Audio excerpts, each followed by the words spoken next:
Ladies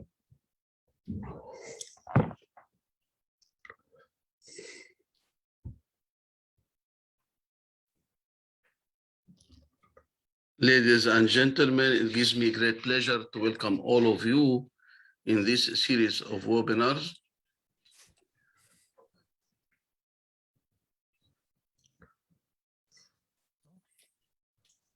Ahmed, IT, there is echo.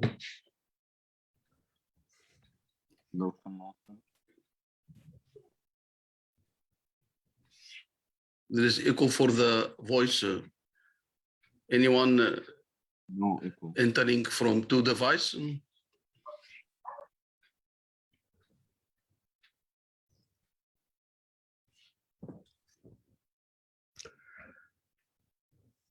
Can you hear me? I start again? Yeah. Okay. There is echo for the voice.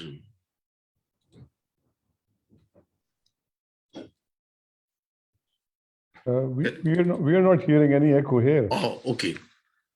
And so let us start, ladies and gentlemen. It gives me great pleasure.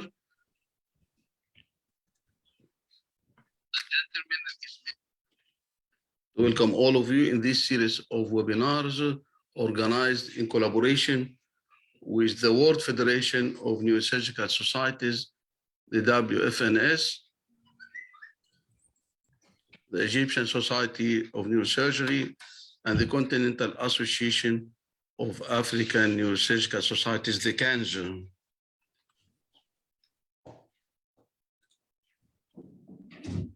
I'm glad to tell you that with my team, we organized already 58 webinars since the beginning of the pandemic, including many educational WFNS symposia. Today is webinar number 59, and it's organized in collaboration with the Education and Training Committee of the World Federation of Neurosurgical Societies. In this occasion, I would like to thank Professor Louis Borba, Chairman of the Education and Training Committee of the World Federation of Neurosurgical Societies, for the opportunity to have such wonderful collaboration.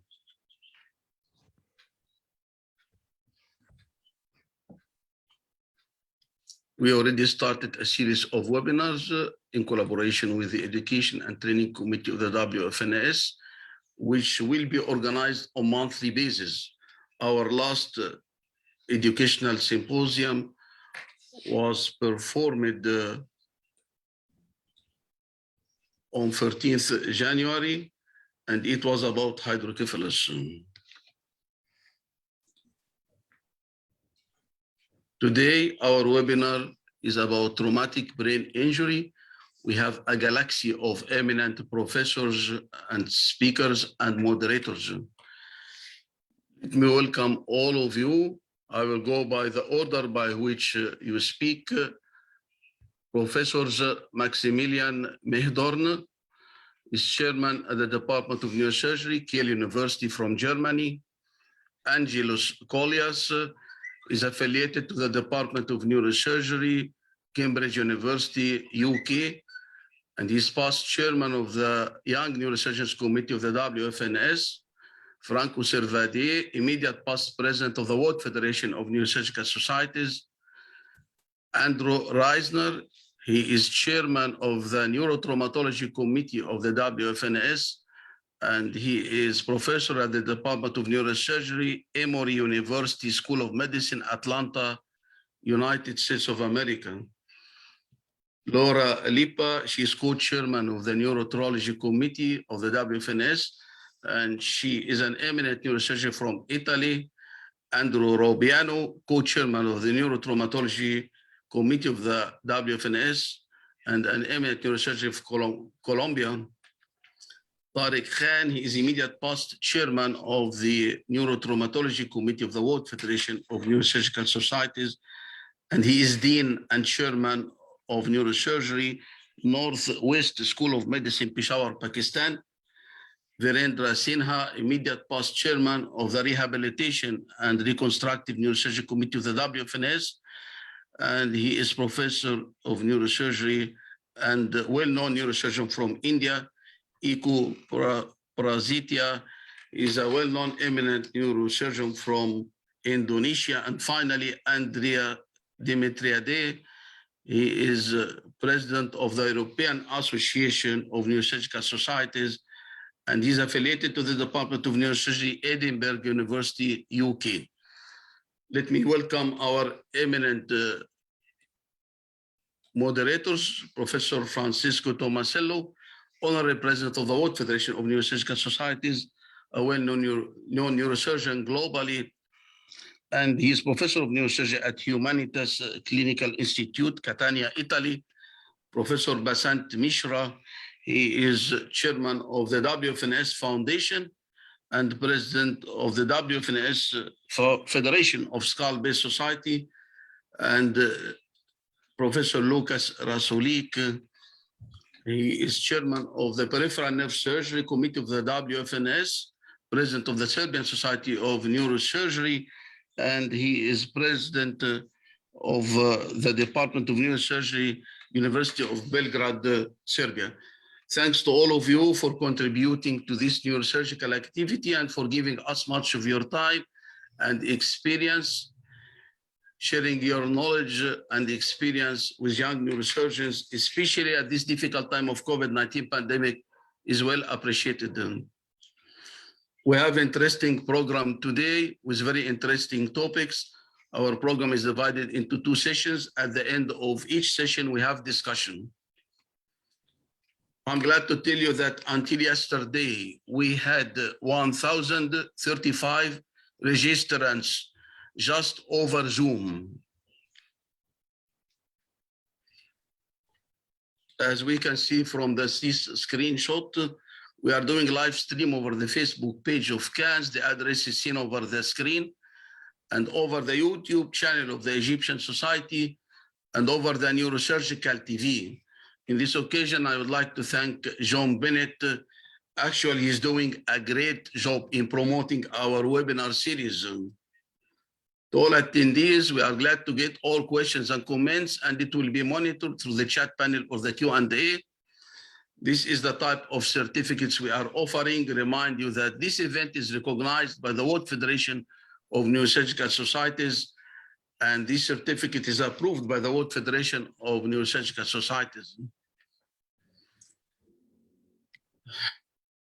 Concerning certificates, from webinar 1 to webinar 50, all participants were able to print certificates electronically. Starting from webinar 51, my IT team are sending certificates automatically by emails to participants. I want to tell you 2 important points. Certificates are only sent to participants who participate for more than 2 hours. Why? Because the organizing committee realized that some participants participate only for 5 minutes and they are asking for certificates. So please, for the event of today, if you like to get your certificate, you have to participate from the beginning of the webinar to the end. The second point, that names which are going to be written over the certificates will be the names of the owners of emails. Please register from your personal email to have your name written correct over the certificate. Our webinar series are organized either in collaboration with the Education and Training Committee of the WFNS, with the scientific committees of the WFNS, with neurosurgical societies, either national, regional, or continental, and sometimes with well-known universities. This table shows the registrants for webinars starting from 51. And as we can notice that the maximum participation occur in the webinars which are organized with the WFNS. As an example, the last educational symposium organized on 14th January,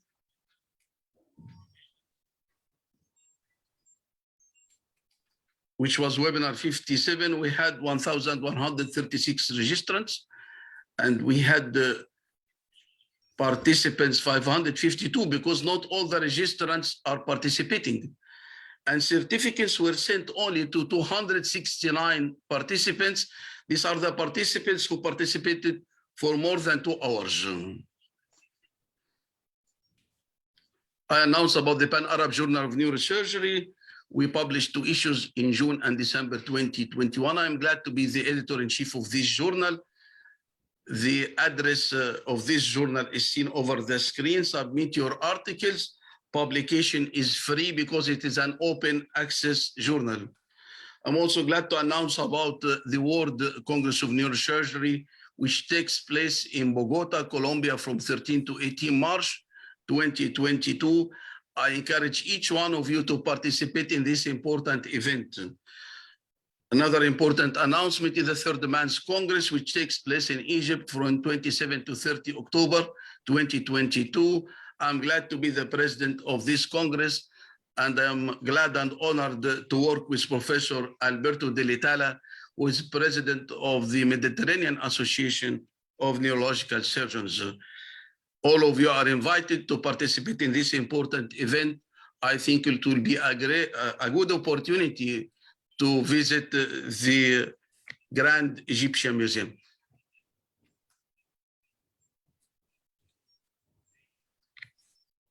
May I take the opportunity to wish all of you Merry Christmas and Happy New Year 2022. Thank you very much. Now I give the mic to Professor Luis Borba to say his welcome note. Okay, can you hear me? It's okay? Okay. Okay, good morning, good afternoon, good night for all over the world. You see, we have participant speakers from the 5 continents, and the people that listen are from all over the world. I'd like to thank first Professor Andrew Hines from the Committee of Neurotrauma that help us in organizing many things. We have a lot of idea to do together. Professor Franco Servadei, former president of the World Federation, Professor Tomazello, honorary president of the World Federation. When we start this program in education, in training, for the World Federation, you think we start from the basics. Let's leave the most complex topic, let's leave the most specific topics to the committees, that the committee organize a specific topic. We want to reach since the medical student to the resident to the neurosurgeon. See, I believe that the neurosurgeon around the world need education. The education starts from the basics. We need to teach the people how to put a shunt. We need to teach the people how to do the best way chronic subdural hematoma. We need to teach the people how to train, how to do this most complex case in trauma, but the simple one that sometimes is not so simple. Education is complete. Education is from the whole world and to everybody that's here. Thank you very much for all the speakers. Today will be a great day. I think you have the best stars in trauma, and we're sure you'll enjoy a lot. Thank you for. Thank you very much, Professor Luis Borba, chairman of the Training and Education Committee of the WFNS. I think Professor Lucas Rasolik is going to be the moderator of the first session. And please, Lucas, can you start the scientific sessions? Hello, everybody. It's my great pleasure, honor, and privilege to be a part of this outstanding educational event, which is continuously organized by Professor El-Ghandour as a joint venture with WFNS Educational Committee and all other continental and regional societies. Congratulations once again. I would like to thank for understanding and kindness to give me opportunity to moderate the first session, since I have some other commitments starting from 2 o'clock. I will be online all the time, but I cannot actively participate because I have to participate in another meeting. So we will start this first session of this traumatic brain injury educational symposium with lecture number 1, which I invite Professor Maximilian Mechtorn from Kiel, Germany, to give us his lecture about progress in neurorehabilitation of traumatic brain injury patients and one of the very important issues in neurotrauma. Please, Professor Magdorn. Thank you, Professor Razulich. Can you see my screen? Yes. Perfect. So can you hear me? Everything seems to be okay. Well, I would like to thank the organizers for this series and which I participated already a couple of times, and to give me this opportunity to talk again about neurorehabilitation, this time specifically on TBI patients. And I hope I get things moved. Let me see. So we all know that prevention is much better than therapy. We'll hear a lot about therapy, but we also have to be aware that particularly the young residents and young people, that neurorehabilitation is mandatory. So I would like to thank Professor El-Ghandour, Professor Tariq Khan, and Professor Mahmoud Qureshi, President of the CANS, for giving me this opportunity today to talk to you. Traumatic brain injury is declining in Germany. It's also declining certainly and also in neuroradiology. And you see here what we have seen in two series from 2002 and 2014, so 12 years difference. People coming into neurorehabilitation units, they're getting older from 61 years to 68 years. But they also get sicker. So in first series, there were 15% ventilated. Second series, a quarter of them were already ventilated. And if you look at traumatic brain injury, fortunately, is declining. A lot of stroke is coming in there and other diseases as well. But traumatic brain injury is decreasing in importance, fortunately, maybe. But it's still very important to know people who come in ventilated, they have a very poor prognosis, whatever you do with them. On the other side, you have people who don't get a needed tracheostoma during acute therapy. They are not ventilated. They fare much better. They have about the survival chances 5 years along the road as those one who from the average population. So what is neurorehabilitation? Is a design of learning a situation and situations to train the brain. And we talk about this, spinal cords and nerves, to become functionally as normal as possible. That's the basic definition. So how can we do this? We have to enable the patient with disabilities, which we have to diagnose very carefully, to perform again and show activities toward attractive aims, reduce emotional burdens, and show more activities again. So it's a perpetuating process.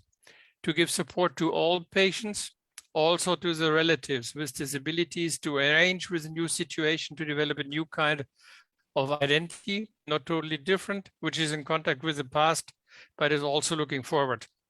Clinical symptoms after TBI, we know they may be severe, they may be moderate, they may be mild. We, as neurosurgeons, are very fortunate to take care and to cure, to do something good for the severe, for the moderate, but we also have to consider the other ones. We know about diffuse axonal injury, and I'm looking very much forward to the talk of Dr. Sindra, so I don't want to show any of these pictures. But we also have to analyze the patient very carefully. Remember, somatic disorders, cognitive disturbances may disturb him very much in his daily life, mental complaints, and also neuroendocrine dysfunctions maybe. So we have to evaluate the patient clinically at many, many instances, not just only once do surgery, send him away, but we also have to take care of him or organize kind of follow-up for these patients. That's very important. The modern context-sensitive neurorehabilitation cares for the focus on all daily activities, useful actions, reasonable tests as dynamic evaluations, flexible target-oriented learning to improve on the two tasks for activities of daily living oriented towards participation activities. And contrary to previous neurorehabilitation, always as inpatient, more and more outpatient is taken care of. And what is also important, not different therapists, but the entire team participates in the narrative reconstruction of the self of the patient, and emotion cognition are considered an entity. So we have two tools, the International Classification of Functional Disability Health of the World Health Organization, proposed in 2005 to organize development of strategy which orients on activity, participation, resources, best practice. And we have the SMART strategy for the aims of neurorehabilitation. So we have be specific, Our tasks, they need to be measurable. Also, the results need to be measurable. They need to be achievable. So you cannot propose a therapy or a treatment or some task to a patient who is unable to do this. Relevant and needs to be timed. So a sequence of events needs to be followed.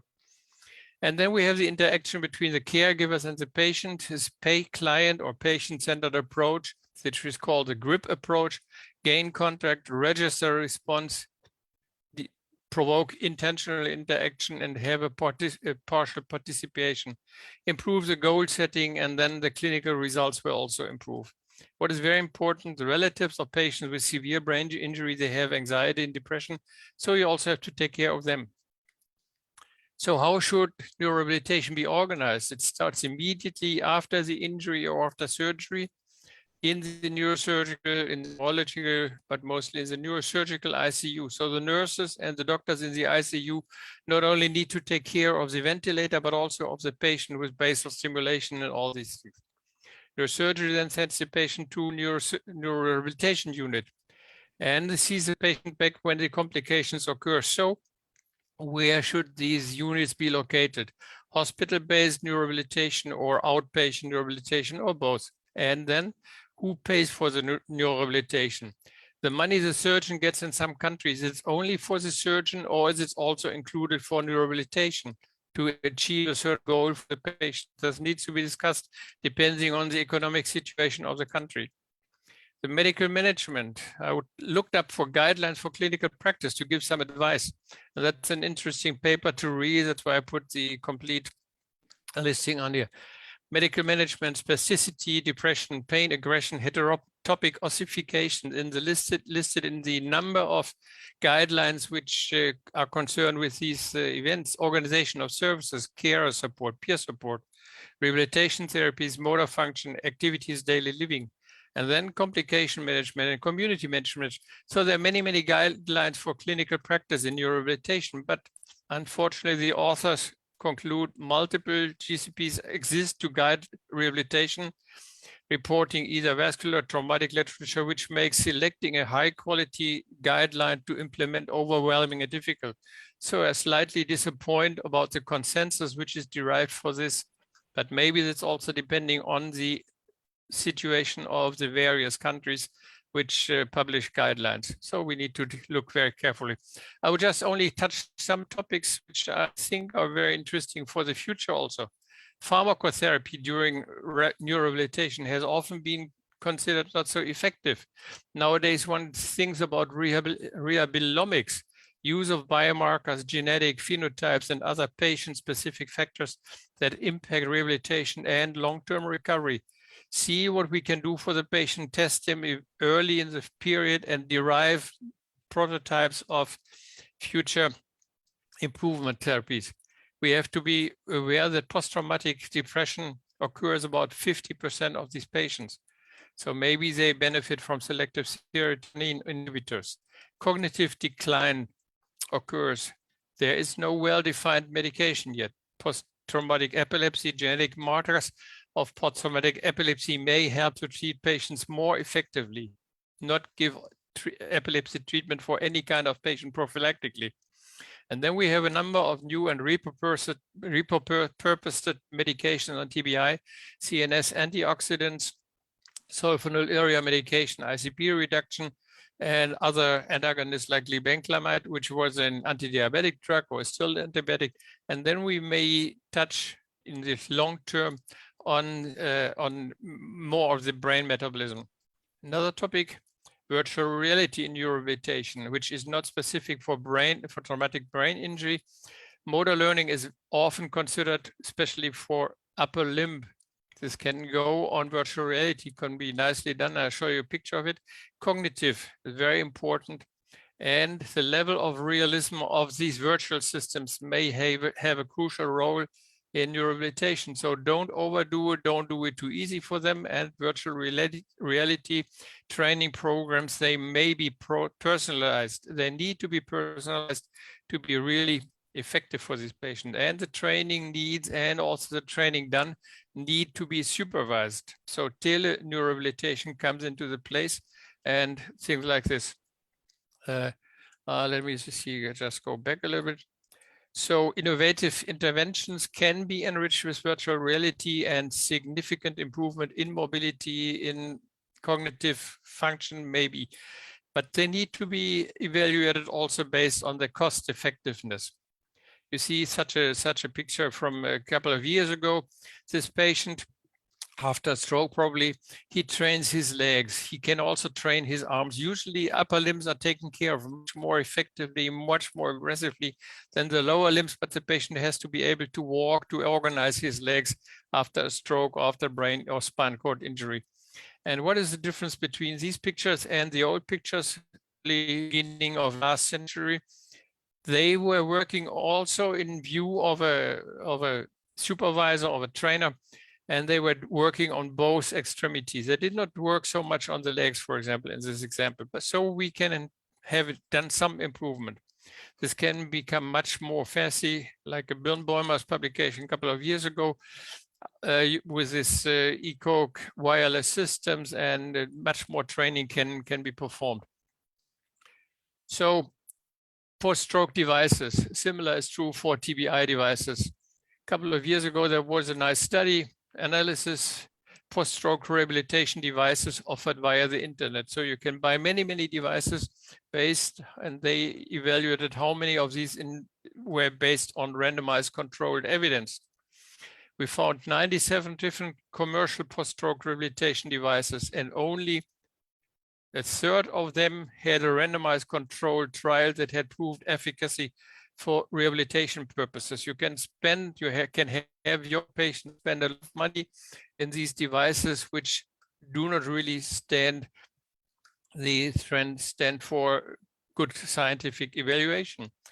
Most electrical stimulation devices, they have a good beneficial coefficient. For the acute case, but we also have to consider long-term course after traumatic brain injury. So what happens there? Just 2 days ago in the Journal of Neurotrauma, I saw a nice article, Symptom Frequency Persistence in the First Year After Traumatic Brain Injury, which I went for reading. Nearly 3,000 participants at the US level 1 trauma centers participated who had a traumatic brain injury less than 24 hours before enrollment, acute head CT. So that some kind of cranial injury. And patients were evaluated consequently, and that's a score 1 year after the symptoms. You see the Rivermed post-concussion symptoms questionnaire from 0 to 16 points. 16 are the very severe points, and you see mild traumatic brain injury or moderate to severe. Very few of these are in the early phase. They are well off, 10%, less than 10%, and they improve over time, particularly mild traumatic brain injury patients. But even at 12 months, there's a considerable amount of patients who still do not do so well. So this continues even in these patients who are mildly affected only.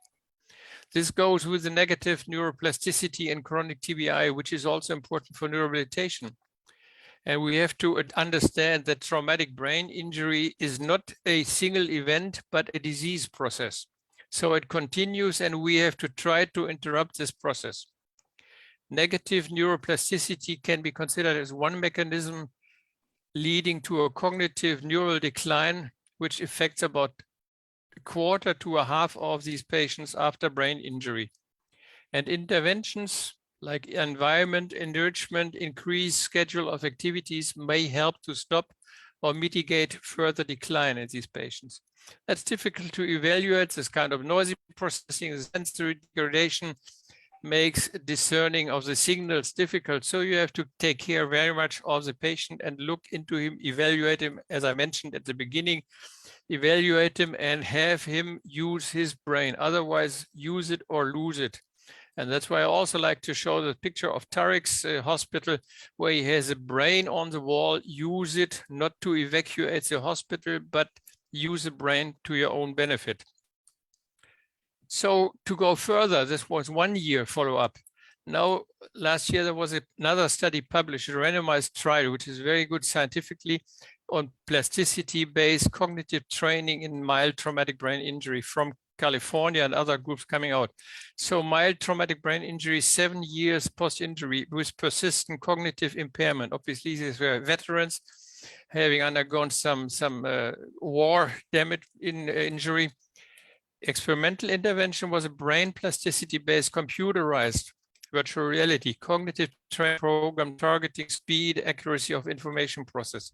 Active control was composed of computer games, and the computer games already did some quite well. So these experimental treatment exercises, visual speed, locate a peripheral target in such a setting. And the second task was social recognition task. So the participants in the study had to perform these tasks 5 days a week, 1 hour daily, and for a certain 13 weeks time versus active control exercises. And what is very important, they needed remote healthcare coach supervision. So very tight scientifically guided schedule, and that's our results. You see learning and memory, executive function, working memory. And if you take all these effects together, you see that post-training, there is a remarkable improvement for the individual measures, but also for total, and which continues to improve slightly. Probably the participants continue to work a little bit on this. So there is a definite improvement, varying depending on these sub-items, but learning and memory and executive function definitely have improved and continue to be good after the study had been finished. So these summarizes, we need physiotherapy, ergotherapy, we need basal stimulation in the ICU, but also depending on the situation further on. We can do a lot with virtual reality, and hopefully there's coming much more out in the future. Now I did not talk very much about regional transcranial magnetic stimulation. There are some good reports, some less well describing reports. And I just would like to finish with some invasive brain machine interface work, as you see here in the post-stroke, but similar for the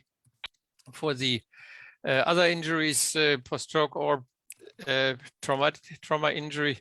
So a patient who has undergone deep brain stimulation, just only for this, that's a pre and that's a post-op clinical examination. So if we have very delicate, very separate, very distinct pictures, disturbances, clinical disturbances, we can discuss additional measures, but this needs to be evaluated very carefully over time. So with this, how can we improve the future of our TBI patients? We need a human patient-caregiver interaction.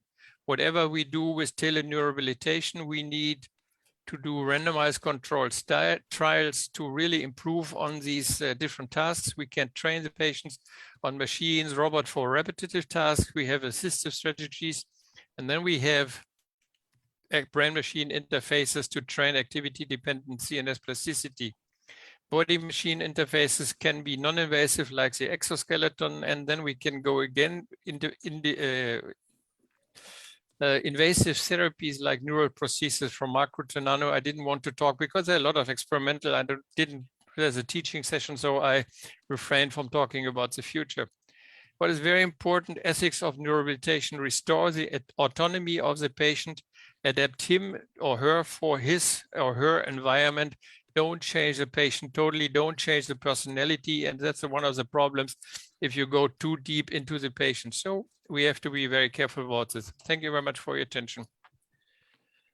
Thank you, Professor Megdon, for this outstanding presentation of future of a very important topic, such as current standing and future of this outstanding topic, considering rehabilitation of patients with traumatic brain injury. Now we'll proceed with the program. Discussion is estimated to be after the third session. So I would like to invite Professor Angelos Kolias from University of Cambridge, Department of Neurosurgery, chairman of Young Neurosurgeons Committee, WFNS, to give us his lecture about chronic subdural hematomas. Angelos, please. Great. Thank you. Thank you very much, Professor Rasulitz, and thank you very much to Professor El-Ghandour for the very kind invitation, and also Professor Luis Boba. So it's a pleasure to be here Let me just share my screen.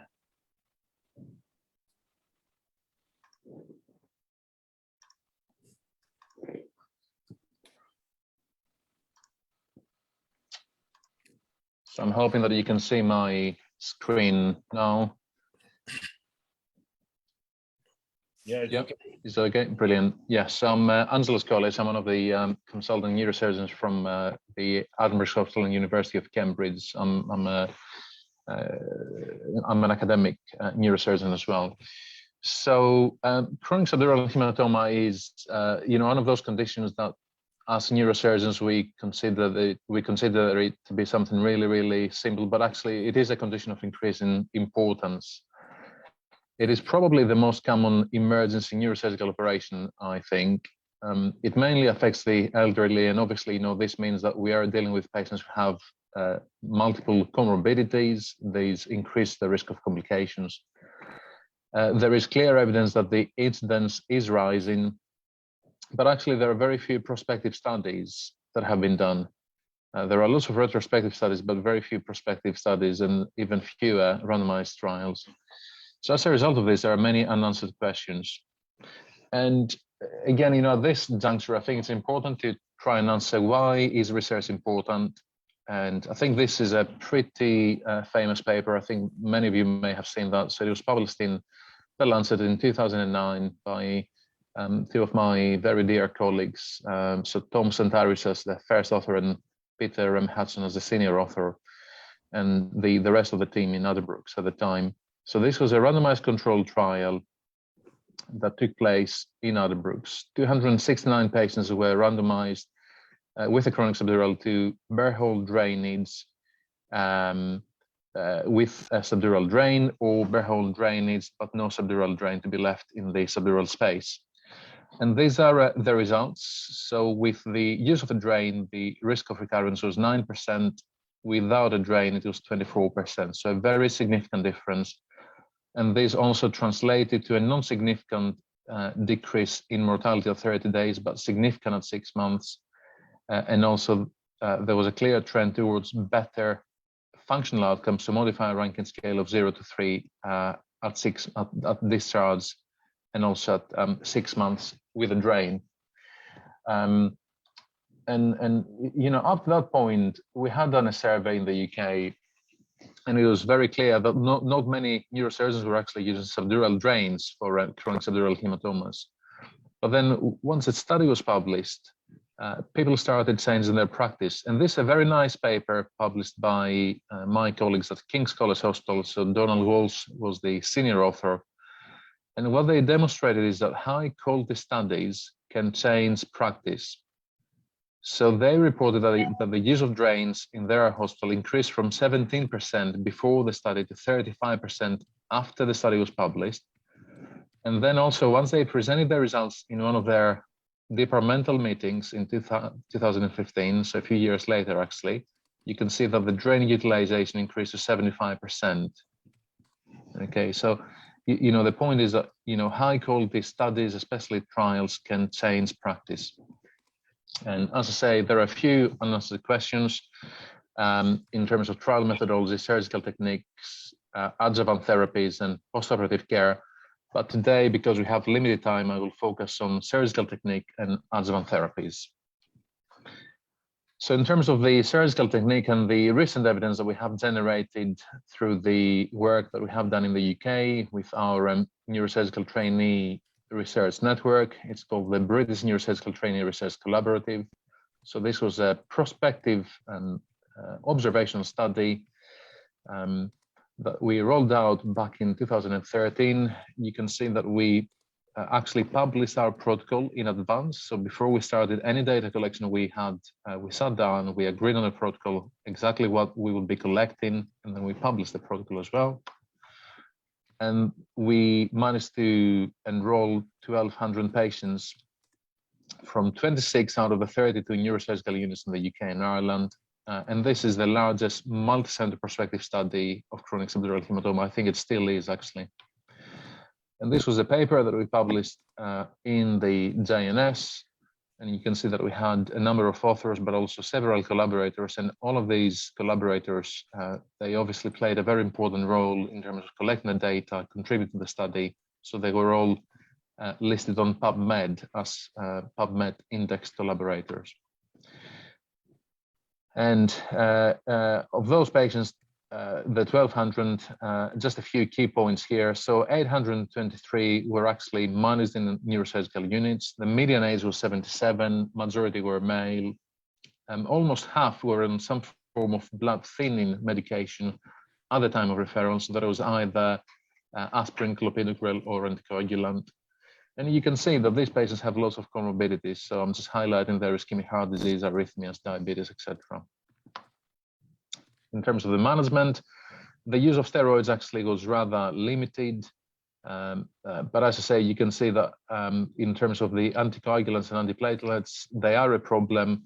And just again, with these observational studies, you can't really say if your intervention is useful. So in this case, the transfusion of platelets, we can't really say if it is useful, but it is useful to note that about 1/3 of the patients taking aspirin, they had some platelets transfused, which means that 2/3 didn't actually have any platelets transfused. And then in terms of surgical treatment, you can see that 96% of those patients had surgical treatment, the vast majority under a general anesthetic, and again, 90% with a burr hole craniostomy, only 9% had a craniotomy. In terms of the recurrence rate, so a very low recurrence rate, actually 9%. And then when we did the multivariate analysis, you can see that a low pre-op GCS was associated with a higher risk of recurrence. And on the other hand, you can see that the use of drain was associated with reduced recurrence. So effectively, this observational study confirmed the results of the randomized trial, and this is the way it should be.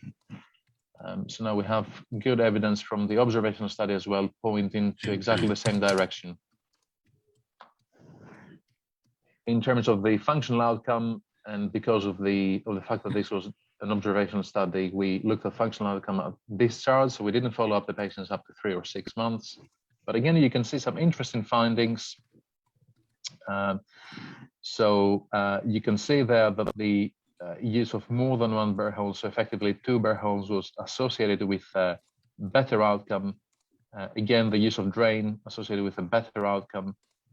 But actually, bed rest postoperative, and I know that in many hospitals, postoperative bed rest is routinely used. So bed rest in this study was associated with a worse outcome. So moving on to the pharmacological therapies. And I think the main drug that people have been using since the 1960s, 1970s mostly is the glucocorticoids. So mainly dexamethasone, but also some other glucocorticoids. But I say dexamethasone has been mainly in use, either as an adjuvant treatment, so to be given after surgery or around the time of surgery. But in some patients with mild symptoms, dexamethasone had been used as a standalone treatment to avert the need for surgery.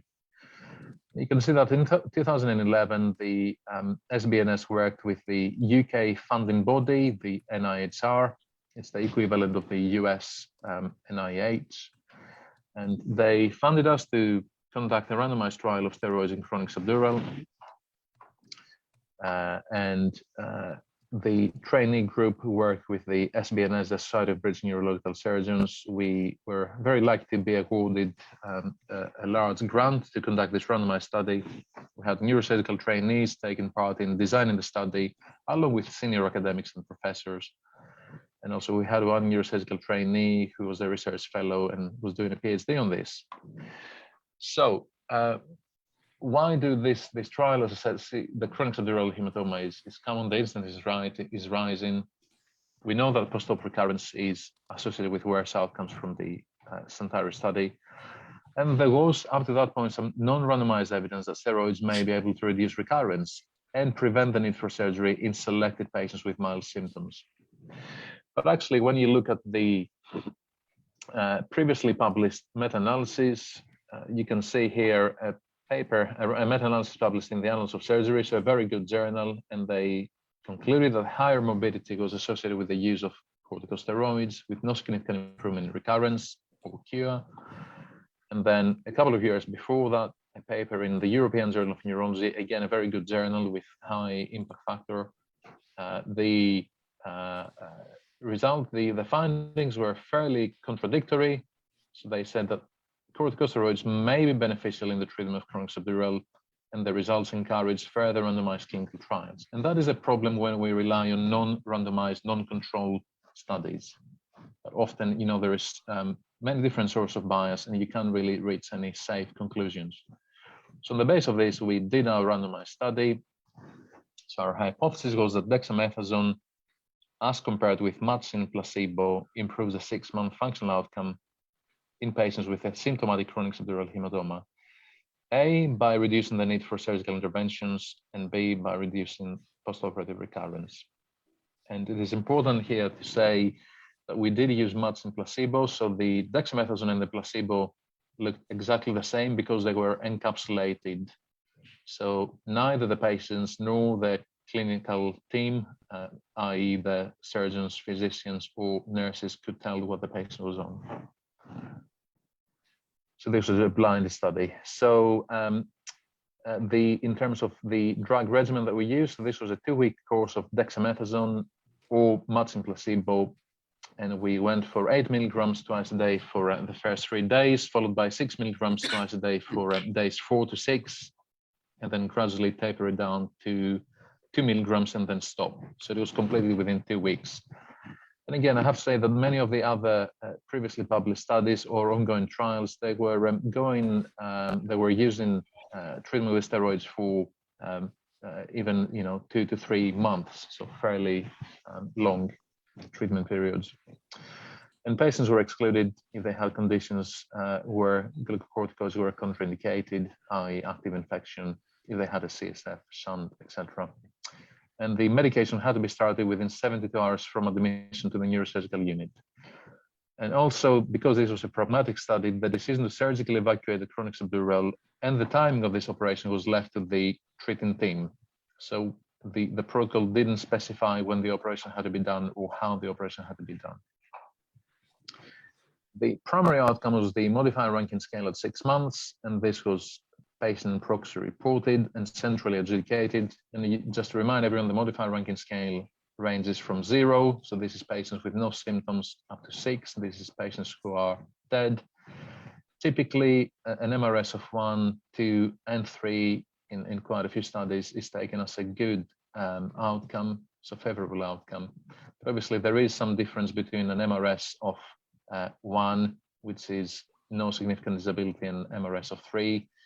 But the main difference is between a 3 and 4. So with a 4, these are patients who are unable to attend to own bodily needs. So patients who cannot dress themselves, cannot toilet themselves, etc.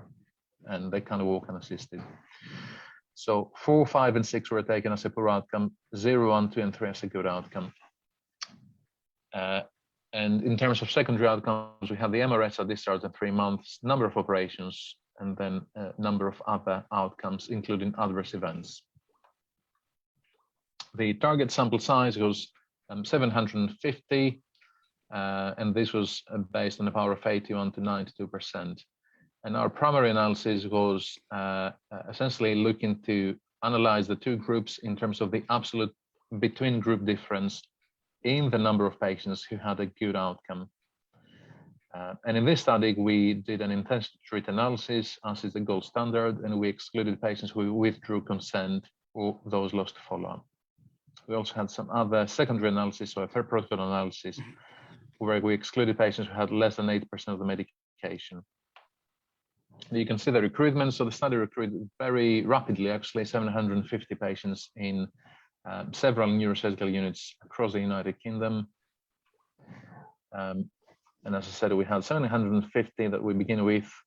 Roughly half were assigned to dexamethasone, the rest to placebo. And the point here is that we actually have very few patients lost to follow-up in both groups. So the follow-up rate was more than 9%.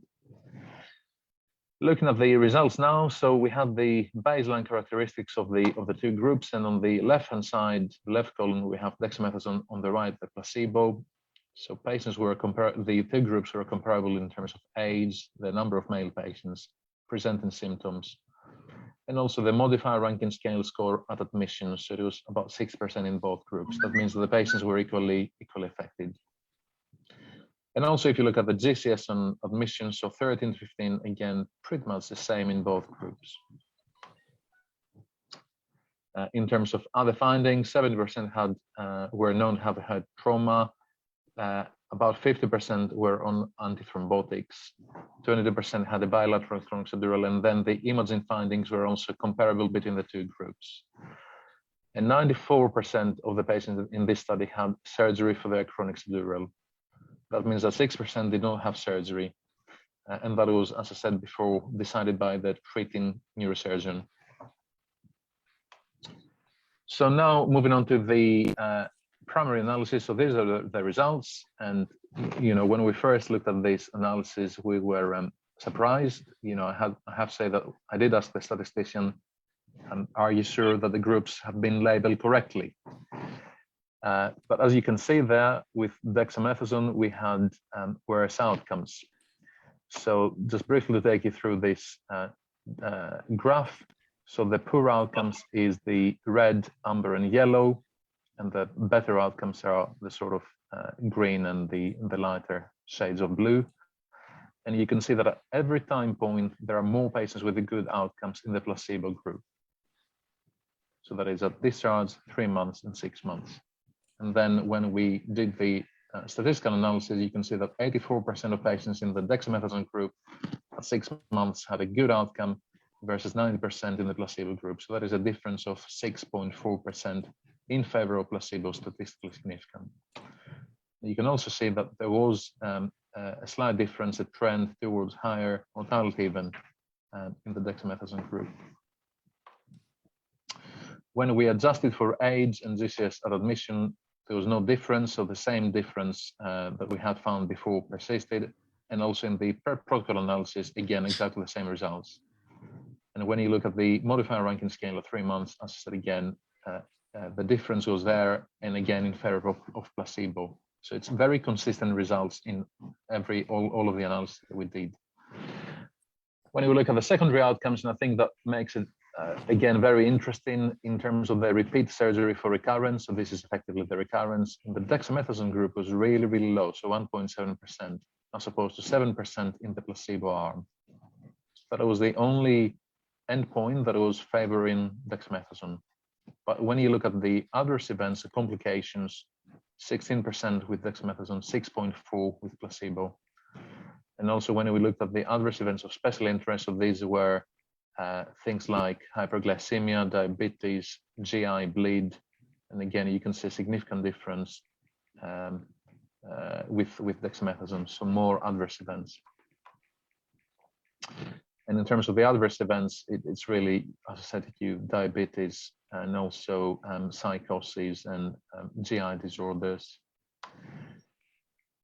In terms of the infection, 6.4% with dexamethasone, 1.1% with placebo, and these were all infections, not just surgical site infections. Now, in terms of the subgroup analysis, so we looked at those patients, only 6%, as I said, so 38 patients who were treated without an operation. And again, interestingly, 82% of those who were in the dexamethasone group had a good outcome, as opposed to all patients in the placebo group who were treated conservatively. So again, the direction of the effect is the same as the overall primary analysis, even in this small subgroup. So in terms of the conclusion, we concluded that patients among adults with symptomatic chronic subdural, most of whom had surgery to remove their hematomas, treatment with dexamethasone resulted in fewer favorable outcomes and more adverse events than placebo at 6 months, but fewer repeat operations. So in terms of the implications for clinical practice, because we are surgeons, we're not statisticians, so we need to try and interpret these results. So I think we have clear evidence that the patients treated with dexamethasone did worse than the placebo group. But the majority of patients had surgery, 94%. So it's very clear that dexamethasone should not be used as an adjunct to surgery. This is what the study has shown. But in terms of those who are treated conservatively, so without an operation, I think we are less confident in stating that dexamethasone should not be used because it's only a small subgroup of the whole study.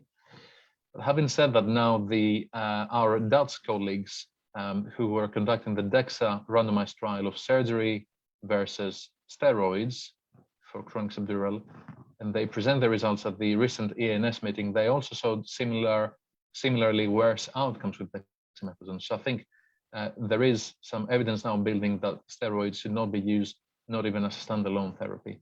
And I think this paper is currently under review. So based on these results, I think our recommendation is that dexamethasone should not be used for chronic subdural unless it is happening as part of a research study.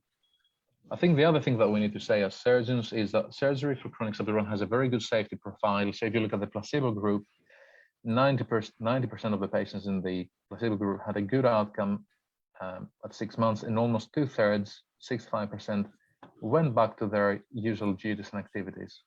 And the recurrence rate is gradually getting lower. So it was 9% in the Centaurus trial, 9% in our prospective observational study, and it was 7% in this randomized trial in the control group. So in terms of future directions, we think that we should try and focus on the role of rehabilitation, try to involve geriatricians in the care of these patients, but also look at the role of minimally invasive techniques, perhaps the use of local anesthetic techniques or middle meningeal artery embolization. But the point is that these studies have to be done properly. In terms of this study, as I said, it was funded by the NIHR, but wouldn't have been possible without the participation of the patients and the clinicians and the research staff. And anybody who's interested, you can look up the paper that was published in the New England Journal of Medicine last year, actually. So to conclude, so this is my final slide.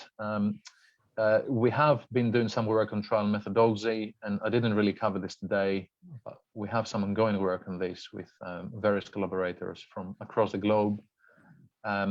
We have evidence that in terms of the surgical technique, a subdural drain should be used, but we should be looking at more minimally invasive techniques, perhaps under local anesthetic. In terms of adjuvant therapies, we have established that dexamethasone should not be used. And I think we have to do some more work in terms of perioperative care, the types of anesthetic to be used, but also things like the bed rest, which, as I mentioned in our randomized study, in our observational study, we found that bed rest was associated with a worse outcome. And I think the point is that we need to work together globally, and that's why I'm very glad that I'm presenting this in this forum of the WFNS, because we should be trying to do more multi-country and multi-center observation studies and also randomized studies. And finally, if I may also just flag this book that we recently edited with Steve Hannibal from Australia.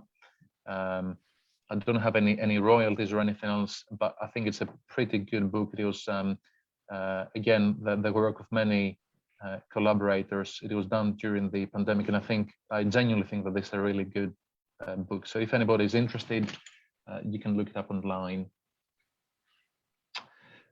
Finally, just to thank my colleagues and in Cambridge and also worldwide. And if you need anything, just feel free to message me on Twitter or email me. That's all from me. Thank you. Thank you very much. Thank you, Professor Kolias, for this extraordinary overview about regarding chronic subdural hematomas. We will continue with discussion. I'm sure that there will be a lot of questions, as Professor El-Ghandour wrote on the chat. If all questions are not responded during the discussion time, they will be responded via emails. We are proceeding to the last lecture of this first session. It's my great pleasure and honor to introduce Professor Franco Servadei. I am sure that everybody knows him, and there is no need for special introduction. But I just want to tell that Professor Franco Servadei is a great friend, great educator, and great supporter for all of us in terms of doing all our activities in World Federation. So, Professor Saladeh, floor is yours.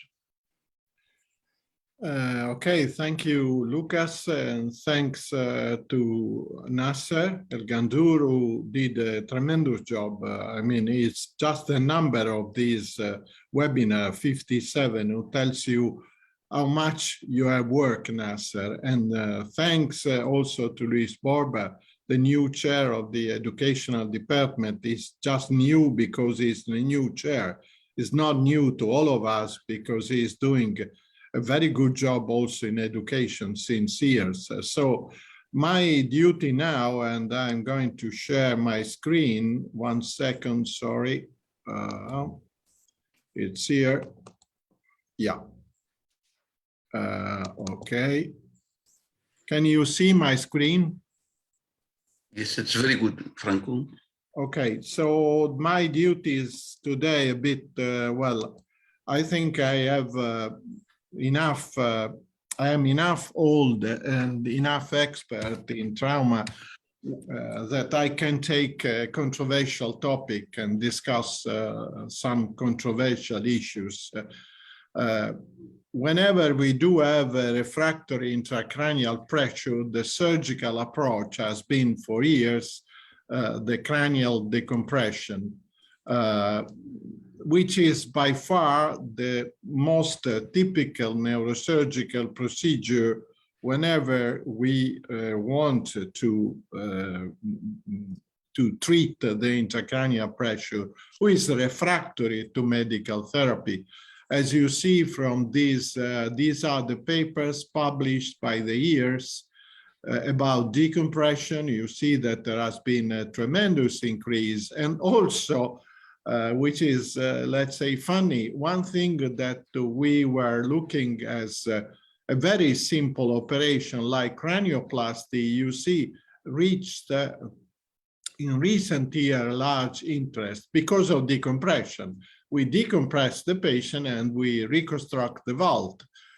These are 5,300 and more decompressive craniectomy done in Europe in a period of 5 years, and you see that over half of these decompression are done for trauma, and quite a number also, let's say, leave it the tumor is not an emergency, but vascular surgery is an emergency. So for subarachnoidal hemorrhage, intraparenchymal hemorrhage, and stroke.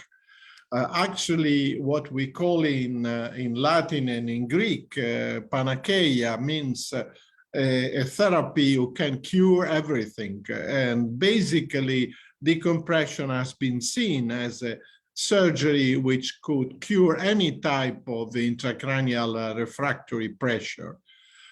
Which class 1 study we have, this slide is coming from the collaboration with Angelos Kolias, who spoke just before me, and Peter Atkinson. We do have what we call it secondary decompression. Secondary decompression is done to control ICP, usually after an ICP monitoring has shown a refractory intracranial pressure. Then we have the primary decompression, which is usually associated with hematoma evacuation, where we do not have yet class 1 study. The rescue ASDH study is in progress. I think it's close to be published by the group in Cambridge, but I will not speak about it. We will only talk the issue of secondary decompression. We have 2 studies. All of you know a lot about this study, the DECRA study, which is early therapy, which was published in 2011. Wherever ICP was over 20 millimeter of mercury for more than 15 minutes, then decompression was considered.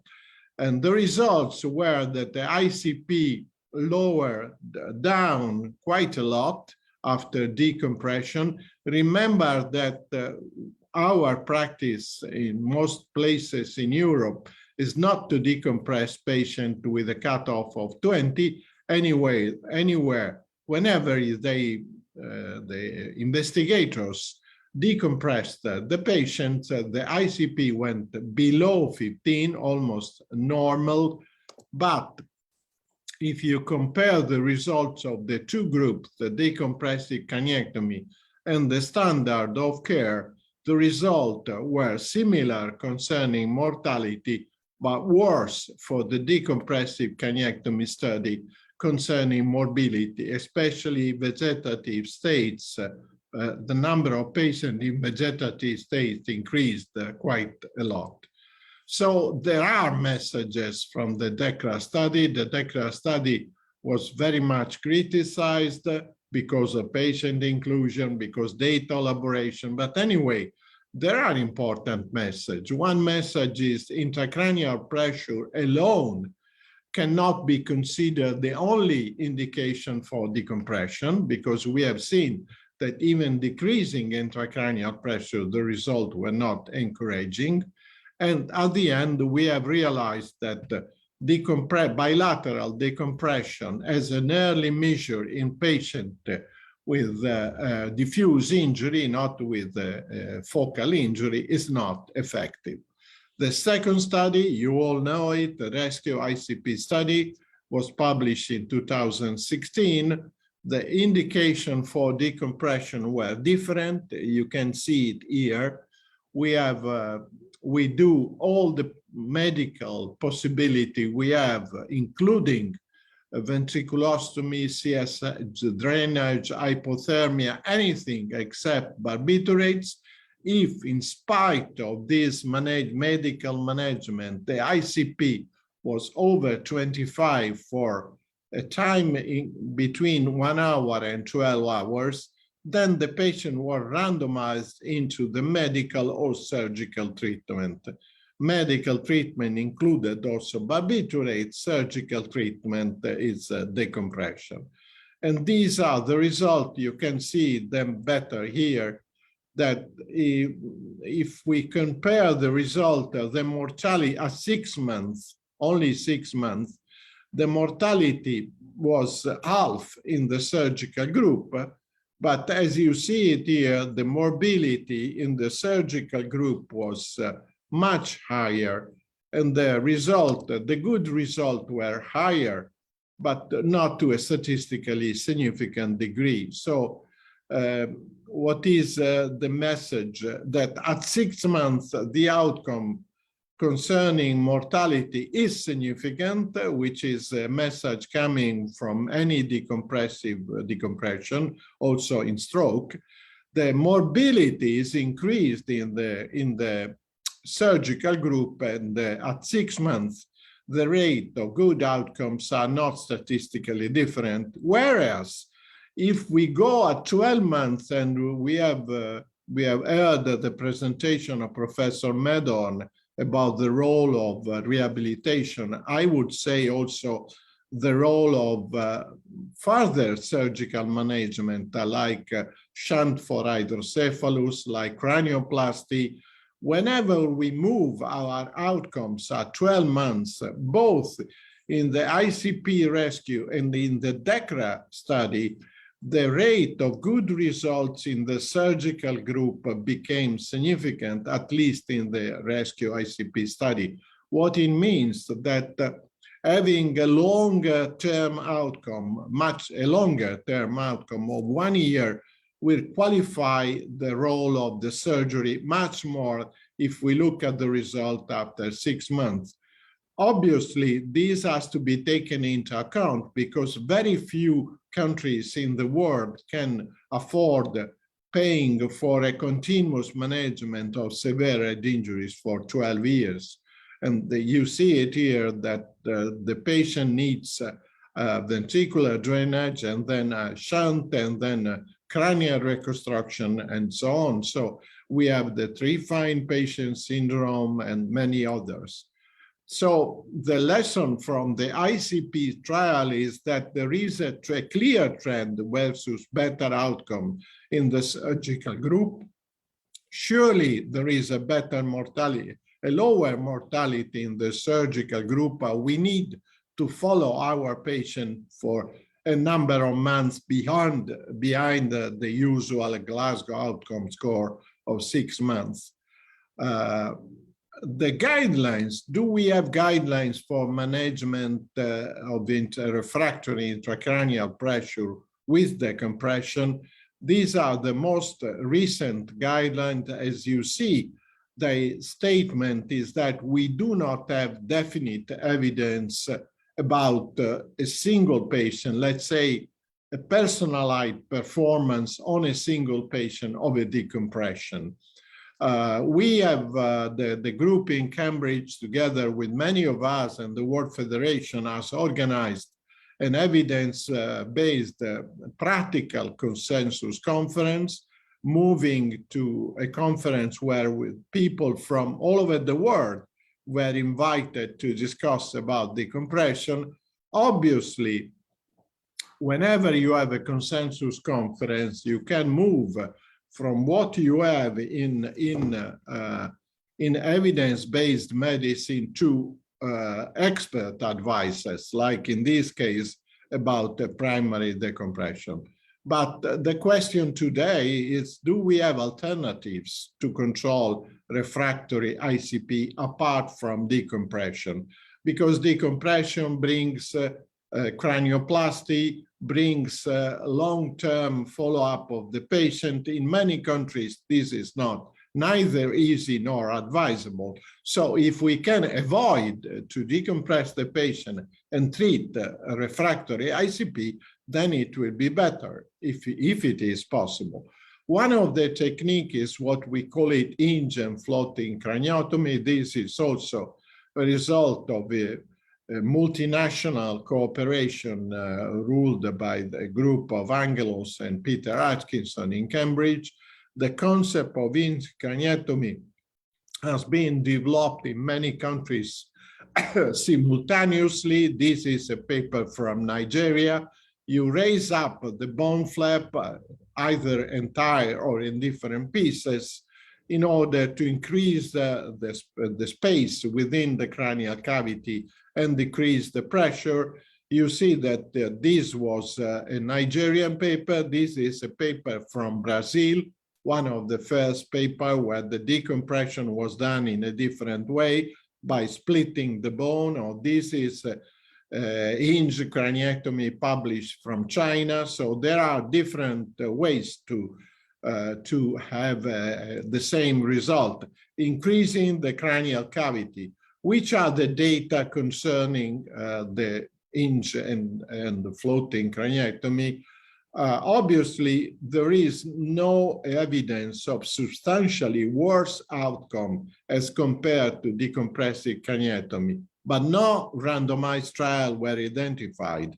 We will need a randomized trial for this promising technique to be on the first line. At the moment, it's not yet on the first line because there is a lack of good studies. But data published show that it's not bad, it's not worse than decompression. What about the most controversial issue of the cystonotomy? You know everything. I mean, is in any social media.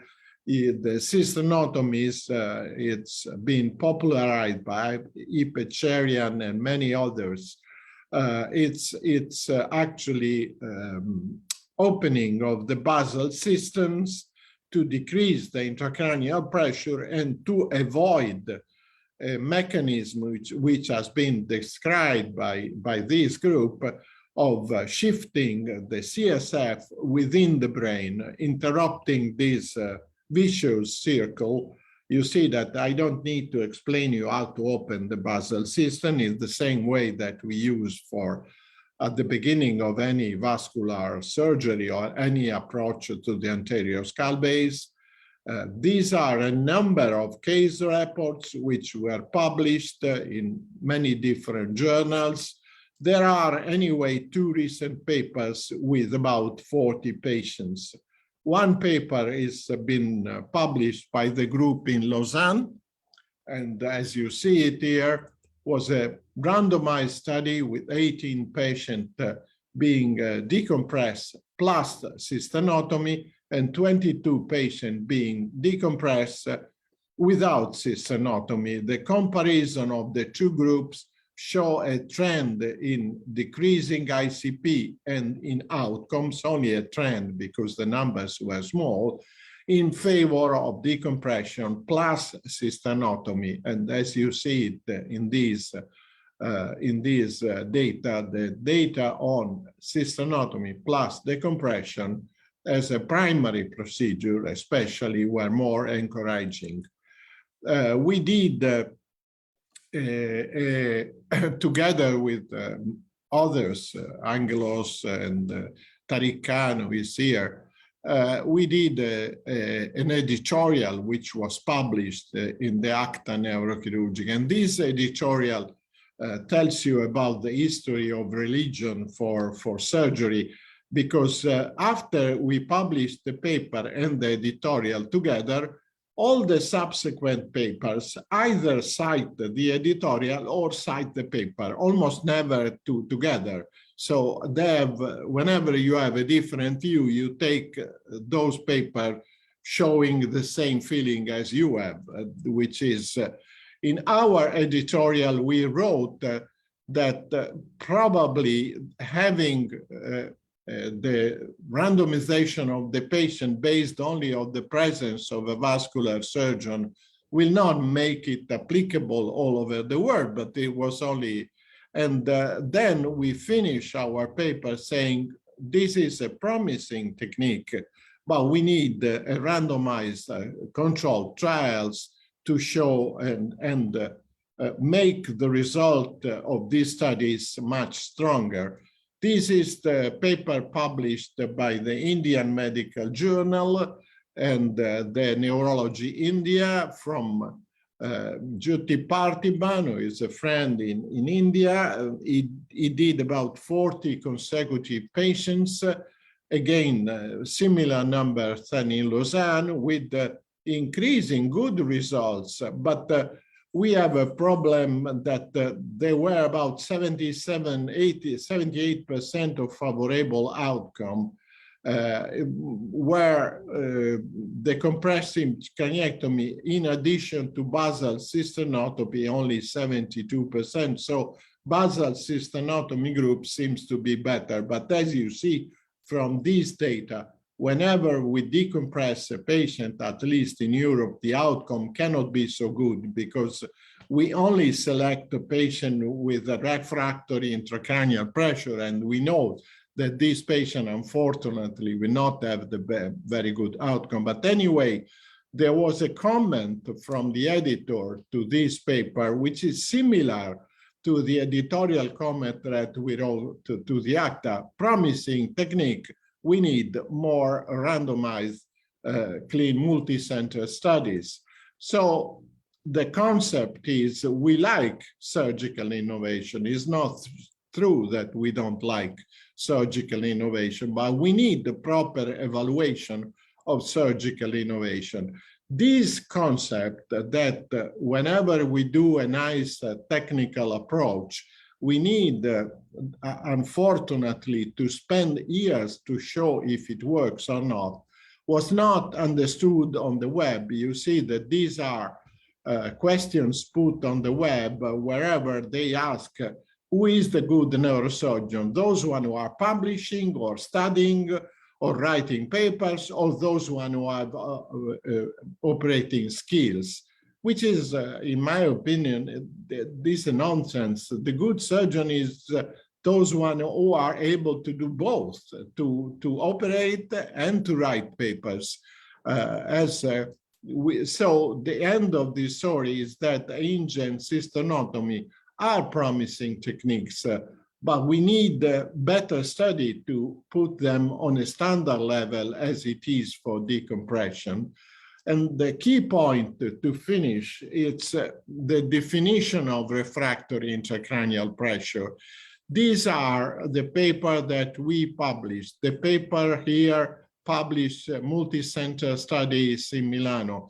This is Shock and Trauma Center. This is France, same thing. We all think that no more than 5% of the patients that we have with the severe head injuries will be decompressed, because all the others will be treated in a different way, either hematoma evacuation or medical treatment, different. Only a small minority of patients is for decompression. But if you look at these recent papers published in US, you have 44% of patients that were decompressed in a series of severe head injuries. So we are talking, we cannot compare decompression on patients where we do have a 44 versus 4% of decompression. And obviously decompression, we all know, brings terrible discussion, and I have finished. So the best end for my study, for the study we have done, it's whenever we decide in favor of decompression, we have to think about social consequences, individual preferences, quality of life expectation, not only on a medical base, but only on a more broad ethical and social issue. So thank you very much for the attention.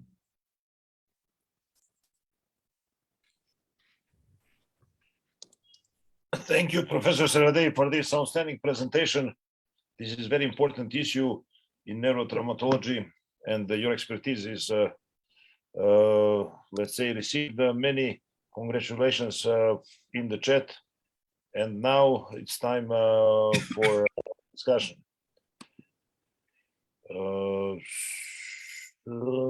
was some question and answers in chat. There's an open discussion, but now I cannot see any. Nasser, I cannot see any question in Q&A chat. I saw that Professor Polias answered to some questions in typing, but generally speaking, the floor is open for discussion. Now in Q&A, there is no question. There were several questions regarding Lucas, I still can see some questions. I can read it for you. The first question from Harshad is from India. What incidence of recollection of symptomatic after bare hole drainage via drains? How many times you found membranes in your cases? And how did you deal with this? I think this question is to Angelos. Angelos, are you here? Yeah. I'm still here. Yes. I mean, I answered many of those, just on the chat. I think that's probably everyone's experience as well. That we often find membranes, but we need to distinguish between membranes which are in the subdural space, which can safely be opened through bare holes just with a blunt or sharp hook, and the membranes which are adherent on the brain surface. So I think the membranes which are adherent on the brain surface, I don't tend to touch them. We just leave them alone because those risk damage in brain surface, subarachnoid hemorrhage, seizures. The rest of the membranes can be opened, I think, safely. And in my experience, bare hole works even in those cases. If there is a recurrence, then I would consider a mini craniotomy. Angelos, if you answered any other questions, can you say it again so that all of us can make benefit, please? I think a couple of people asked about middle meningeal artery embolization, which has become really popular. So it might be worth discussing this, I guess. I can see another question from Japan, from Dr. Takashi. He is asking, he's saying that the study is very interesting. We use herbal drugs to reduce recurrence. Sure. The drug includes steroids and diuretics, which are important. Yeah. Okay. You like to make any comment about this? I mean, I don't really have any experience of using herbal drugs, so can't really make any comment. I think Lucas, you can just click over the answered questions. You are going to find it if you like to make any other comments. Most of the questions are related to the presentation of Professor Polias, and there is another question now in the Q&A chat about any evidence on the role of tranexamic acid in management of chronic subdural hematomas by Ahmed Tarek. Yeah, so this is a good question. So there isn't any definitive evidence, but there are quite a few ongoing randomized trials, but the results aren't out yet. And I think, this potentially promising drug, but we just need to wait for the results of the randomized trials. There is also a request for a comment on the use of anticonvulsant therapy in chronic subdural hematoma. Yeah, so I mean, I don't know if others want to comment on this, but in my experience, the presentations of these patients with seizures, it doesn't happen very frequently. So we don't use prophylactic anticonvulsants, if that's the question. Obviously, if somebody comes in with a seizure, then we would consider using anticonvulsants and wean them off a few weeks to months down the line. But we don't use prophylactic anticonvulsants. I think this is what the question is about. Okay, there is another question, which are the cases of chronic subdural hematoma, in which you would do a decompressive craniectomy. The only case I can think of is if, postoperatively there is a subdural empyema with, osteomyelitis of the bone. I wouldn't really, at least in my practice, which is normally patients who are elderly, I wouldn't really consider a decompressive craniectomy as the primary treatment for a chronic subdural. I guess, in some other practices where maybe younger patients are affected, I don't know, maybe somebody else would like to comment. But as I say, in our practice, it's usually patients who are in their late 70s, 80s, 90s. So we wouldn't do a craniectomy. Okay, let's go to Professor Luis Borba. Professor. First, brilliant presentation, exactly in the point. When I make a question to Angelo, today is very popular, the embolization, the medial meningeal artery. And they say that it's minimally invasive treatment. Why minimally invasive treatment if the patient can lose the vision? What's the problem with the treatment of subdural hematoma with one borehole or two borehole? What is the real indication, of medial meningeal artery embolization for primary hematoma, subdural hematoma, or recurrence subdural hematoma? We are going in the right direction, or in one more novel that's coming, this very common, coming every day. So, I mean, I can answer, and then I guess others may want to comment. So I don't use it in my practice. We don't use it in Cambridge, so we don't have any direct experience. I agree with you that, at the moment, some of the indications that we see in papers, especially from, the North American centers, they just seem very dubious. So, there is a lot of prophylactic middle meningeal artery embolization or patients with mild symptoms that we wouldn't normally operate on, we would observe. So I think my personal view is that, we need proper control studies, not just look at recurrence. And I think this dexamethasone study is a good example why we need to look at long-term outcomes. So, if we had stopped and looked at the recurrence only, we would be using dexamethasone and we would be harming patients because there is clear evidence of harm when we follow them up at 6 months. So I think we need to do the same with the middle meningeal artery embolization. The people who are proponents, they need to organize those randomized studies, and then we will know the answer. But my personal view is that, at the moment, I can't see a role for primary treatment of chronic subdural. Maybe, patients with multiple recurrences, it might be useful. I don't know, but I say I don't have any direct experience. Maybe we listen to the opinion of Franco and Maximilian too. Please, Franco. Yeah, I have 2 questions, but before I want to comment on the embolization. We have done a couple of cases, but we are collecting in my area, in my region, we have more than 60 cases that we are working on that. I have revised the paper from Luis from Borba. I tell you, I have revised the paper from Brazil about embolization of middle meningeal artery. the point is that the neuroradiologists were citing the result of surgery 30 years ago. So there is a paper published by Angelos where we show that the rate of recurrence is only 7%. It's not 45%. So whenever we do a new technique, we have to compare it with the results that we have now, not the results that we have 30 years ago. And having a surgery with one burol and one drainage is so simple that really I have difficulties to understand how can we make it simple. Different is Angelos, this is also true for decompression. We all had the patients where we did the burrows, we evacuated the hematoma, there was a recurrence, and then again we had problems.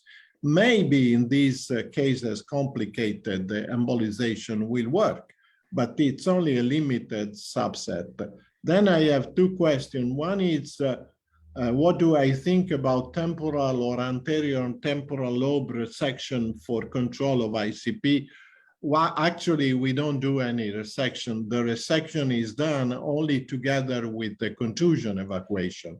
Whenever we have a contusion, and for instance, a bilateral bifrontal contusion, very often we treat the contusion and decompress the patient to get more space for the ICP to lower down.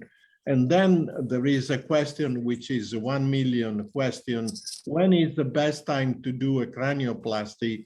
Usually what we suggest is whenever the brain allows you to do it and whenever the patient allows you to do it, because many of these patients can really have problems for a long time of sepsis or polytrauma to be treated, hydrocephalus. So whenever the brain is relaxed and you can replace the bone flap or you can organize an heterologous cranioplasty, then we do it. Usually the time is between 2 and 3 months after surgery. Thank you. Professor Qureshi. Thank you very much. Angelos, you've obviously put up a very powerful argument for the use of dexamethasone and the use of drains. Having trained in Southampton in the days in the late 80s, early 90s, we were using dexamethasone all the time. And the difference I see between your protocol of use dexamethasone and the ones that I continue to use is the dosage. You use a higher dosage for 3 days, 8 milligrams, 16 milligrams. I tended to use, and I still tend to use 4 milligrams twice a day, just for a day post-op, and then very quickly taper it down to 2 milligrams twice, and then 1 milligram and 0.5. So the total dosage of dexamethasone that the patient is receiving is significantly lower than what you seem to have described. So I haven't seen, these arguments have been coming across through the physicians because they read the New England Journal of Medicine and say, Dr. Qureshi, why are you continuing to use dexamethasone? Because it works. I mean, I have several patients that I have used them without surgery because they were intact, and the subdural disappeared. Very thankful patients. The amount of downsides and complications that are being described have not seen, unless the patient has already got peptic ulceration and has other problems where those steroids would not be advised. So I am still, I haven't bought into it completely, but I see where you're coming from. But I must say, we use smaller doses. The second is the use of drainage. We in the LMIC countries, and certainly in sub-Saharan Africa, train our general surgeons to do these procedures because they are the first frontliners in the district hospitals and the rural hospitals. And we are very loath to enable drains to be placed in settings in public hospitals where the complication, when you balance the risk of infection as a result of having a drain in, is significant. We have the same with external ventricular drains. For hydrocephalus, we're very, very loath to encourage that to happen in settings where, for example, in some of our public hospitals, quoting shunt infections, when you've put in external ventricular drains and then you go and put in a shunt, you've got rates of about 30% infections. So the use of drains in settings where infection is likely to be high is being discouraged. So we don't use drains for that reason. And even when we do them in the sophisticated or higher end hospitals, which we have here, we tend not to use them because if we're going to use drains, we like to keep them in the ICU. We don't want to take them out into the wards, and our risks of infection perhaps may not be as low as they are in centers where I've worked abroad, but still it is a concern. So we don't use drains. So I'd like your comments on that. Thank you. So next question from. Do you want me to answer now? Yeah, you can make comment. Yeah, no, thank you. I mean, so these are both excellent comments. Thank you very much. Very, very thoughtful. And I think, you're right. So in terms of the lower doses, yes, there is a good argument that potentially with lower doses, we might actually minimize the risk of side effects and, try to gain that beneficial effect. And I think, our study did show some benefit in terms of reducing the recurrence. I think I would say it might be worth doing a study. I don't think that I would be able to do such a study in the UK because our funding body wouldn't fund it for obvious reasons. But I think it might be worth doing such a study. And well, to answer that, we did do a study in our hospital. Yeah. One of our residents did do a study with and without dexamethasone. And in that study, we had, I forget the numbers, but they were in there about 60s. We had about 6 cohorts of patients, 60 patients in 2 different hospitals, private hospitals actually. We used dexamethasone and another group did not use dexamethasone. And we found a benefit in terms of recurrence and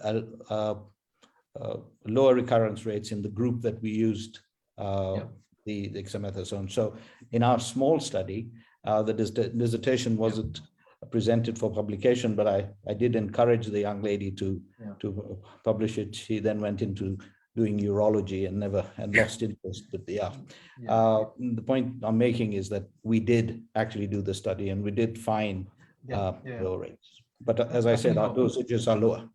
And I think, the point about the drains, I think, again, you're raising a good point. The study that I showed previously that was published in the Lancet was done in Cambridge, the UK. Everybody has a different setting that they practice in with, different, resources, etc. So, again, I think you're making a good point that we have been trying to encourage actually the participation of LMIC centers in randomized trials because, we do need evidence directly from LMIC countries because, as you say, the setting can be quite different. So, yes, I fully agree with your points. Yeah.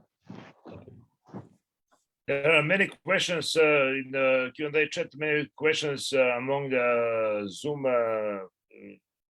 participants and panelists. So, dear Professor Ghandour, you...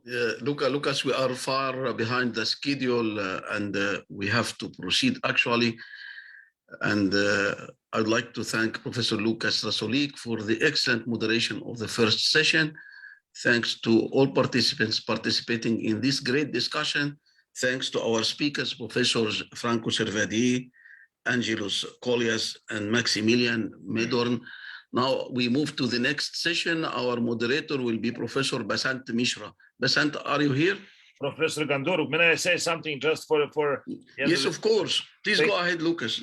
Thank you very much for this outstanding possibility to moderate this extremely important and scientifically proven session. which raised this great interest. Now I have to move to another meeting, scientific committee meeting for European Congress of Neurological Surgeons. So I would like to use this opportunity to invite all of you to follow the European Association of Neurological Surgeons website. President of the ENS, Andreas Demetriades, will give a lecture later on in the next session. We will really be happy to see you all in Belgrade on ENS Congress 2022. So this is one announcement. Another one later on, we have a Serbian Neurosurgical Society meeting, and I will send you all information about that. Thank you very much. Thank you very much, Lucas. Lucas is always committed to support our webinar series. Actually, he is giving the maximum support anyone can give. He's a great friend and brother. Thank you very much, Lucas. And our next session will be with the leaders or the current leaders of the Neurotraumatology Committee of the World Federation of Neurosurgical Societies, Andrew Reisner and Laura Lipa and Andrei Robiano. I give the mic now to Professor Basant Mishra. Yeah, good afternoon, good morning to people in North America and Americas, Latin America. And thank you very much, my dear friend Nasser, for inviting me to moderate this session. It's a pleasure. I've been listening to the very nice talks before this. So very, very useful and practical talks, actually very common problems which has been discussed, and so very useful for all of us. So I take this opportunity to now go on to the next session. And I understand that there will be, each talk will be for 15 minutes. And the discussion will be at the end of the talks. That's what Professor El-Ghandour told me. So the first talk in this session would be by Professor Andrew Reisner from USA, who is going to speak on post-traumatic aneurysms, rare and devastating consequences of TBI. Dr. Reisner, please. Good morning. Can you hear me? Yes, very well. Let me just share my screen. And how about that? Can you see my screen? Yes. Perfect. Well, good morning to everybody. And let me start off by thanking Professor Nasser El-Ghandour and Louis Balber for the wonderful opportunity to speak here this morning. I am going to speak on a rare but devastating consequence of traumatic brain injury, namely post-traumatic aneurysms. And let me start off by sending greetings to everybody from Atlanta, Georgia, and not only Atlanta, but from my home base, the Children's Healthcare of Atlanta. Children's Hospital in Atlanta is a large tertiary center. We treat a large population in the metro area of 6 million, but probably 16 million if you surround the entire state. At least 26,000 inpatient admissions, but perhaps what this audience wants to focus on is the close to 1,400 neurosurgery cases a year and the two large neurotrauma programs, namely the severe TBI program, which caters to at least 300 children a year, as well as a concussion program. A little bit of housekeeping. These are the funding sources. I have no financial interest to disclose, and all pictures are given with the patient's permission. I'd like to acknowledge my mentors for a second, if I could. Professor Tobias, my old anatomy professor, Michael Edwards, who trained me during my pediatric fellowship, the head of neurosurgery at Emory when I was a resident, George Tyndall, and his successor, Dan Barrow, who is still chair of neurosurgery at Emory, and an extremely talented vascular surgeon. In fact, Dr. Barrow has kindly shared one or two of his cases, which I'd like to share with you all today. If I could digress just for 30 seconds, and this is really mainly to the younger audience here. You know, mentorship, like I've just mentioned, never ends. And it's one of the just joys of being a neurosurgeon is that you have just such wonderful colleagues and you meet so many inspirational leaders throughout your career, not just when you're resident.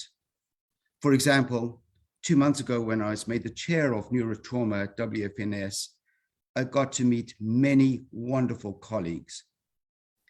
And I'd especially like to thank 4 individuals who, to me, are examples of professionalism and graciousness, namely my immediate predecessor, Tariq Khan, the ex-chair, immediate past president, Franco Savide, and my co-chairs, Laura Lipper and Andres Rubiano. I could go on and on for the remainder of my time, elaborate on these amazing individuals, but really there's no need. Their reputations precede them. And I think if I did, I would just embarrass these modest individuals further. So how about I jump right in and speak about post-traumatic aneurysms. Well, what are they? Well, as the name suggests, they're aneurysms that occur after trauma. They are rare. This topic is not as common as the topic that Dr. Colliers has just spoken about, subdurals, or Franco spoke about refractory ICP. Certainly we see that in children, but these problems are equally devastating.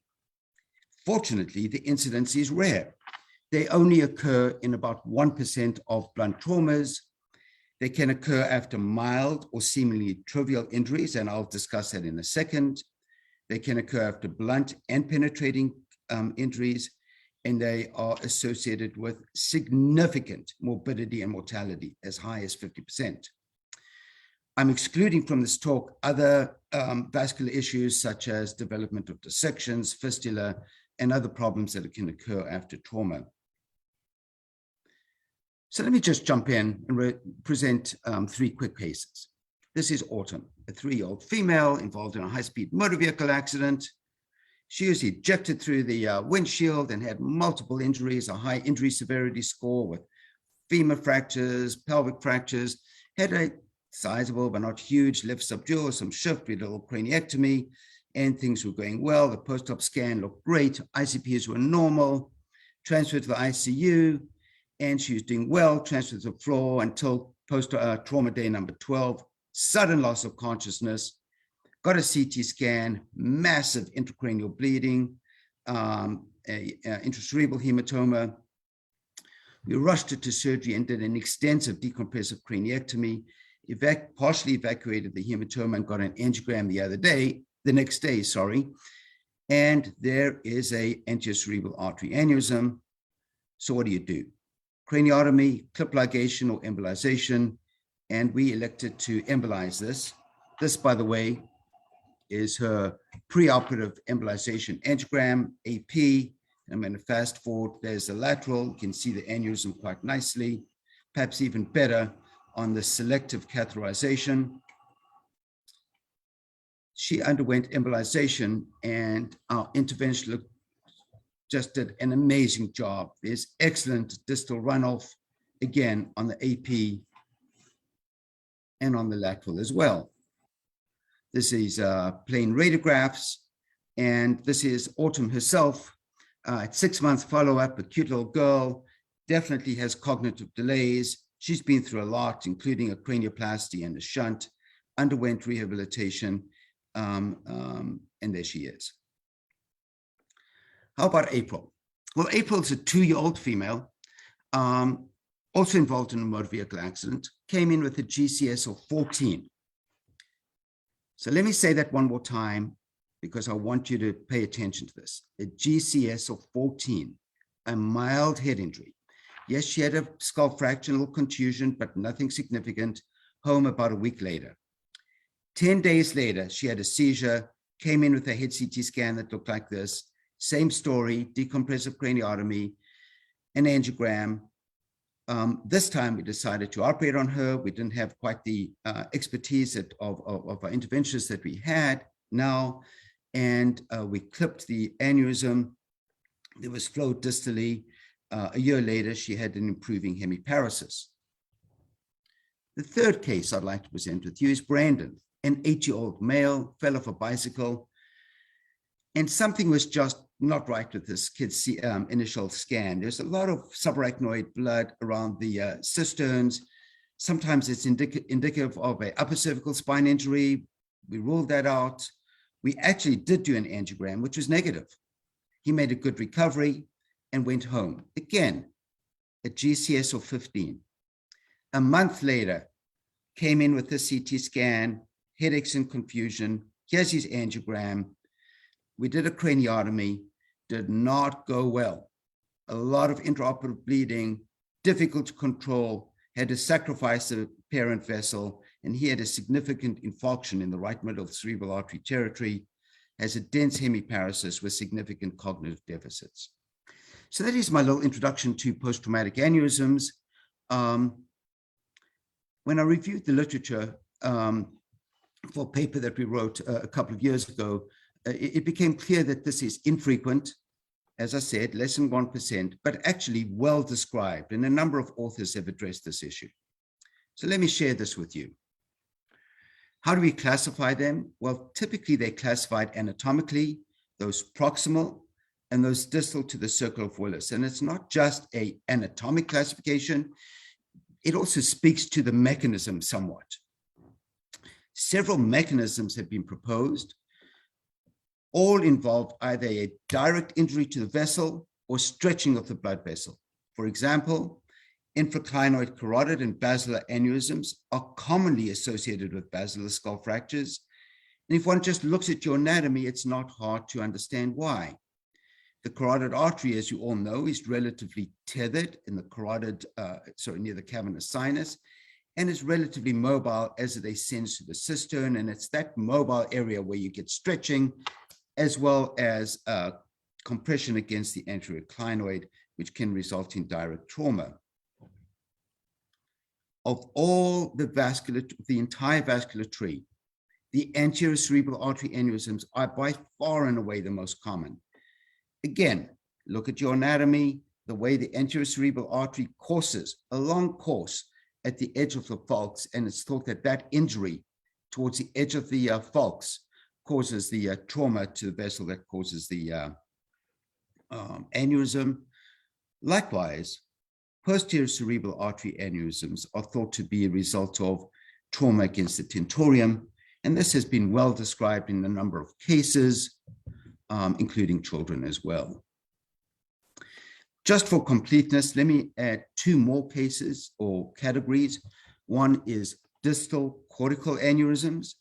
Not hard to understand how a depressed skull fracture here could injure a vessel, which could result in a delayed aneurysm, often manifest with a growing skull fracture or mass later, and rarely, but again, for completeness sake, superficial temporal arteries can occur with direct injuries to the scalp. A very common and now increasingly reported post-traumatic aneurysm is iatrogenic. After multiple and different kinds of surgical procedures, these have been described, including endoscopic third ventriculostomies affecting the basilar tip with devastating consequences, transnasal surgeries with misadventures and through the anterocranial fossa, and even benign things such as repeated subdural taps. Let me present a case with you, and again, this is care of, thanks to Dr. Barrow, iatrogenic middle cerebral artery aneurysm following epilepsy probe placement. This is not the same patient, but I just put it up as an example for those students that are not familiar with this. These are deep electrodes that are placed. Not hard to understand how you can get inadvertent injury to the vessel as occurred to the middle cerebral artery here. There's the pseudoaneurysm. Here's a patient's position for surgery. And let me run through a edited intraoperative video. The artery's been dissected, a graft is being prepared, and as often happens with these cases, intraoperative bleeding occurs because these aneurysms are particularly friable. The graft is being prepared here. The aneurysm was temporarily ligated while the graft was being prepared, and this is towards the end. The clips are removed, and as you can see, just an excellent result with good distal flow through the middle cerebral artery. Again, here is the aneurysm of the operating room table. The pathology. Well, most aneurysms are false aneurysms. As we know, these pseudoaneurysms occur when there's disruption of all three layers of the vessel. Occasionally, one of the layers could be intact. Regardless, this is a nice academic chat. The point is, these aneurysms are very friable and rupture more commonly than the typical congenital or berry aneurysms. How about the clinical presentation? Well, as indicated in my few cases that I presented with you, there's usually an acute decrease in level of consciousness with either a focal seizure or focal deficits. Most series, large one by Buckingham et al., and certainly our experience at Emory, is that traumatic aneurysms are more common, but not exclusive in children. And that may be something to do with the elasticity of the blood vessels, the enlargement of subdural spaces. And in all series, there's a male predominance. There's a list of the presenting features here. Again, this would depend on the location of the pseudoaneurysm. How long does it take for one to manifest? Well, that's highly variable. The average is about 3 to 4 weeks. Regardless, whenever it does manifest, one should immediately get a CAT scan and an angiogram, and then decide what the appropriate treatment is. I put this slide up because I'm often asked, how do you know that there wasn't a pre-existing aneurysm? Well, you don't really, but they are distinct. Traumatic aneurysms course along the vessel, usually near a dural edge, as opposed to the non-traumatic aneurysms, such as this example of a basilar tip here, which occurs at the arterial bifurcations. So what do you do? What radiographs should you get?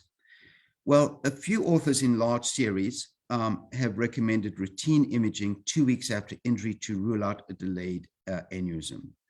We have not done this routinely, and we only do it on a case-by-case basis. It's just logistically impossible for us to do this, and I think most to do this. We do it on selective cases. For example, this 2-year-old that I took care of last month, where she sustained a gunshot wound to the head. There's the entrance wound in the frontal area, exit wound with a large hematoma, and I did get a post-op CT angiogram 2 weeks later to rule out an aneurysm. I think in areas of blunt trauma, it's been pretty well established CT angiogram should not be done routinely. This was a large series, 10,000 patients from Tucson, Arizona, which said that they really questioned the empiric use of CT angiogram to rule out vascular injuries in blunt trauma. Not so much for penetrating trauma, especially stab wounds. Stab wounds have a high incidence of aneurysms. In this series, there was 14% of intracranial stab injuries had an aneurysm, even higher than, quite frankly, high velocity missile injuries, and where only 3% had traumatic aneurysms. This is an example of a case that was taken care of by my colleagues at the county hospital, a large knife wound to the skull. This is his CT scan, gross picture of the offending object, and there's a picture under the microscope. What about the natural history? In a word, terrible. Many studies, including one that came out of Emory in the 1970s by Alan Fleischer and Dr. Tyndall, showed that mortality is almost 50%. The mortality of untreated, conservatively managed post-traumatic aneurysms is much worse than the mortality rate of surgically treated cases by the numbers of 41 to about 20%. Others have reported this as well. Of course, exceptions occur. There have been a few case reports of survivors that have been treated conservatively, but we would recommend, despite the risks of surgery and embolization, active management of these cases. Which one should you do, surgery or embolization? It really depends on case to case. This is a 25-year-old that was involved in a motor vehicle accident, loss of consciousness, a month sent to rehab, a month later. By the way, this story and the CT scan should now become familiar to everybody. Here again, in a delayed fashion, massive intracranial bleed, This is an angiogram. And this is a picture of the surgery where the aneurysm was ligated. Again, a little bit of intraoperative bleeding, fortunately not horrendous. This patient survived. And after the aneurysm was appropriately ligated, the aneurysm itself was open to be sure that it was excluded from the circulation. This is a postoperative angiogram. So bottom line is endovascular techniques have advantages, non-invasive surgery has advantages, definitive isolation of artery, you can reconstruct the parent vessel if needed, but really it needs to be decided on case-to-case basis because there's such variations in the aneurysm geometry, the anatomic location, comorbid conditions, surgeon's preference, and perhaps most importantly, institutional and local resources. So let me conclude, ladies and gentlemen, by saying that post-traumatic aneurysms are rare. Again, not as common as the topics that Dr. Collias, the subdurals, or Franco spoke about, the refractory raised intracranial pressure, but devastating. There's a distinct clinical, radiographic, and pathology category of these aneurysms that differentiate them from the non-traumatic aneurysms, and I hope I've stressed that. These lesions must be considered in all patients who have an acute neurological deterioration after head injury, even mild head injuries. They occur more commonly, but not exclusively, in children. The natural history is associated with very high morbidity and mortality, and surgical clipping and endovascular occlusion are definitive treatments and should be employed despite the high rate of intraoperative aneurysm rupture. Thank you very much for your time.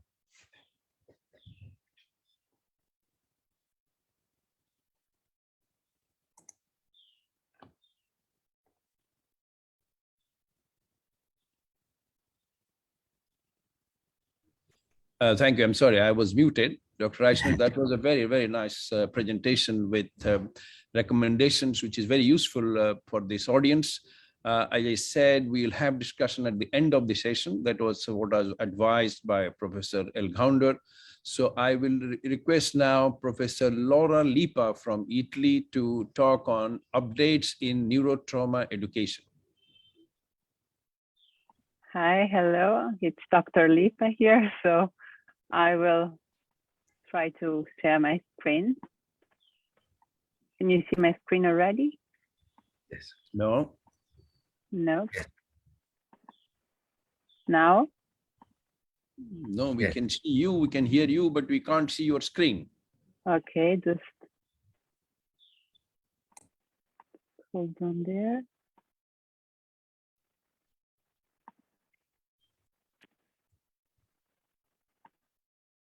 Okay.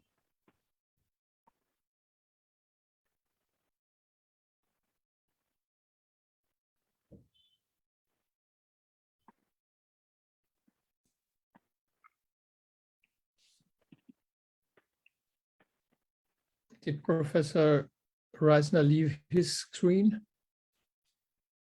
No, Stop.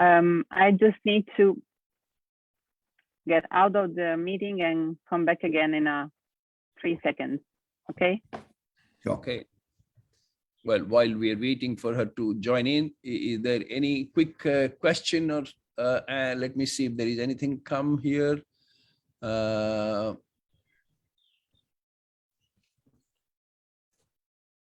Does your department, this is Dr. Reichner, does your department do CT scan of the children with GCS 15 during the admission? No.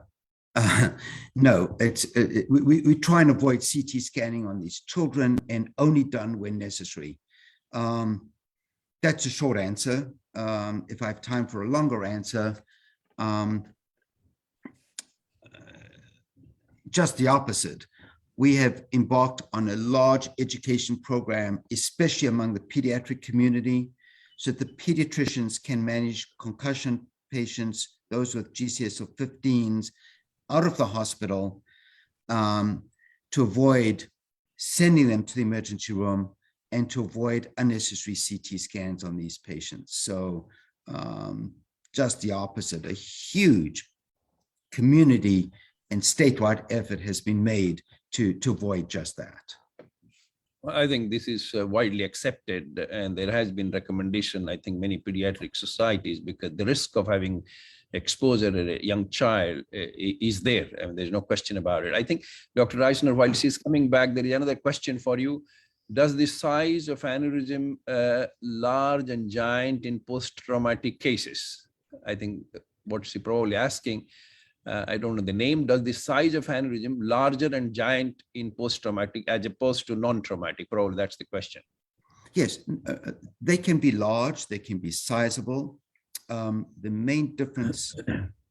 Yeah, now I can hear you, I think. Okay, you can finish Can your you, can you hear me now? Yeah, just 1 second. Let Dr. Reisner finish his sentence and then you can go on, please. Perfect. Thank you, Dr. Lippa. Yes, they can be large and occur in any location. Again, they are often false aneurysms, and so they can be sizable, irregular, and occur anywhere. Thank you. Thank you, Professor Lipa. The stage is yours. We can see your screen. Please go ahead. Finally, so I'm sorry. It's Zoom has updated itself, so I need some privacy things. Thank you for having me today. It's Dr. Lipa from Siena, currently with COVID, so home. So why are we talking about education in neurotrauma now? Is this a topic still? I think so, and especially because if we think about trauma as an epidemic as well, we all know that the amount of trauma we see every day in our practice. Can we talk about a forgotten pandemic? We know that trauma has been historically some kind of the forgotten child in neurosurgery, not as technically demanding maybe as other subspecialties, but I don't think so. I think that trauma requires much more study and much more, research than others, but this might be debatable. What we see now is that while we have been actually sheltering in place, we also have been shrunken our wards in terms of education in every step of the neurosurgical topics. So while I was preparing a webinar for the department in last December, I was talking about helicopter rescuing, early transfer, low dynamics, elderly triage. But I was thinking about how lucky I was to be able to talk about that. So is trauma the same everywhere? I don't think so. We need to talk about and to think about the social determinants of health and also the availability of resources. So we can see here a couple of example of academic production. So Professor Barthelemy has told us that even in the US, within the US, there is a difference of health equity in terms of resources and of availability for a neurosurgical consult in a timely fashion. And at the same time, we have a recent report from Guinea, West Africa, where we see that the mortality is very high, but most major traumas never reach the hospital. This we know. It's not me that I'm telling you this, we know very well. So what is the difference between what we see and what we can do? This is also about pre-hospital care and pre-hospital access. So we all know that whatever we do in the very beginning of trauma, the initial moments will determine afterwards the outcomes.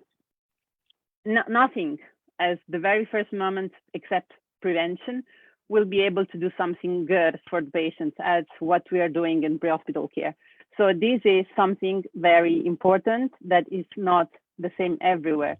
Why I'm talking about this? Because we need to assess as much as we assess differences between high-income countries and low-income countries, and the difference between our resources, we still have to take care of the education of our new generation of trainees. So if we have an heterogeneity of growth in all neurotrauma-focused programs or less, and a lower caseload, and the teachers have not the same personal interests or subspecialties, and there is a scarcity or sparsity of resources and equipment, what we find is that what happens is that we have an heterogeneity of care. So this we can avoid. I think that this must be our concern for the next generation. So we have neurotrauma education initiatives. This is a wonderful example. We have a lineup of speakers today, which is amazing. But also the WFNS Neurotrauma Committee has held and wants to keep the good habits of congresses, webinars, and want to establish a fellowship and grand rounds and to develop a core curriculum of videos able with a repository to be able to film from everywhere in a free way. Same way the Neurotrauma Committee of the ENS is working hard with monthly webinars and a crash course that's coming up.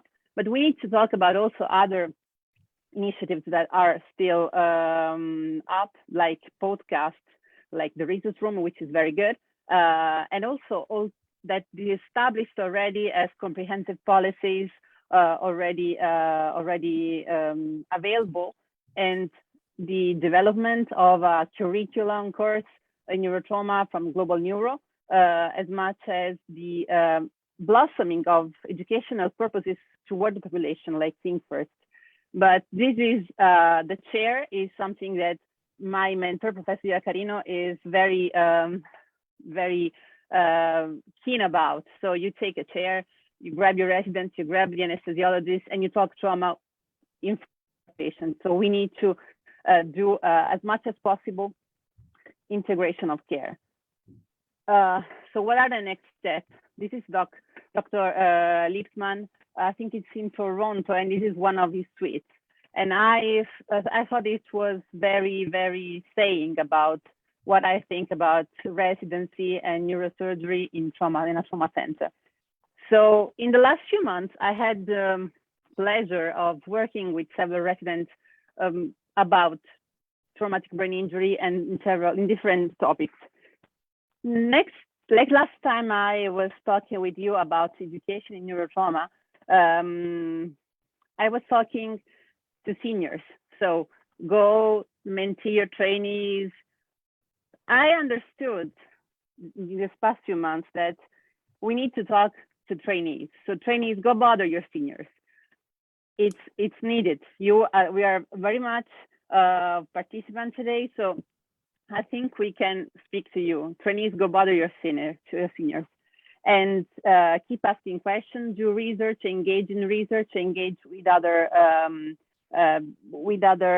specialties, professionists as much as you can. ICU, trauma, pre-hospital care, rehabilitation, and nurses, kinesitherapists. We need to reach out for collaboration with other figures, and we need to be able to think of trauma as a continuum of care, from the very moment to the prevention as well, to the ICU and the rehabilitation. So what my aim today is to tell you that we are here as WFNS Neurotrauma Committee, and we are here to establish with you and to be, we are available for you. Okay, so what is going on now behind the curtains of the WFNS Neurotrauma Committee is this repositories of videos and for instructional purposes to be accessible worldwide. And for this, we will engage with all of you. Thank you.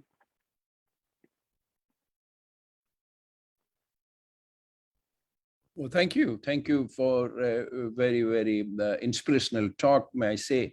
And obviously, Professor Lipa, you are muted. But yeah. So thank you very much for this inspirational talk and, kind of advising the young neurosurgeons to get involved in trauma. And there's no question in my mind, the trauma is probably the hardest of neurosurgery branches. You don't have any regular timings, and you have to be up there any time of the day and night. So it needs commitment. And thank you for that talk. We'll have the discussion questions at the end of this session. I now invite Professor Andreas Rubiano from Colombia, who will be speaking on intracranial compartment syndrome in trauma brain. Dr. Rubiano, please. Hi, Dr. Misra. Thank you so much. Thanks to Dr. El-Ghandour and also to Professor Borba for the kind invitation. The idea is to briefly share some of our recent insights related to the new approach for ICP in a concept that is called the intracranial compartment syndrome.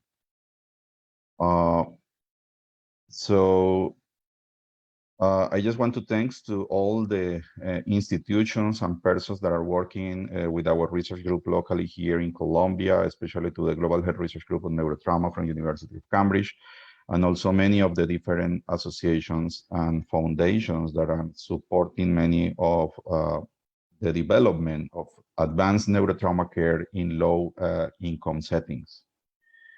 So let's talk a little bit about the compartment syndrome. We are all familiar with the compartment syndrome in other regions of the body, like the abdomen or the extremities. It's a syndrome that is caused by an increasing pressure within an anatomical compartment. The compressions affect blood circulation and also integrity of the tissues that are contained in the compartment, especially the nervous tissue. It is a prerequisite to define this syndrome that the compartment must have limited elasticity. Is the concept of a compliance near to zero after a specific level of compression have reached in the involved structures. And due to its anatomical and physiological characteristics, only certain areas of the body are more prone to develop this type of syndrome. As I mentioned before, the most common are extremities and the abdomen. So if we consider the cranial vault as something similar, we can talk about the cranial compartment syndrome, knowing that the intracranial compartment is included in a dural membrane that have limited expansion. It is divided into 3 subcompartments, 2 supratentorial and 1 infratentorial, and both are included in a non-elastic bone box.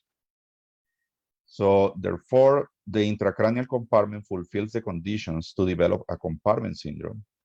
And depending on the degree of tolerance to pressure of each subcompartment, a change in volume or pressure of any of the contained elements, a subcompartment syndrome can progress to a generalized compartment syndrome.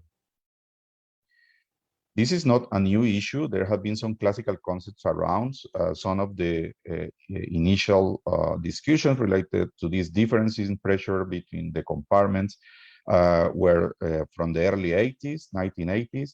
And there were some publications related to differential intracranial pressure in patients with unilateral mass lesion, and also difference between supratentorial and infratentorial pressures, especially for the group of Richmond with J. Douglas Miller, where they start doing some of the advanced monitoring system with the Richmond screw. Posteriorly, the group from Barcelona with Professor Sauquillo start evaluating and digging into the differences in the interhemispheric supratentorial pressure gradients and if they were clinically important or not. So considering all these previous concepts, an increase in ICP can generate a compartment syndrome with compression of nervous tissue and cerebral vessels. The progress of this syndrome without treatment has the potential risk of cause an irreversible hypoperfusion or irreversible ischemia, generating temporary or permanent neurological damage. So we need to go into the physiology of the interaction of the compliance and the components of the cranial vault in order to understand better how it affects the actual trends of management based on the actual neuromonitoring devices that we have. So understanding what is the real pressure gradient between each one of the subcompartments and whether if this gradient has been generalized to the entire skull content affecting the compliance with the risk of neural tissue ischemia within each compartment, it is very important during the delivery of care. This concept is very far from the classical concept of intracranial hypertension, as we have identified patients with loss of compliance who has established a cranial compartment syndrome identified by an abnormal ICP wave and difficulties in the gradients of pressure for the blood vessels with normal values of ICP. So when we describe a case of intracranial hypertension syndrome in patients with a normal value of ICP, it's like describing a case of arterial hypertension in patients with normal arterial blood pressure values. So the application of specific ICP thresholds to define intracranial hypertension has been considered classically a heuristic approach, being a proposal for solving a problem with a practical method without a guarantee of being optimal, but being sufficient to reach an immediate short-term goal. In this case, is to lower ICP. Thanks to the collaboration that we are involved, including non-invasive technology and also invasive technology for monitoring and understanding the brain dynamics into the cranial ball, we have identified some TBI patients with abnormal ICP wave, that means loss of compliance, associated with abnormal optic nerve ultrasound measurements, and with abnormal pupillary response measured by a digital pupillometry who had normal ICP values. This is just some of these examples. We had a patient that have a value of 16 millimeters of mercury that can be considered over the threshold of the normal value for ICP. But if you see the pattern of the curve, you can identify that P2 is going at the same level of P1. And also we have some patients where you have abnormal values considered in the thresholds for ICP with a normal ICP curve. So this really identified that we need to go beyond just one number in order to identify what is happening into the intracranial compliance. So there have been several issues discussing how this can be approached. There have been some interesting papers from Japan measuring CSF flow at cisterns levels in patients with intracranial hypertension, and see how sometimes the cisterns are kind of open, but the flow is totally paralyzed. So in this case, the compliance is affected. So maybe in this case that we have for one of our patients with an ICP of 12, and you clearly can see that the P2 is going over the P1, means the compliance is lost. So how can you treat a patient with intracranial hypertension with a normal ICP value? So this is what allow us to go over a new discussion over how we can focus this syndrome. So the definition includes also decrease of the cerebral blood flow or effects of the cerebral blood flow. A transcranial Doppler or a PTIO2 exam could support the diagnosis of the cranial compartment syndrome.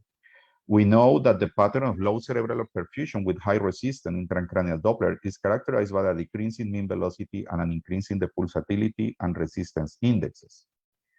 So we can identify patients not only by the ICP, but with these other systems, and especially with the ICP waveform, that can allow us to understand how the compliance is affected and how we need to treat urgently these patients, not only medically, but maybe with a surgical approach.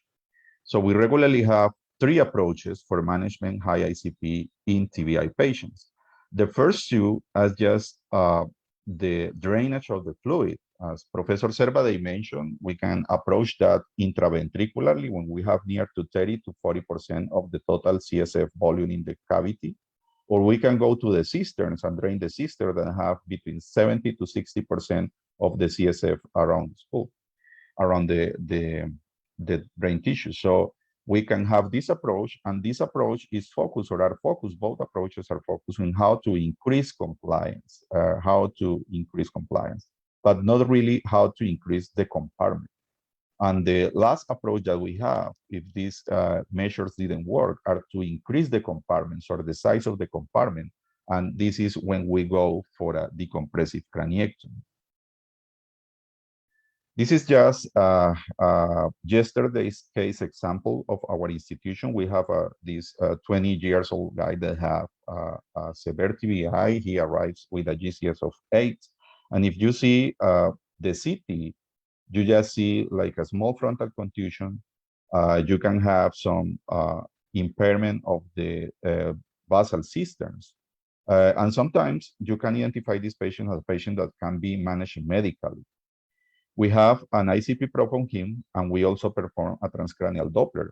And the ICP in this case is high, 28, but also if you fit better into the curve of the ICP is almost the same curve of the cerebral blood flow.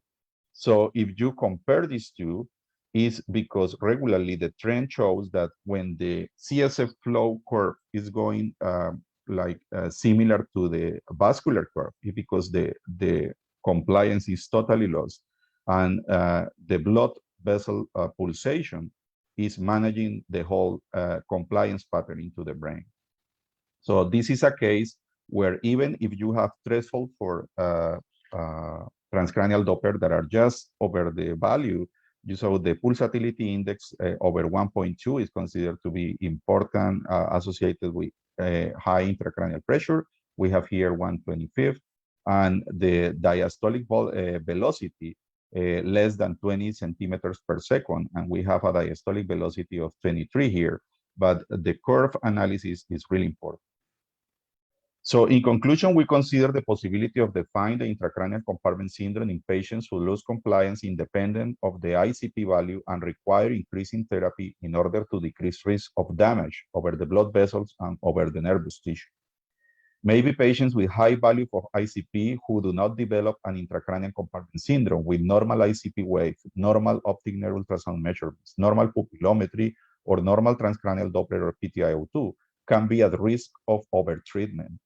And in an opposite way, patients with normal ICP value and abnormal ICP wave, abnormal optic nerve ultrasound, abnormal pupillometry, or abnormal transcranial Doppler or PTIO2 can be at risk of undertreatment. So what maybe do the difference in this case is the presence or early diagnosis of the intracranial compartment syndrome. So we just need to remember that traditional numerical thresholds for ICP beyond have been proposed as trigger for 3 possible cases of intracranial hypertension. This is a heuristic approach. Fundamental concepts of the mechanics and the dynamics of fluids and solids demonstrate that the ICP number or an ICP range does not fully explain intracranial dynamics. ICP is derived from interaction of elements such as pulsatility, flow velocity, compliance of the cerebral blood volume, cerebral spinal fluid, and the compliance on the brain tissue.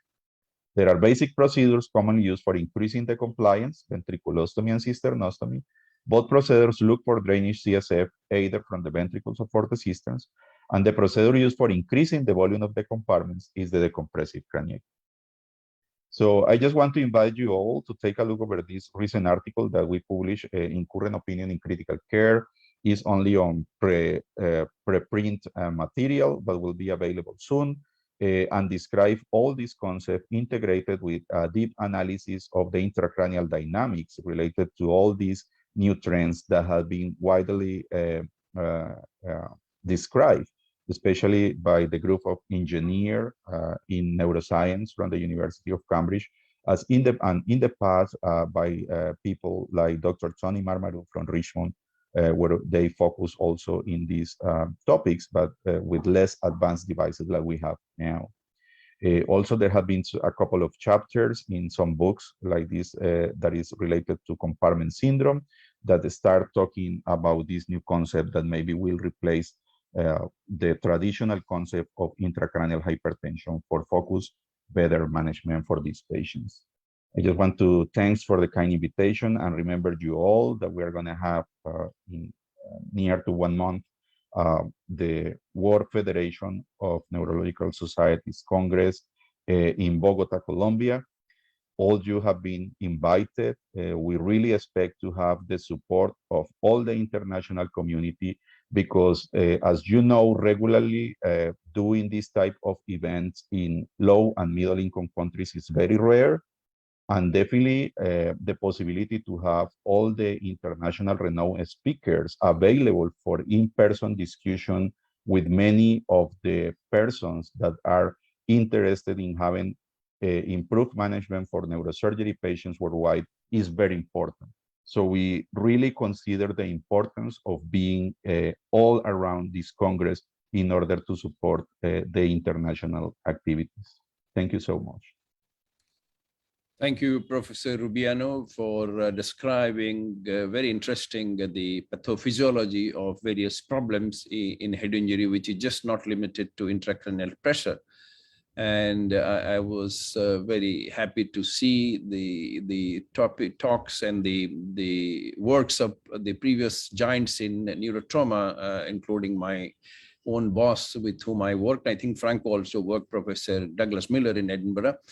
They were the pioneers in this cerebrovascular pathophysiology mechanisms. Thank you very much. I'll take some questions first before I share with you some of my slides.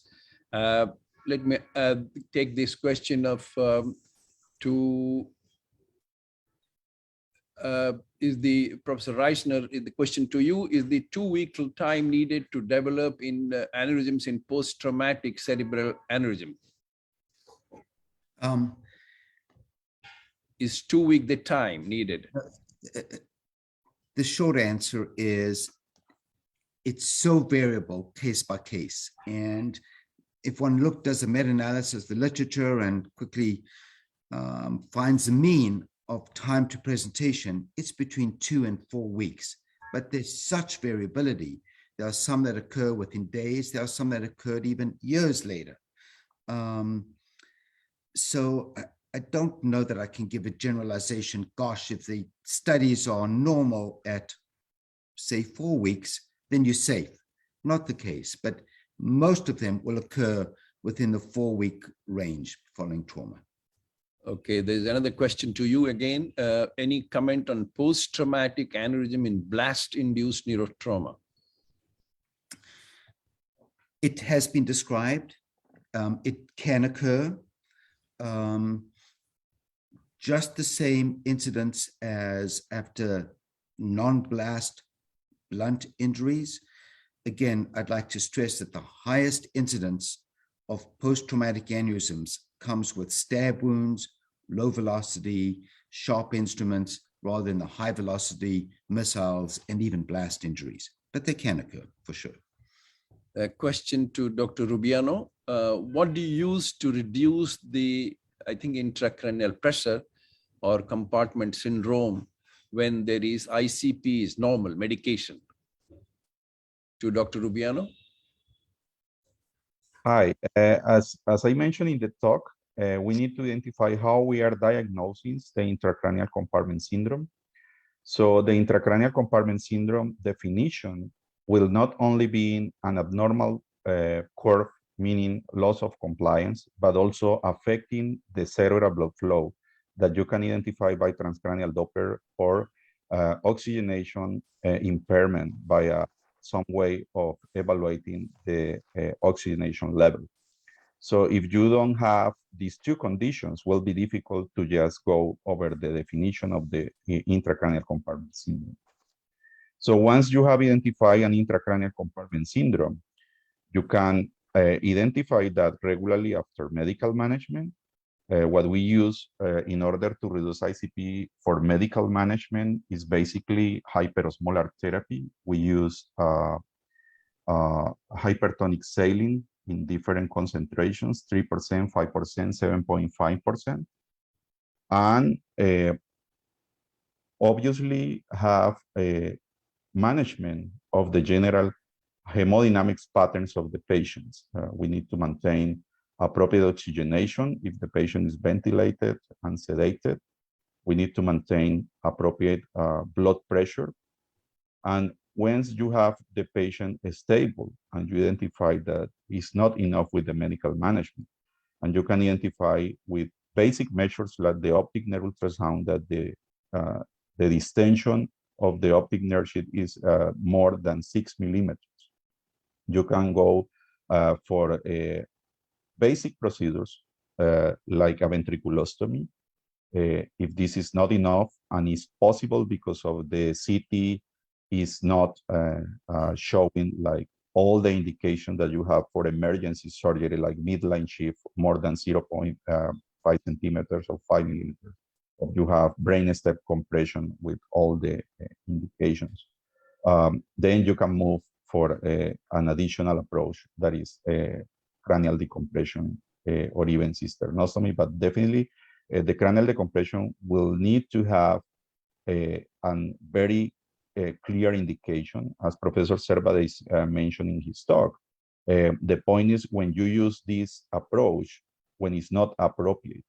So the order to have this concept of intracranial compartment syndrome is that really you need to be clear why you are doing the procedure. And if you do that as a primary procedure or a secondary procedure, it totally depends on how many technology you have for early identification of this kind of successes.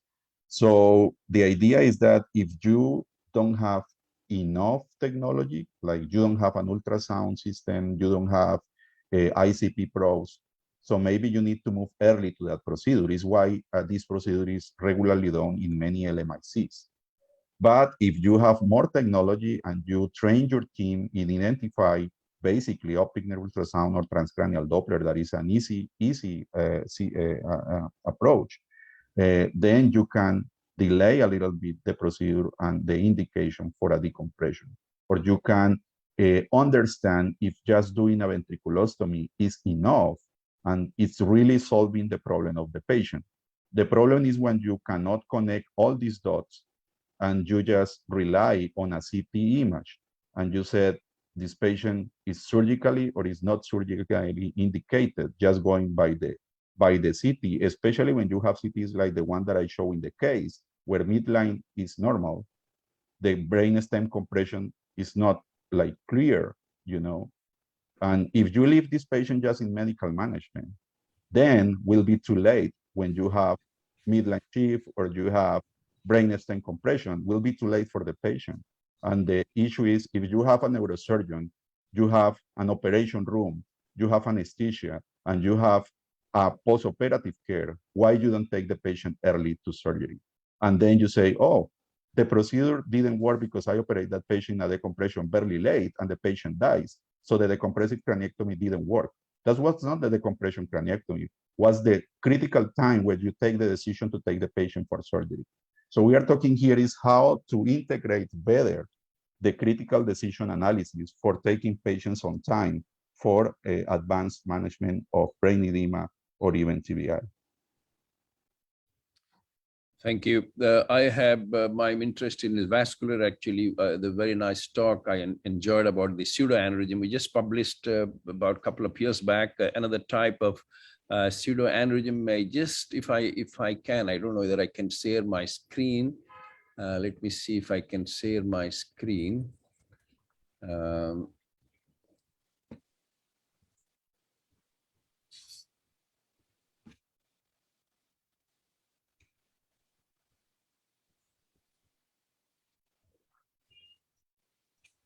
Are you seeing my screen? Yes. Yes. Okay, so this is a 57-year-old man with a road traffic accident. And you see here, that's the aneurysm. That is a, I don't know, I cannot make you can it. see.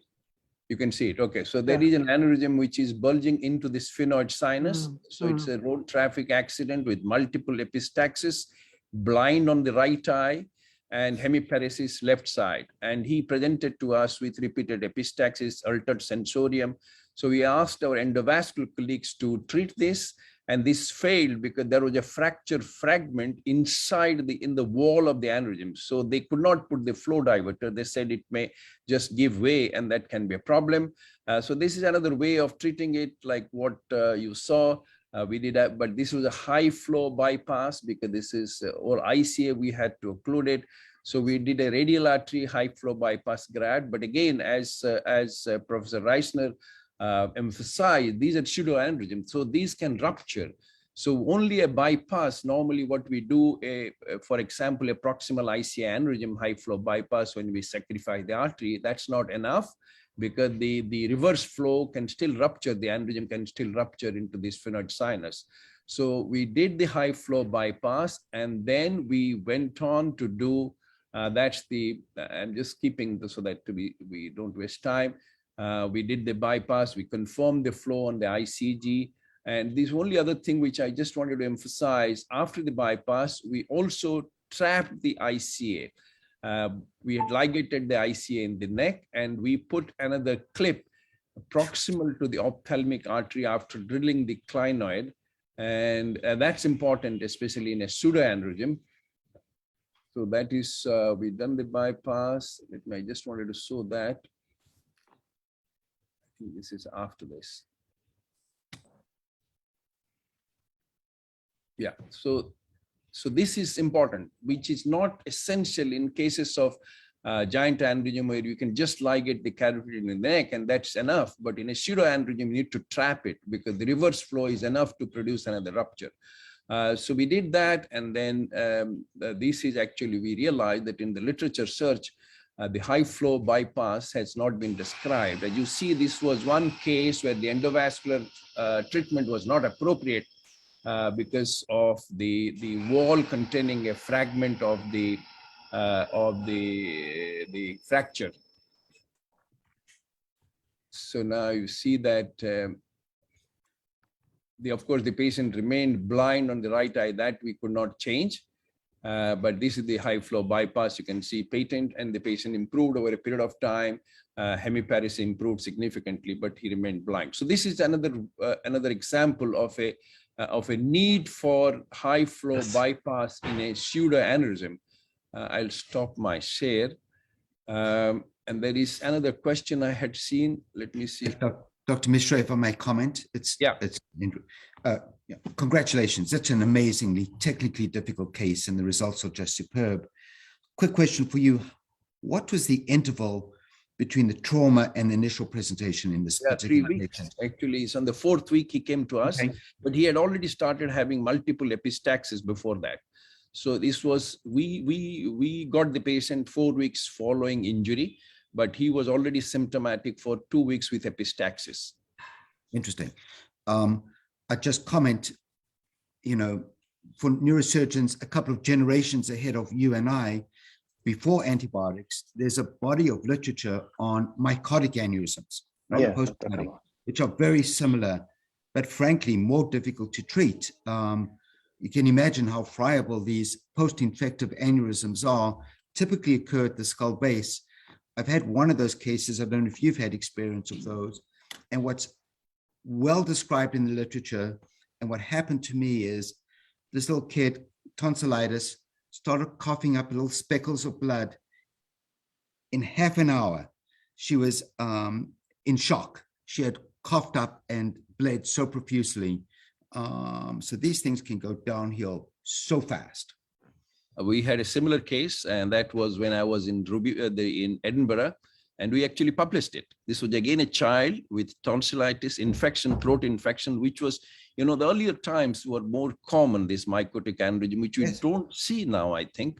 But that again, the similar story, massive hemorrhage, and then the ENT guy, they packed it, and then we ligated this. So this was way back in 1980s, and this was Mr. Shaw, who was the consultant under whom I was working. He was a pediatric neurosurgeon in UK, and I was the registrar then.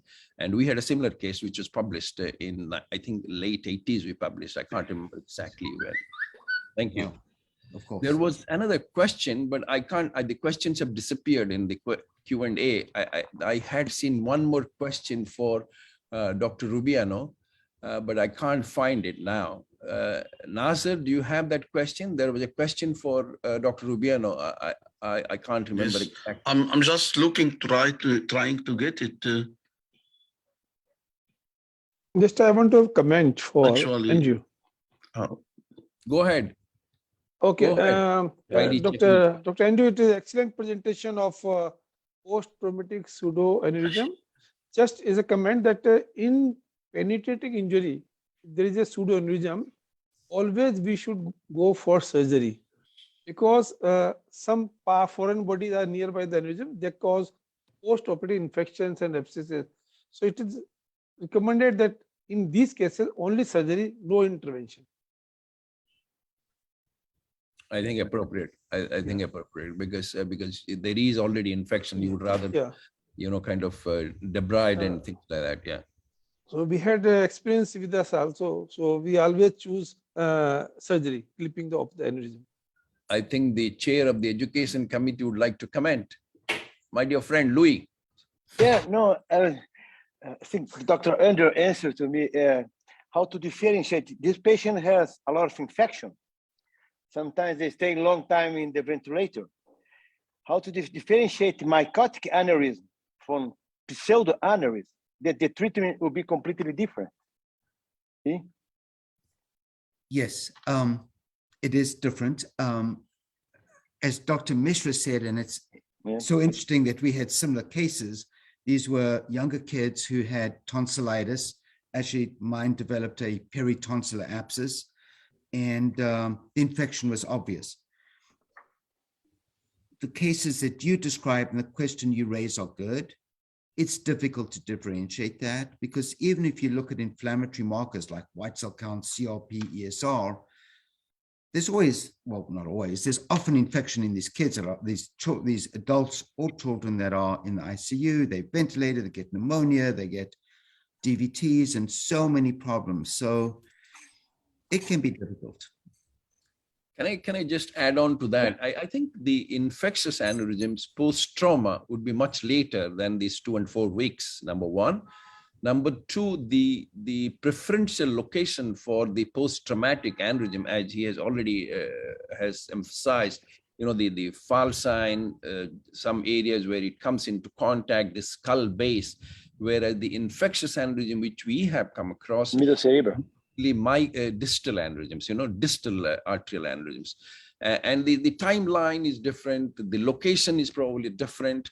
And the clinical profile, I think, is also different. You have sepsis, which you always don't have in this post-traumatic aneurysms, which are much earlier, I would say. We do see mycotic aneurysms in settings of cardiac disease and endocarditis and other sepsis-related things. But mostly they are not at the skull base and they are distal aneurysms. Basant, I found the question already. Please go. Please, can you just say that question? Yes, okay. It's for Dr. Robiano. What do you use to reduce the ICCS when the ICP is normal? Are you going to use medications? No, that he answered. There was a question after that, Nasser, there was a question just after that. Okay, I will see it again. I'm sorry. Is there any other question? Yes, please go ahead. ICP cause cranial compartment syndrome, or it is the reverse? Yeah, that's the question. Yeah, that's correct. Robiano? Can you repeat the question, please? Okay. Is ICP cause cranial compartment syndrome or the reverse? I think it's not only the ICP. Yes, suppose that the ICP can cause the intracranial compartment syndrome regularly. If you go over the other syndromes in other parts of the body, it is the same, the increase in pressure.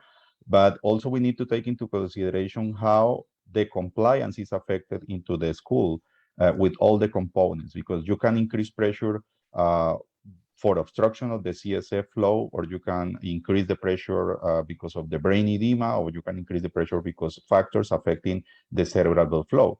So at the end, yes, all of them will increase the ICP, and then the increase in the ICP will take to the intracranial compartment syndrome. But as we discuss how you can discuss or how you can define an ICP threshold if the ICP is normal, but all the evaluation of the compliance is affected. So that's why we do not rely just on a number, and maybe we need to move forward to better analysis of the curve and the other new type of diagnosis for that.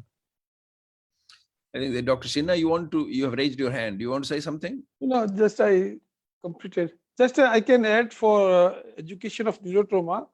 that involvement of neurosurgeon is very important, especially in low-income countries, for decreasing morbidity and mortality of neurotrauma. As just I will give example.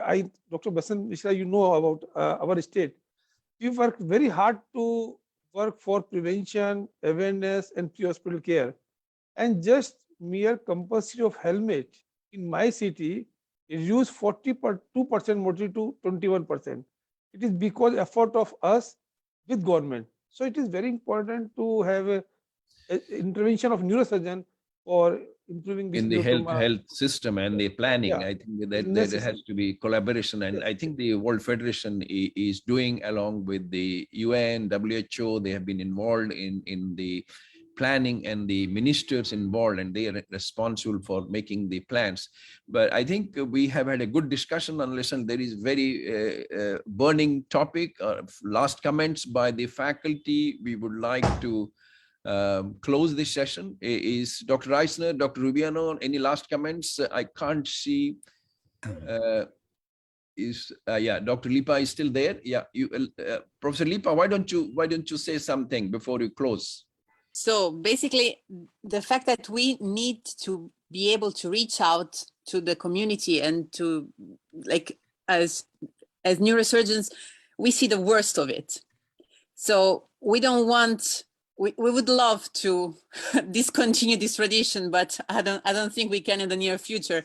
But education is of the utmost importance for the public. So we need to reach out to like Think First or many other initiatives that are out there also with about sports. So we need to reach out and to educate youngsters like the one here.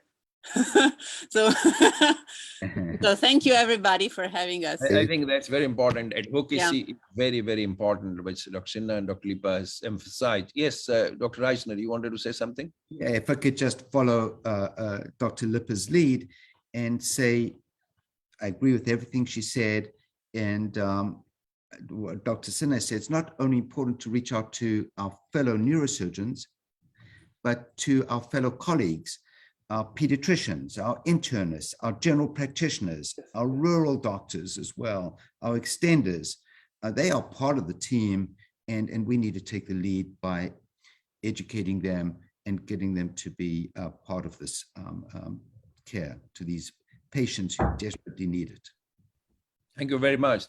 Thank you, my dear friend Nasser, for this excellent opportunity. Thank you. I hand over the mic to you.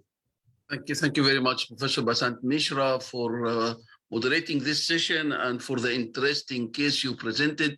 Thanks to our speakers, Professor El-Ghandour Reisner, Chairman of the Neurotraumatology Committee of the WFNS, Professor Laura Lipa, and Professor Andy Robiano, the co-chairpersons of the Neurotraumatology Committee of the WFNS. Thank you very much. The discussion was interesting and all the talks were great. Now we move to the third and last session. We still have 4 speakers, and I give the mic to my friend, our great Professor Francisco Tomasello, to moderate the next session. Thank you, Nasser. Good afternoon, everybody. I would like to thank you, Nasser, so much for this invitation, and congratulate you for the enormous efforts you are doing with this educational activity of this seminar and beyond. I will say. Thank you, my friend Tomasello. Thank you very much. I am absolutely sure as well that the World Federation Education Committee, and I listened with great interest what Professor said about the program of education, which is one of the most important missions of the World Federation. And I wish Professor Borba and the Education Committee, really, I wish a very great job for the next future. The audience of this seminar is about 350 participants. This means that neurotrauma is a crucial aspect of neurosurgical practice. So I am enjoying so much this seminar, and with outstanding lecturers, and I am sure that this will be absolutely of great benefit for the trainees and the young generation, but not only for them, but for all the community. Now, we are a little bit late with the scheduled time, but I would like to start introducing Professor Tariq Khan with the talk of cranial cerebral muscle injuries. Professor. Thank you very much, Professor Tomasello. Hello, everyone. Just going to share my screen. Can you see my screen? Yes.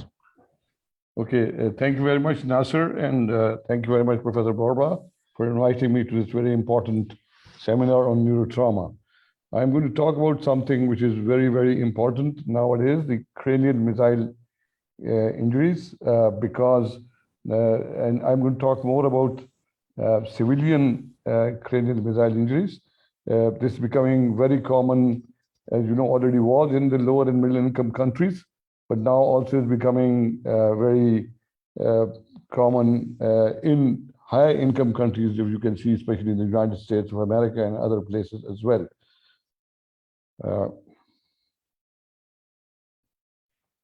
So cranial firearm injuries, and I'm going to concentrate on civilian injuries. And these blast injuries and firearm injuries carry a very high morbidity and mortality, as we all know.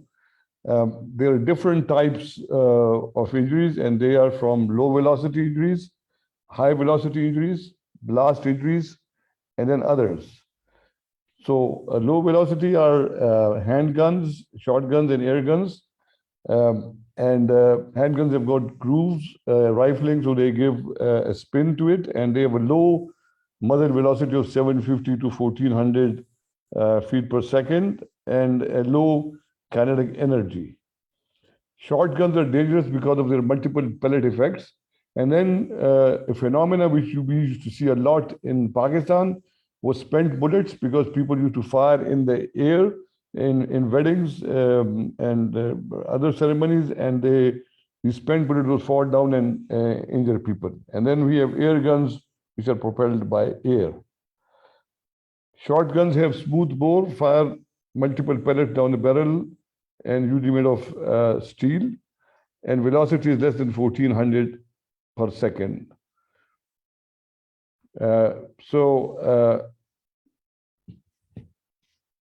The high velocity are the ones which are very dangerous. They have rifled barrels. They have a muzzle velocity of greater than 2200 feet per second with a very high kinetic energy. And the main thing is the yawing effect and the cavitation effect because of this high velocity. And the yawing effect is the tumbling down of the bullet. And if you look at this slide from the ICRC, you can see they're talking about the wound channel of an AK-47 bullet, and it can create a cavity of literally 25 times of the bullet size, depending on how far it is going to travel. So the high velocity is damaging because of this cavitation effect as well.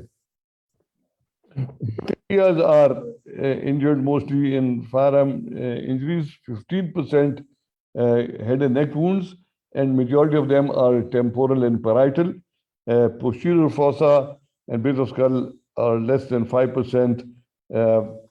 So the vault, frontal, temporal, parietal area is more common, but these are areas from which patients survive as well, because as you know, that if you're injured in the base of skull or posterior fossa, the survival chances would be very little. So the factors determining the extent of injury is the nature of the projectile and the point of entry and angle.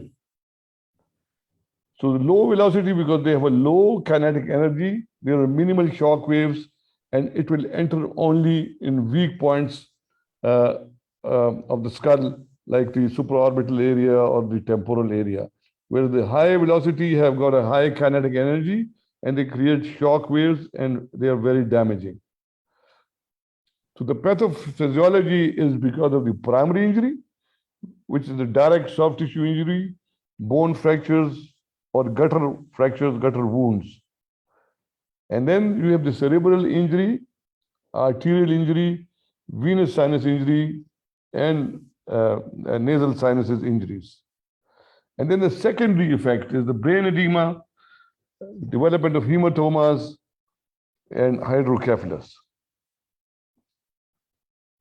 You can get coup and counter coup injuries, and then the shock waves, sonic waves, and then, as I said, the temporary cavity formation. So you can see from this small video that how much devastation it can cause all over the brain.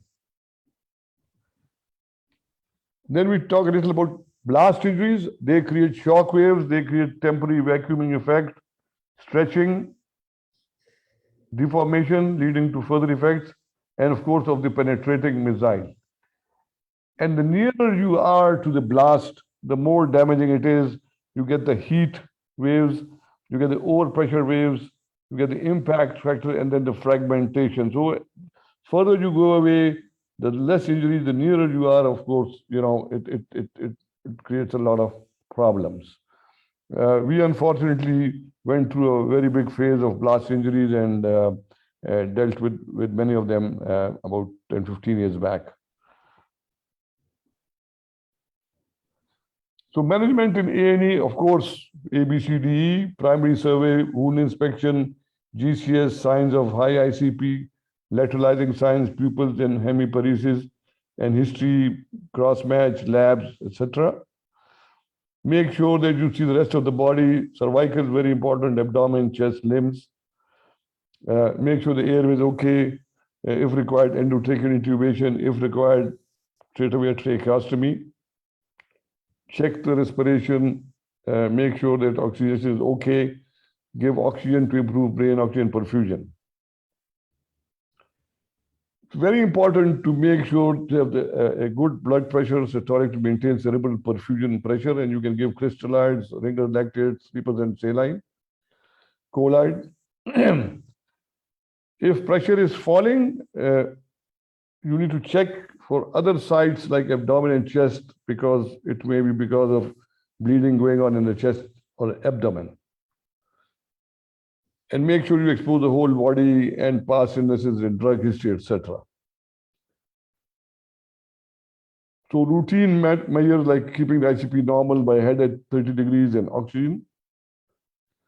You can give mannitol in boluses or 3% saline.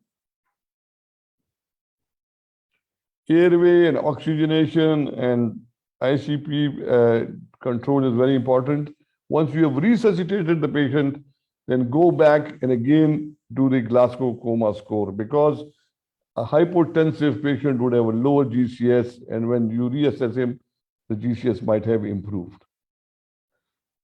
Imaging, plain X-rays are very helpful. Of course, CT, brain with bony windows and 3D, and where there is any suspicion of vascular injury, a CT angiogram would be prudent to get. Now, antibiotics, because there's a high incidence of infection due to the entry of foreign bodies, hair, bone fragments, clothing, metal. And in the pre-antibiotic era, in military injuries, there was more than 60% infection. Now it is reduced much less in the civil injuries because of advent of the antibiotics. Most of the organisms are Staph aureus, so a broad spectrum of antibiotics, cephalosporin, third generation with metronidazole, and of course, you need to give an anti-tetanus injection as well. And this is just an article talking about prophylaxis for infection, and it is very important because these patients can get very severe infection very quickly. Seizures. Seizures are much more common than in closed TBI, and the question was to treat with anticonvulsants or wait. This is a good paper which suggests that 30 to 50% of patients suffering a penetrating brain injury will develop seizures, and it is estimated 10% of them will appear early and 80% during the first 2 years. So I personally start patients on anticonvulsants and give anticonvulsants for at least 3 months, and then if they have no seizures, gradually taper them down. The actual management, then, of course, may need, not always, but you may need a craniotomy to remove the devitalized tissue, to remove accessible bone and bullet fragments. And this is a very important point. You will not dig into the brain to remove bullet fragments which are deep in. You don't need to remove them. The important thing is to do copious irrigation with saline so that you can have everything very clean. And then hemostasis and dura closure, and you can use pericranium, galea, fasciolator, or artificial dura, and adequate scalp closure is required. So hemostasis and copious irrigation is very important. And then, of course, watertight dura closure. And then post-operative observation, airway, tracheostomy, oxygen, urinary catheter, physiotherapy, DVT care, nutrition, and then rehabilitation, which is the most important and most often neglected. And unfortunately, in the lower and middle income countries, even in high income countries, it is a very expensive thing. So we have learned now to train family members to do care of bed sores, physiotherapies, etc., etc. The US can be misleading because there is post-traumatic syndrome, social problems, mood swings, headaches. So it's very important to have psychologists and psychiatrists engage with these patients to improve their outcome. I just want to give you a little a series of patients which we had from Afghanistan and from northern Pakistan. You know, we celebrate our weddings with firings. As young children, we are used to guns. We settle our disputes with guns. So there's a lot of firearm injuries. So we just have, in the last 6 years, 94 patients, and majority were young patients. When they arrived into the ER, about 20 patients had a reduced blood pressure. Majority had a normal SpO2. 20 patients, about 20 had sluggish pupils, and 20 patients had unilaterally reactive pupils. Majority had bilaterally reactive pupils. So this can indicate that obviously the patients who were very badly injured were not able to make it to the hospital, really. The CT findings showed foreign body and contusions, hematomas, herniation, and ischemia.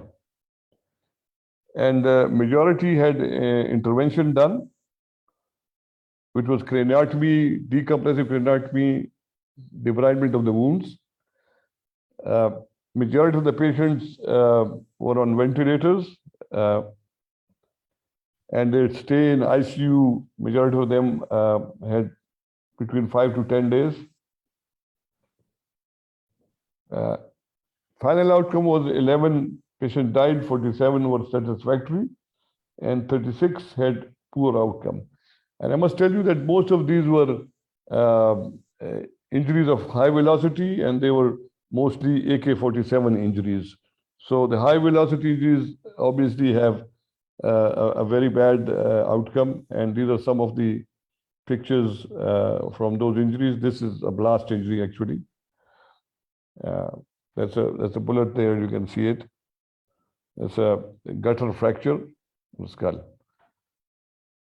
So I think, as we talked about this, that it is very important to talk about prevention.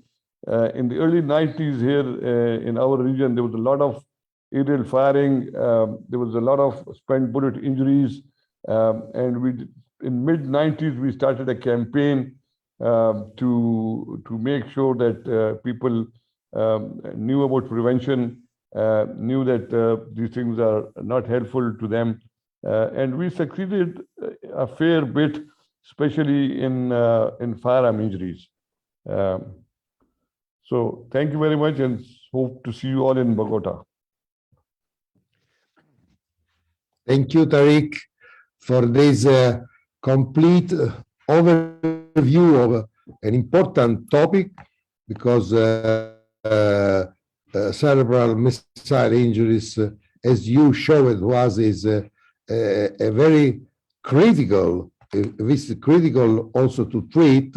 And if Nasser agrees with me, probably discussion may be at the end of the session. Nasser, what you say? Nasser? Yes, I think he said it should be at the end anyway. So Probably at the end. If you agree also, because I have also a question for you. And so I skip to the next presentation.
Hello.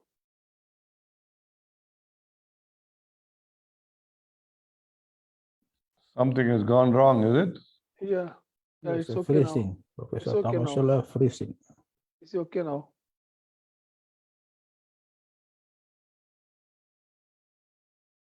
It's okay now. No, it's Professor Tomasello. His system has got something wrong.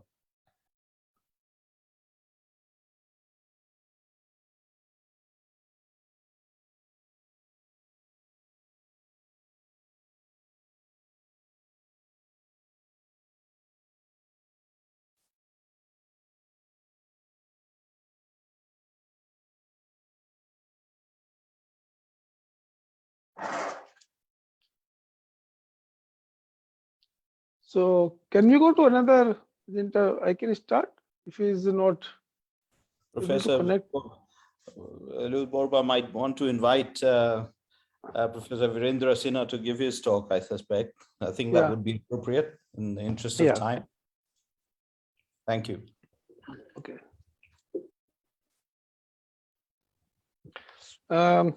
Good evening to everyone. And first, I want to thank Dr. Nazar and Dr. Luis Borba for inviting me for this very prestigious webinar.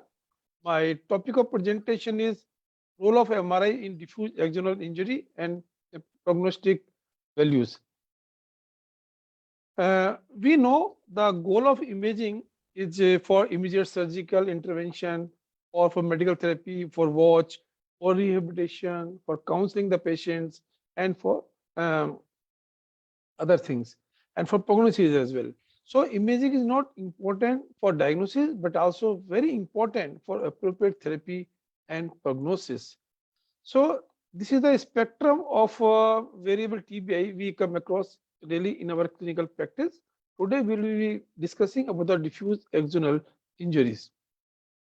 If we see the journey of diffuse axonal injury, in 1943, Holborn gave the terminology post-traumatic white matter injury, which finally in 1982 Adams labeled diffuse axonal injury.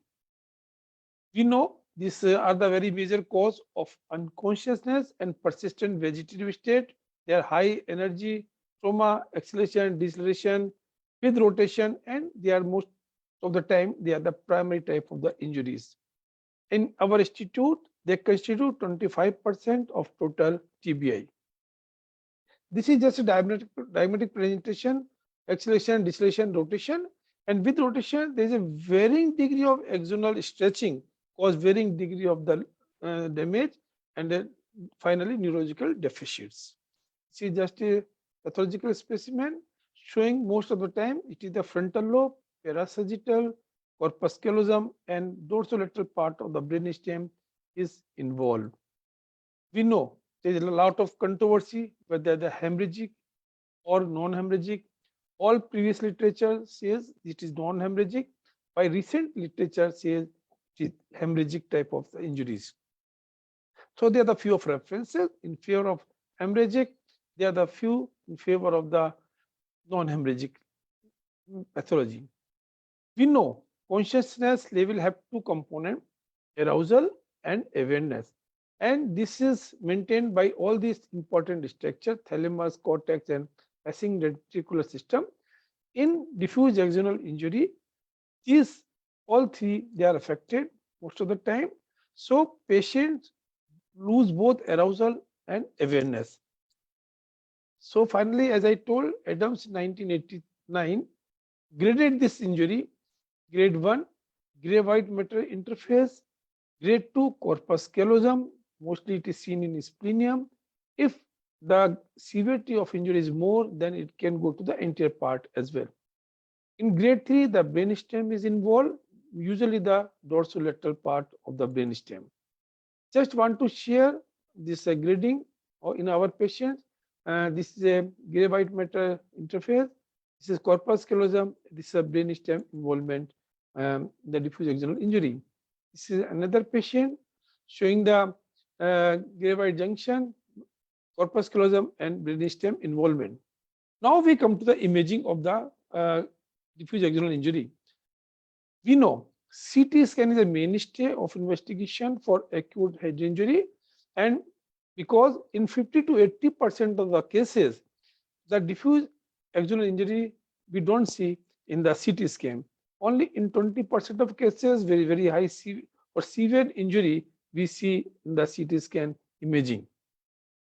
Generally, we diagnose by exclusion because when CT is normal, patient neurological status is very low.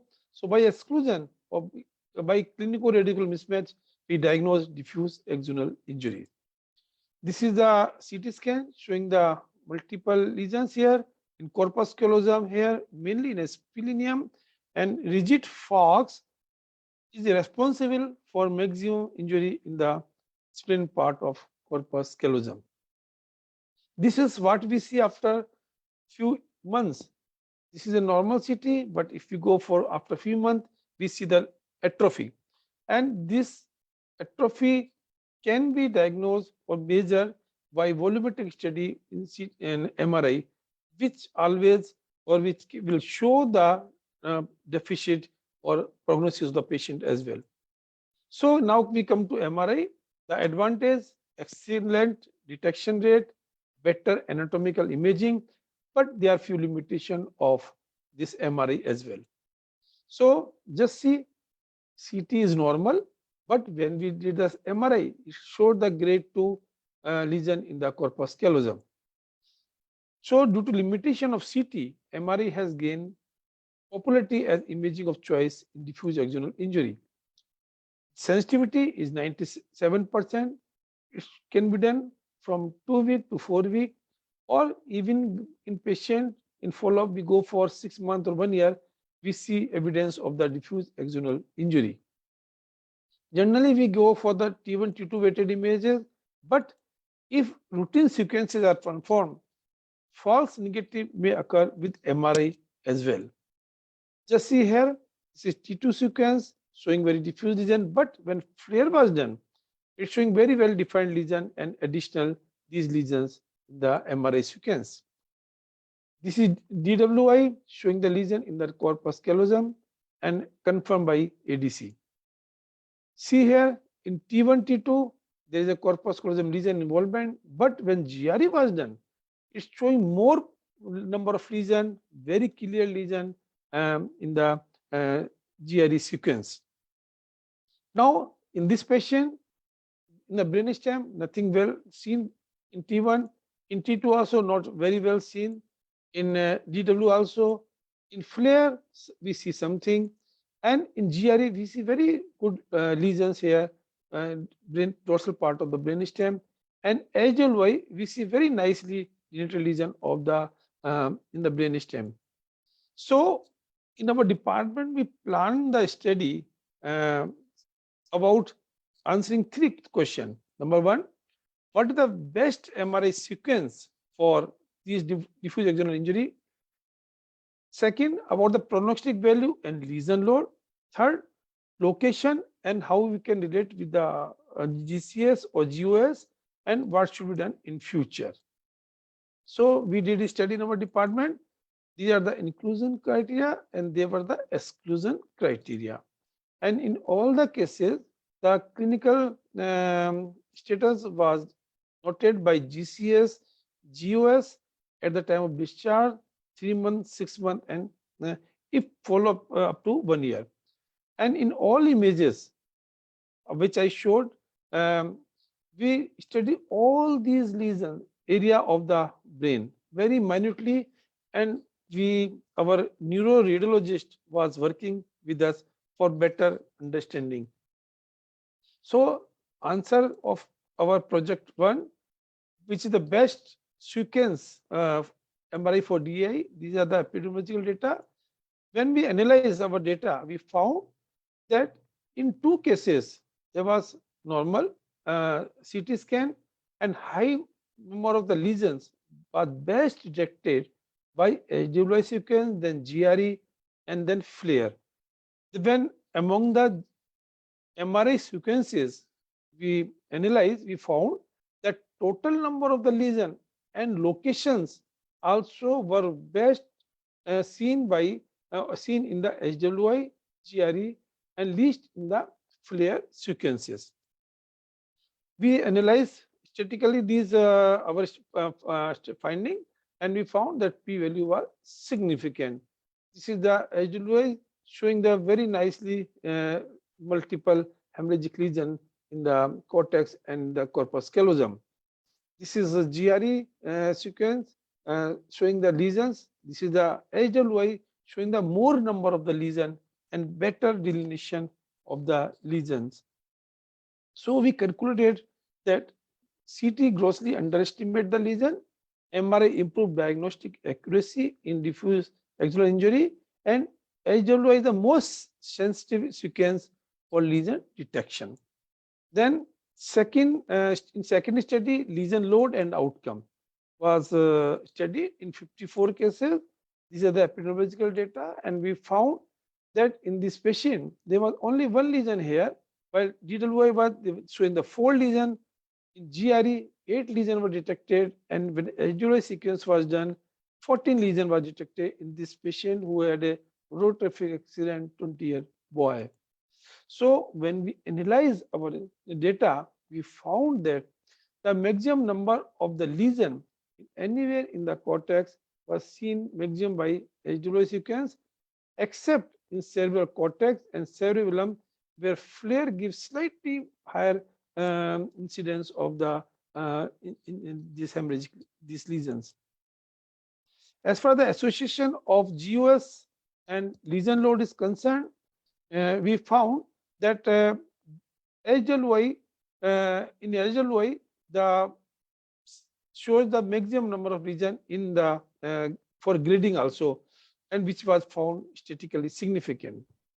As far as the grading is concerned, there was not much difference in grading in any of sequence, whether FLAIR, this GRE or HWI, because the number of lesions were detected more by HWI and GRE, but it did not change the grade of the patient. So again, we confirm that HWI is the most sensitive sequence, and there is a strong inverse relation exists between the long-term GOS score and number of the lesions detected. In third study, where lesion location and outcome was studied, it was also done in 54 cases. These are the epidemiological data, and we found in the follow-up was done in the discharge as a discharge in 3 months and 6 months, and I told in some cases up to 1 year. We found that maximum distribution of the lesions were seen in cortex, followed by the basal ganglion and then brainstem. When we analyze, we found that again lesion detection was maximum with HWI followed by GRE.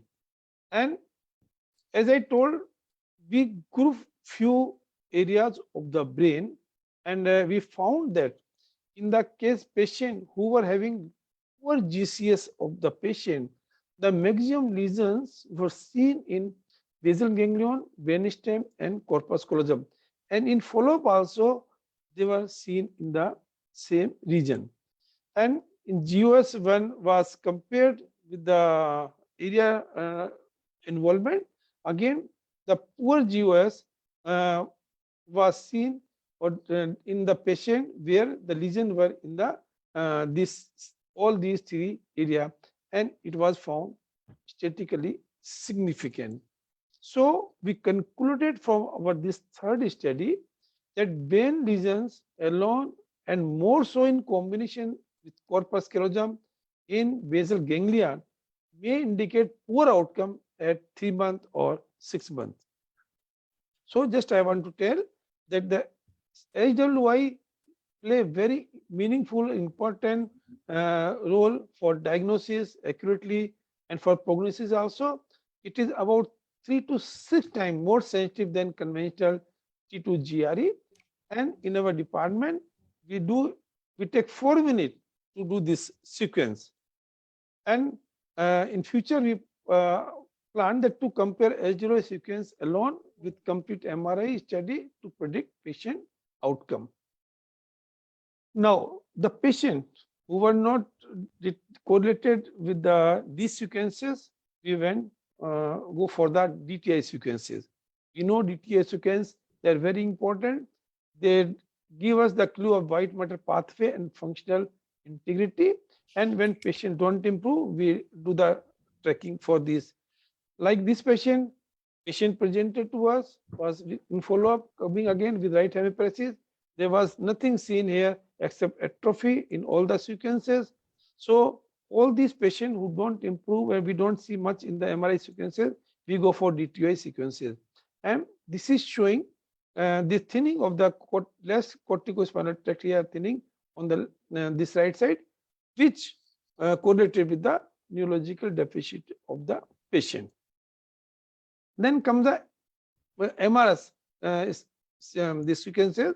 We know that it is very important, which give us clue of the environment of the brain. But MRS, if the this not taken from the voxel from the right place, it may give the false results as well. In MRS, we know in this diffuse axonal injury, there is a rise of choline peak and reduction of Na peak. And this is very important for prognosis also. The patient who are recovering well, first improvement is in the this choline and creatine ratio. And patient who was not improving much for longer time, their ratio of Na and creatine remains low. So they are very important for diagnosis if voxel is taken from right place and for the prognosis also. Just as I told, if voxel is not taken from right place, we can have the false results as well. That like either this choline is less and Na is more in this patient. So our observation, contrary to popular belief that diffuse axonal injury is mainly hemorrhagic, they are not non-hemorrhagic one, and prognosis can be better correlated with hemorrhagic lesion as compared to non-hemorrhagic one. And when we compared with search of our literature, we found that in our study, we involve more number of the sequences in one study compared to other search of literature. So routine sequences might miss the actual burden of the pathology. Failure and DWI we know can give very good clue about the non-hemorrhagic, but newer sequences, GRE and LGWIs are very important for diagnosis of diffuse axonal injuries. This our work has been published in the Asian Journal of Neurosurgery. And just I want to conclude that advanced imaging of head injury like GRE and LGWI sequence help in diagnosis of diffuse axonal injury more efficiently than other imaging, and only LGWI MRI sequence can confirm the diffuse axonal injury. Nowadays we go for only one image, and we see and we can counsel the patient about the prognosis. And finally, it is the grade of the patient which predict the outcome. So thank you very much.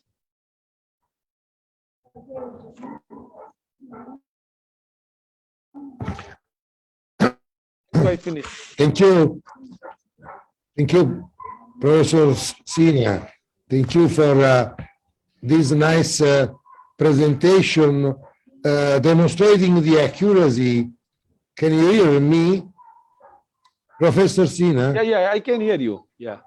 Oh, for this nice presentation demonstrating the accuracy of MRI in diagnosis of a diffuse axonal injury, and also to evaluate the prognostic value of this information for the best management of the patients. This is very interesting, and I congratulate you for this presentation. We will have a discussion at the end. So I skip to the next, which is the management of penetrating intracranial injury by Professor Eka Prasetyo from Indonesia. Thank you, Professor Thomas. I want to try it. Our slide.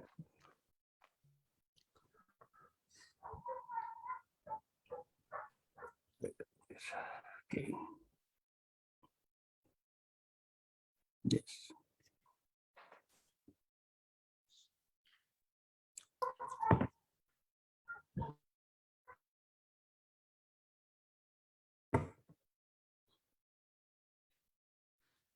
Yes. Have you seen Professor Thomas? Our slide?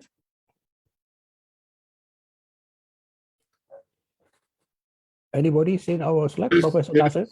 Yes. Okay, thank you. Okay, as a trustee member of Asian Collaboration for Trauma, I thank you to Professor Nasser, Professor Luis Borba to invite us join in this remarkable meeting. Our regards also to send our all speakers, moderators, and participants over the world. I will present how to manage transorbital penetrating intracranial injury, which we call a TOPI properly.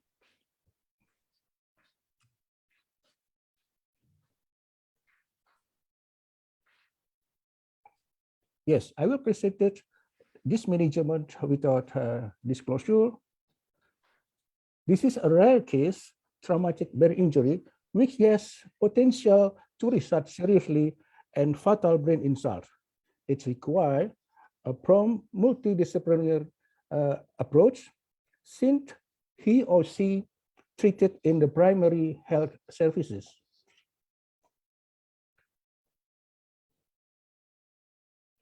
The history of TOPI.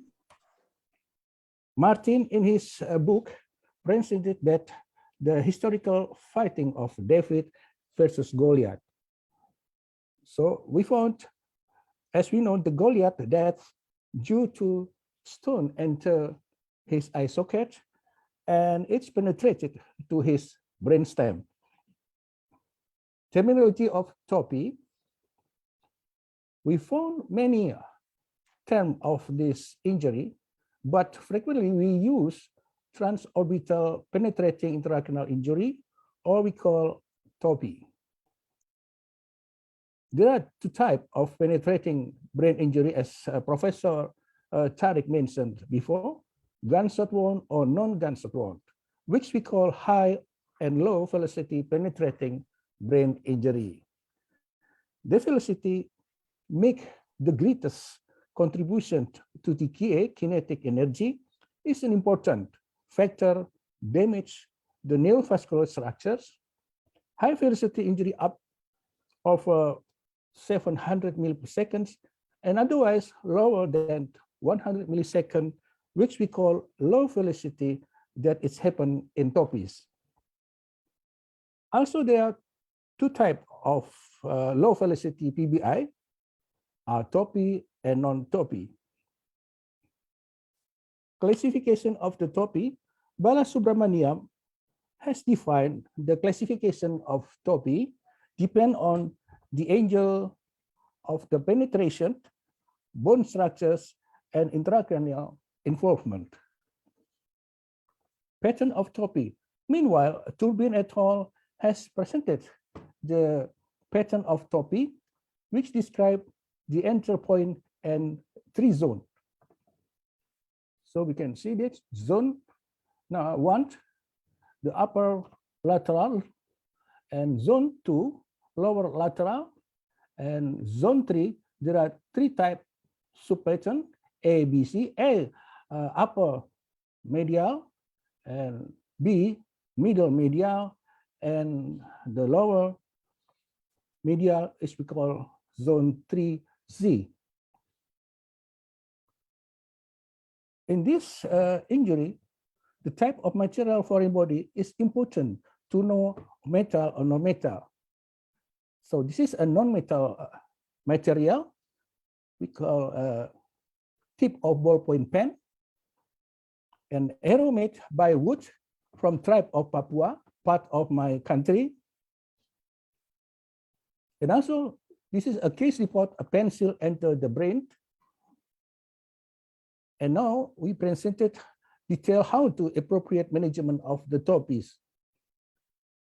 The radiological study has played essential role in the diagnosis and treatment of TOPIs. Skull X-ray is preliminary radiological examination,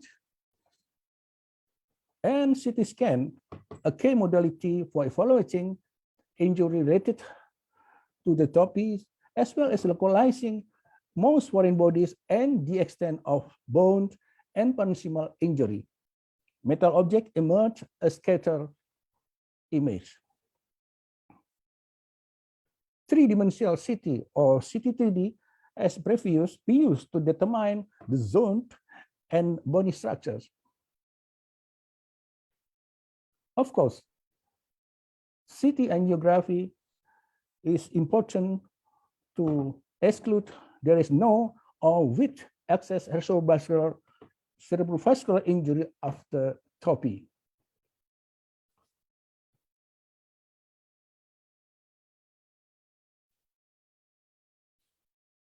MRI is a choice of radiological tool to detect non-metal foreign body or deeply intracranial structures inside.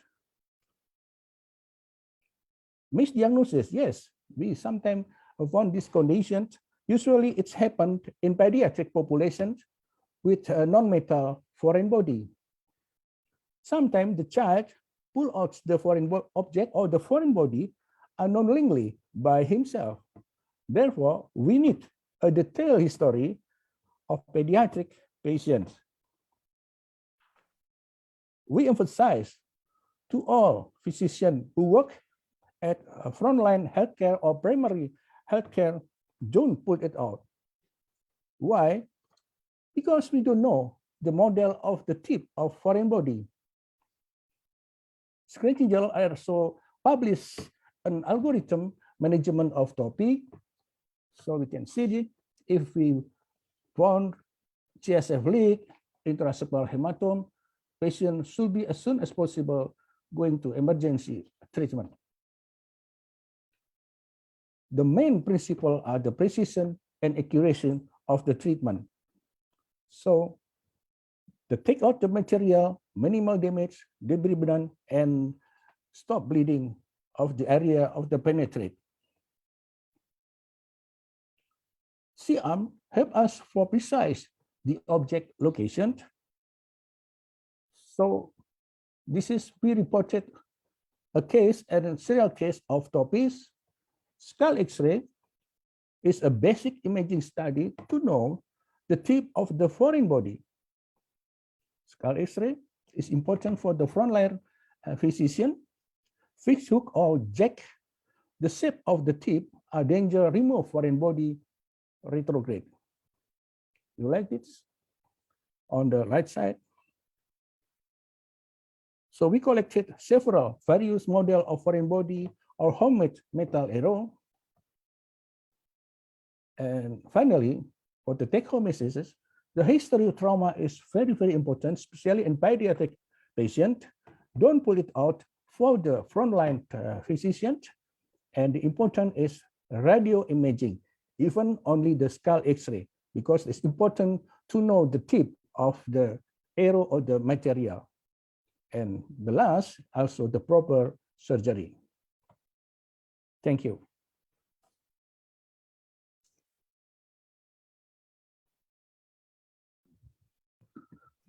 Thank you for your presentation. I think that we have time for discussion because it's a very interesting representation of different situations we can have with an injury of transorbital penetrating injury. So I thank you so much, but we will have time to discuss. Now I skip to the next, the last presentation, which is of our friend, the president of the European Association of Neurosurgical Societies, Andreas Demetriades. His presentation is on synchronous brain and spine trauma from patterns to outcomes. Please, Andreas. Thank you, dear Francesco, very much for the introduction. And of course, thank you to our dear friend Nasser for the kind invitation. I'm particularly happy that Francesco Tomasello is chairing this session because this is an update of the data we discussed in Messina. Yeah. So this is no financial disclosures. So my topic is concomitant or synchronous brain and spine trauma.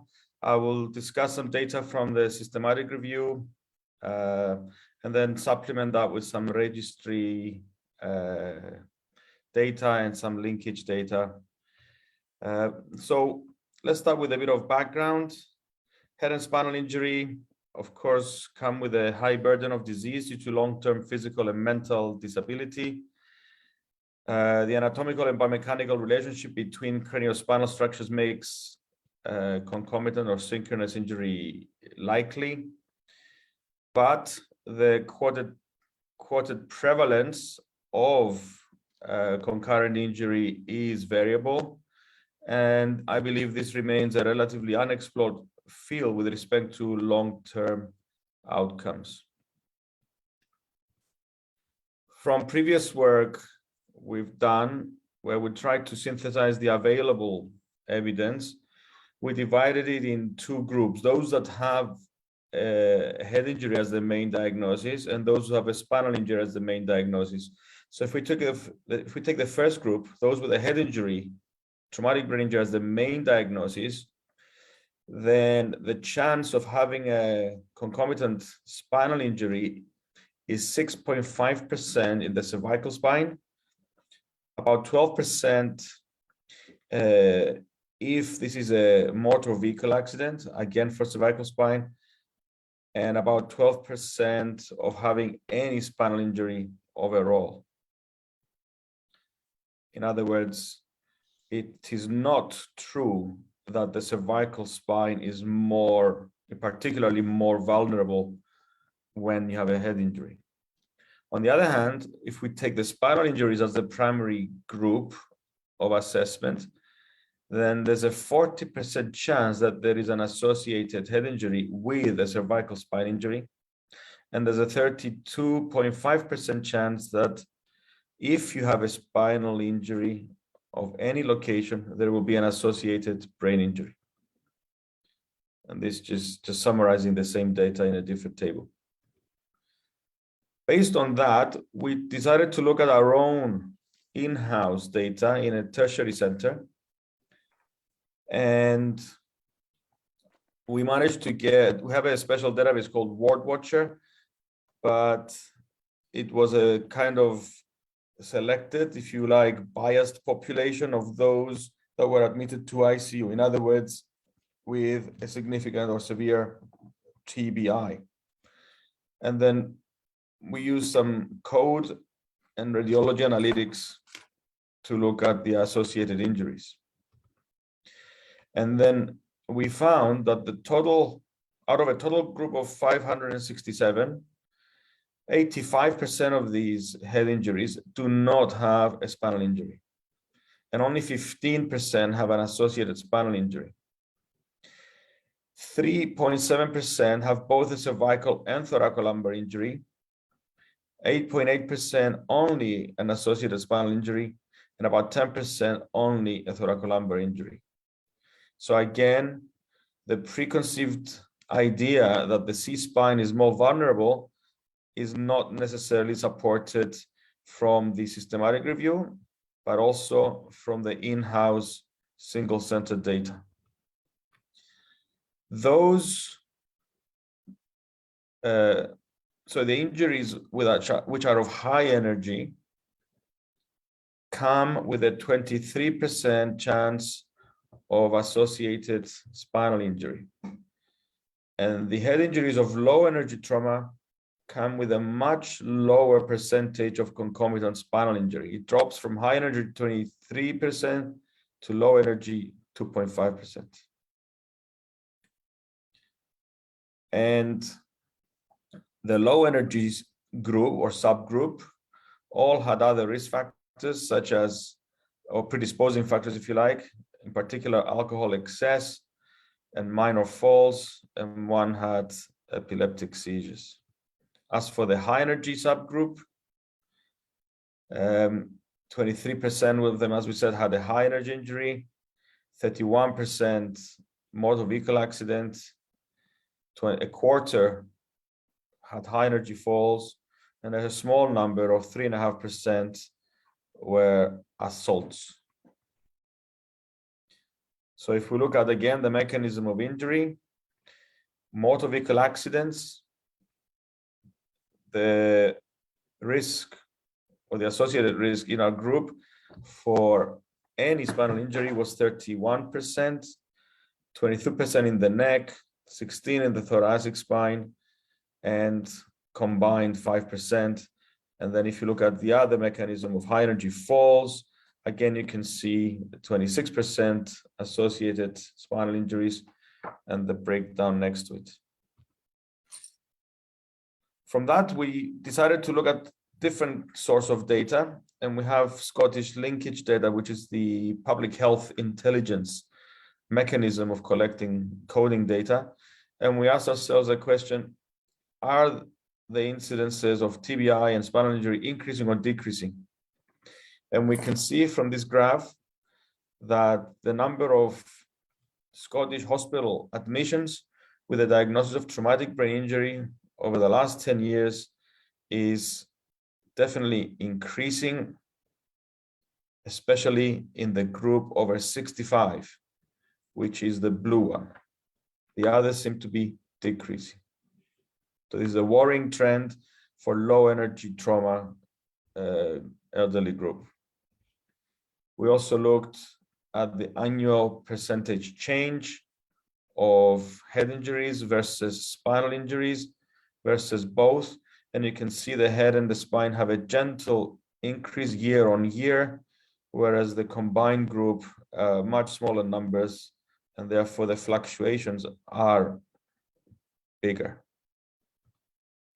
If we look at the age groups, the first bar, the first horizontal bar, shows that those who are under 16 years old have a bigger proportion of head injuries rather than spine, rather than both. But in the rest of the adult groups, there is a bigger, if you like, predisposition to spinal trauma, certainly up until the early 70s, after which it's equal. Male versus female gender shows a preponderance for male gender predominant predisposition to this kind of trauma. And the length of stay, again, we can see the bottom bar, the blue one, is because of combined head and spinal injury, needing to stay more than 14 days, being the biggest group, which is expected. Combined injuries, polytrauma, longer stay.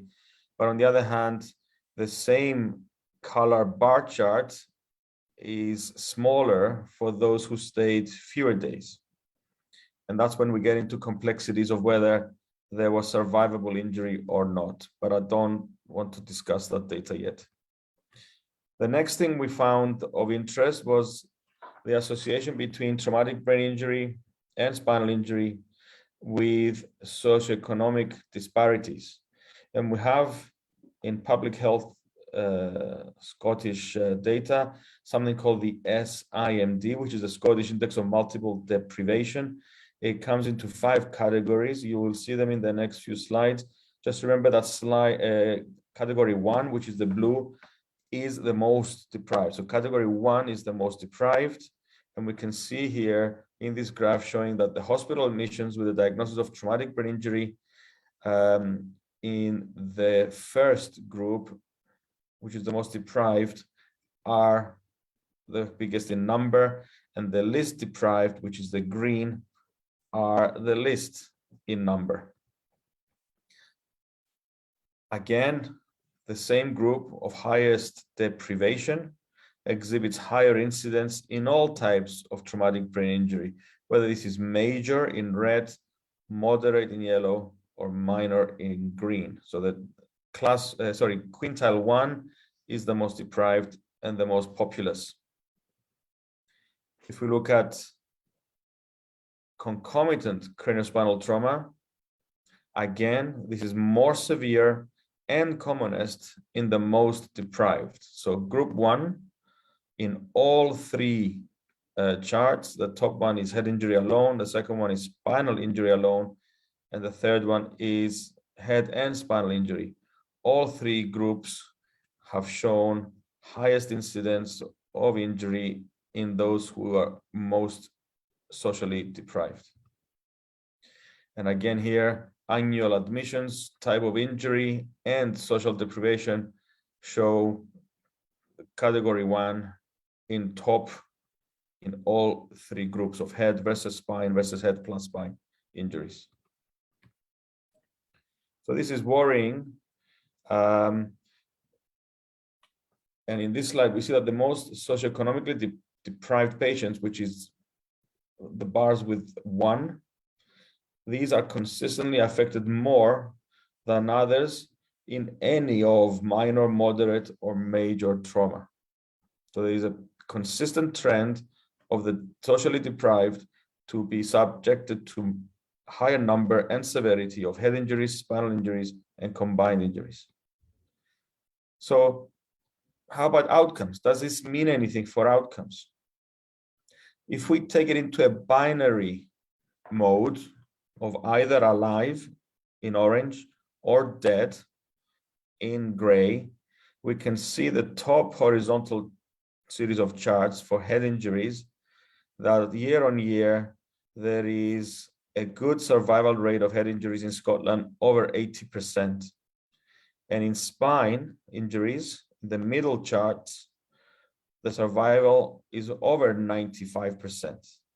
But the combined injuries of head and spine are in the 70s, or up to 81% at most. So if we look at this in a more refined, less noisy manner, we can see that, let me go back for a second. Far left, all injury types of neurotrauma, brain or spine, survival is 89%. If we look at head injuries alone, survival is 84%. If you look at spinal injuries alone, survival is 96%. But if we look at the combined injuries, this is dropping dramatically to 75%. Now, these are not very granular data, but they open up a lot of further questions. And I would make these conservative statements or conclusions at this stage, that concomitant or synchronous craniospinal injury is a relatively unexplored field with respect to long-term outcomes. We have used registry data, institutional cohort data, and national linkage data to get some insight into the epidemiological trends and associations, such as the age, the gender, and the social deprivation indices. But these do lack granularity. And I think if we want to look into greater detail, greater granularity, then we have to design a different type of studies moving forward. So with that, again, thank you for your time. I know I'm the last on the list today. I'm very grateful for your patience, and congratulations again for this amazing and very educational event. Thank you so much, Andreas.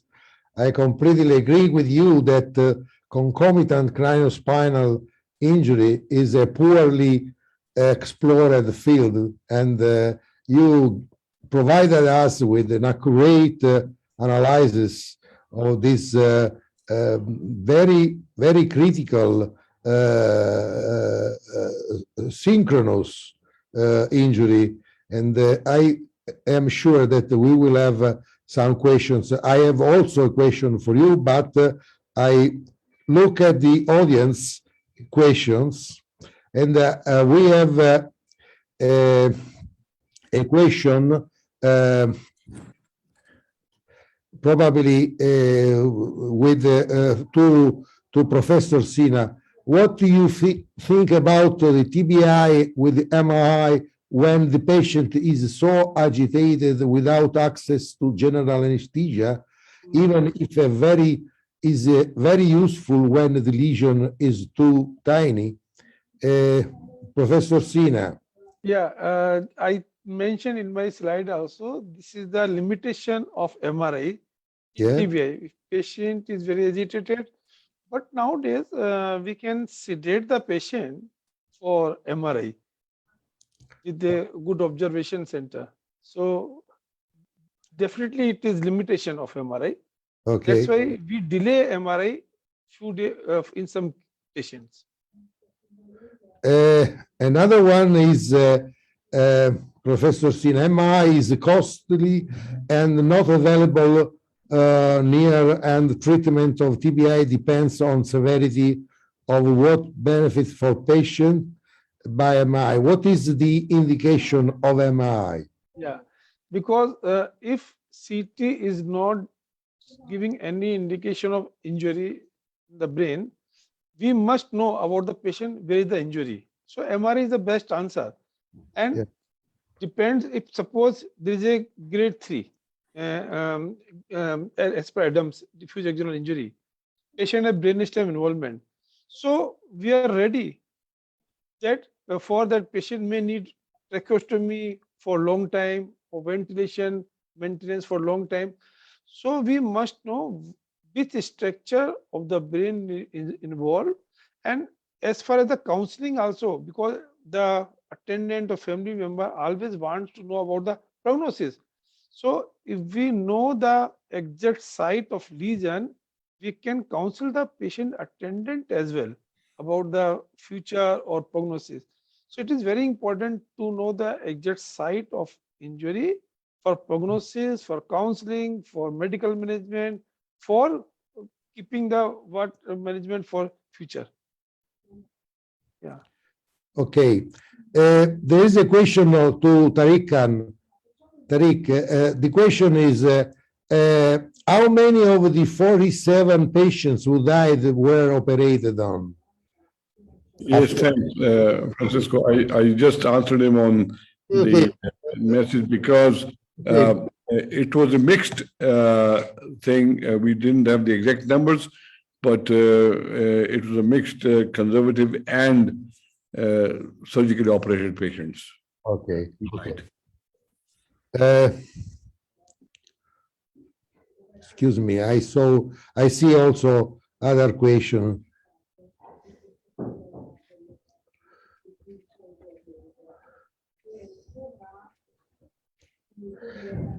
this question, I think, is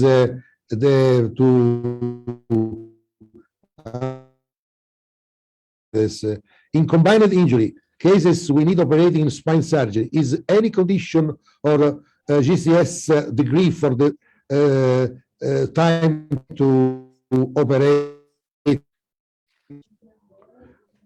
This was I had for you also a similar Andreas, a similar question. Your policy on time profile in the management of these cases of cerebrospinal injury. Probably it depends on several factors, but the question is also. I agree with you. It's a difficult question, and I don't think there is one perfect answer. We have to take into account several factors. If there's severe head injury and one is having difficulty controlling the intracranial pressure, I'm afraid we're not going to be able to turn the patient prone and do a lengthy procedure. So everything has to be relative. And I think in this situation, absolute guidance should not be absolute.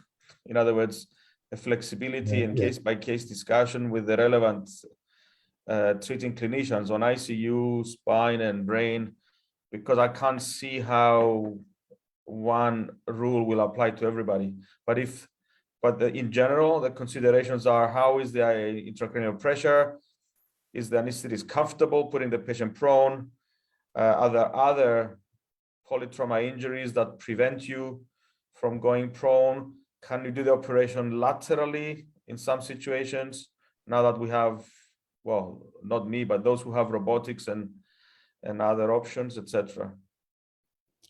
Okay, Andreas, I agree that we need more flexibility in treating patients according to the different severity of the brain trauma and spinal trauma. So this is a very individualized treatment for these cases, I think.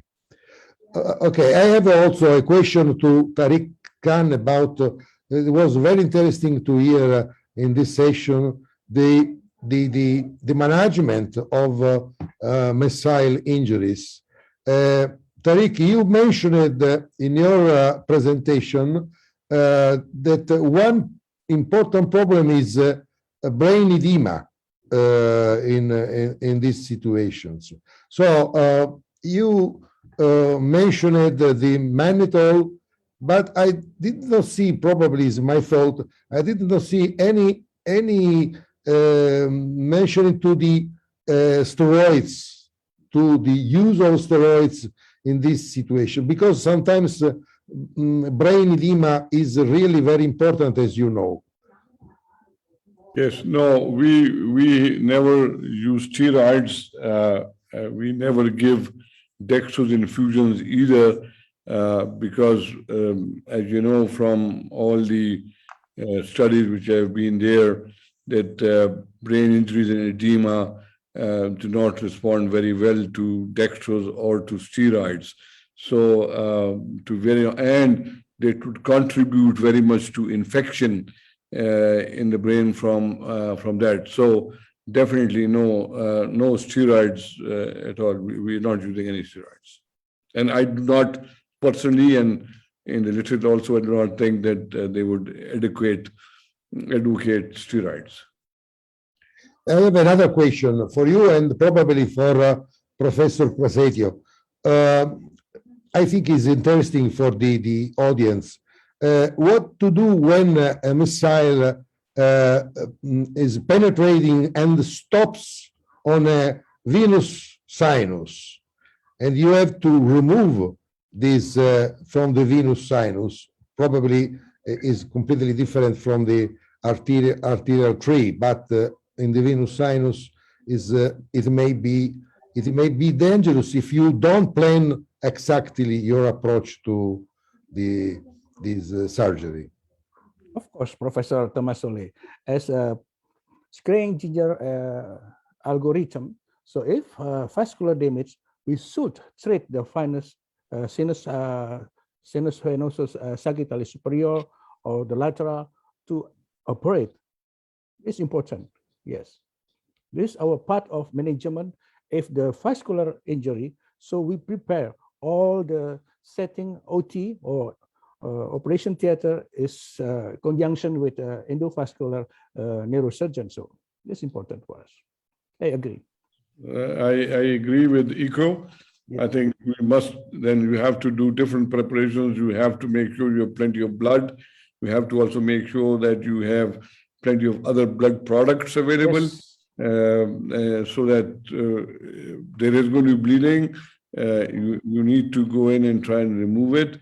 With depressed fractures, sometimes you might decide not to do it because we can say, okay, leave it there. But with a missile fragment thing, which you think needs to be, because it is let's say a knife injury, for example, coming from outside, you have to remove that, and you have to ensure that you are able to control the bleeding and have enough blood and everything available.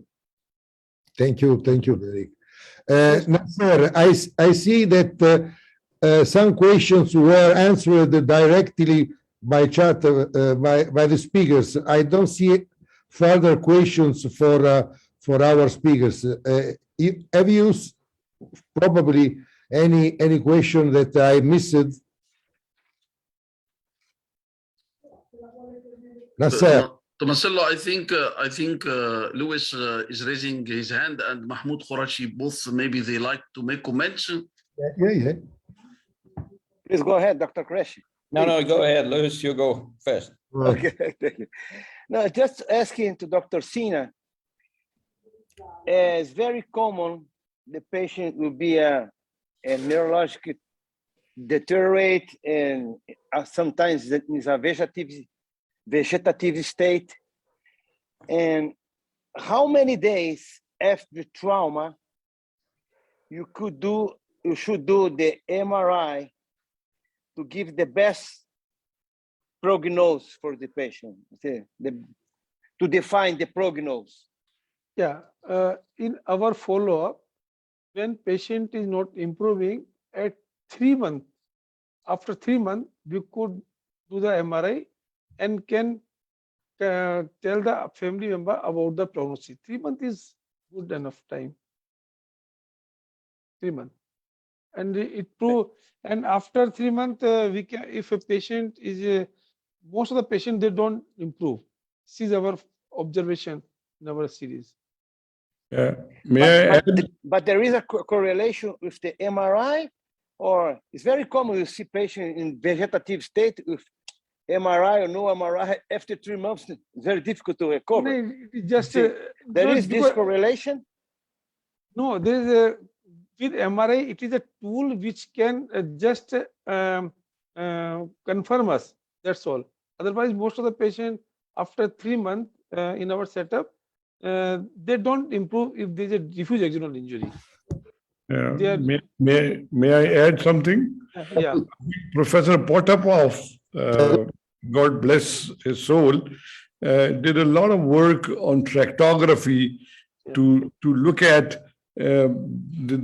how this head injury is developing, to see whether the tracts are improving or not. And this was on patients with severe head injury, and gradually taking them, and they were able to give a very good prognosis to the relatives, depending on the tracts. So I think that is an interesting study which they had been doing for quite some time. So we in our series, we had these MRI sequences, DTI in few patients, and MS. All sequences we are using. If patient is, we are do routine sequences, T1, T2, HWI, all. If patient doesn't correlate with the deficit, then we go for DTI or MRS. So we correlate all the sequences. DTI is so important in these patients, absolutely. Also in long term evaluation. Yeah, it's very necessary. Thank you.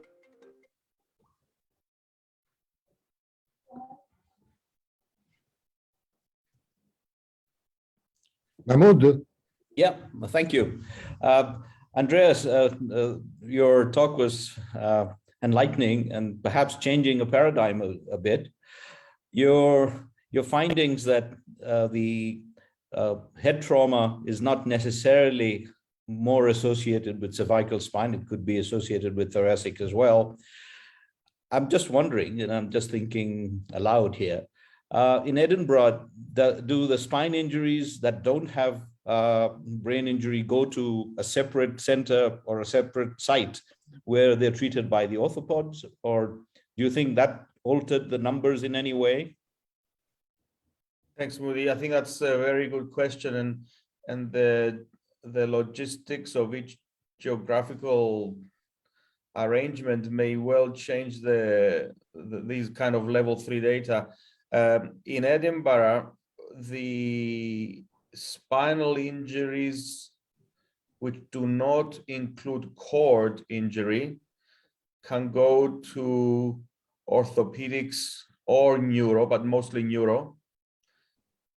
But if there is a spinal cord injury, those patients tend to go to a spinal cord injury unit, but it's only one, acutely at least, it's only one. There's a few rehab, but only one acute for the acute cord injury.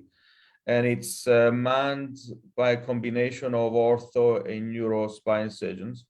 So the Edinburgh data, which is retrospective, is definitely biased towards those who had severe head injury, because they were ICU patients, right, which meant they had severe TBI.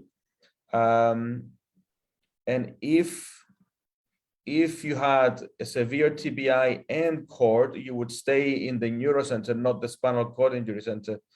But the national, that's why we moved to do the linkage data that captures the whole country according to the coding. So that is probably more representative, but not granular. It's aggregate data, and the challenge is to now find ways to break into it.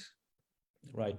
And the second question, again, if I was to look at your data and then translate it to an LMIC setting, for example, ours, we would also see a lot of patients from lower socioeconomic groups getting into that level of injury.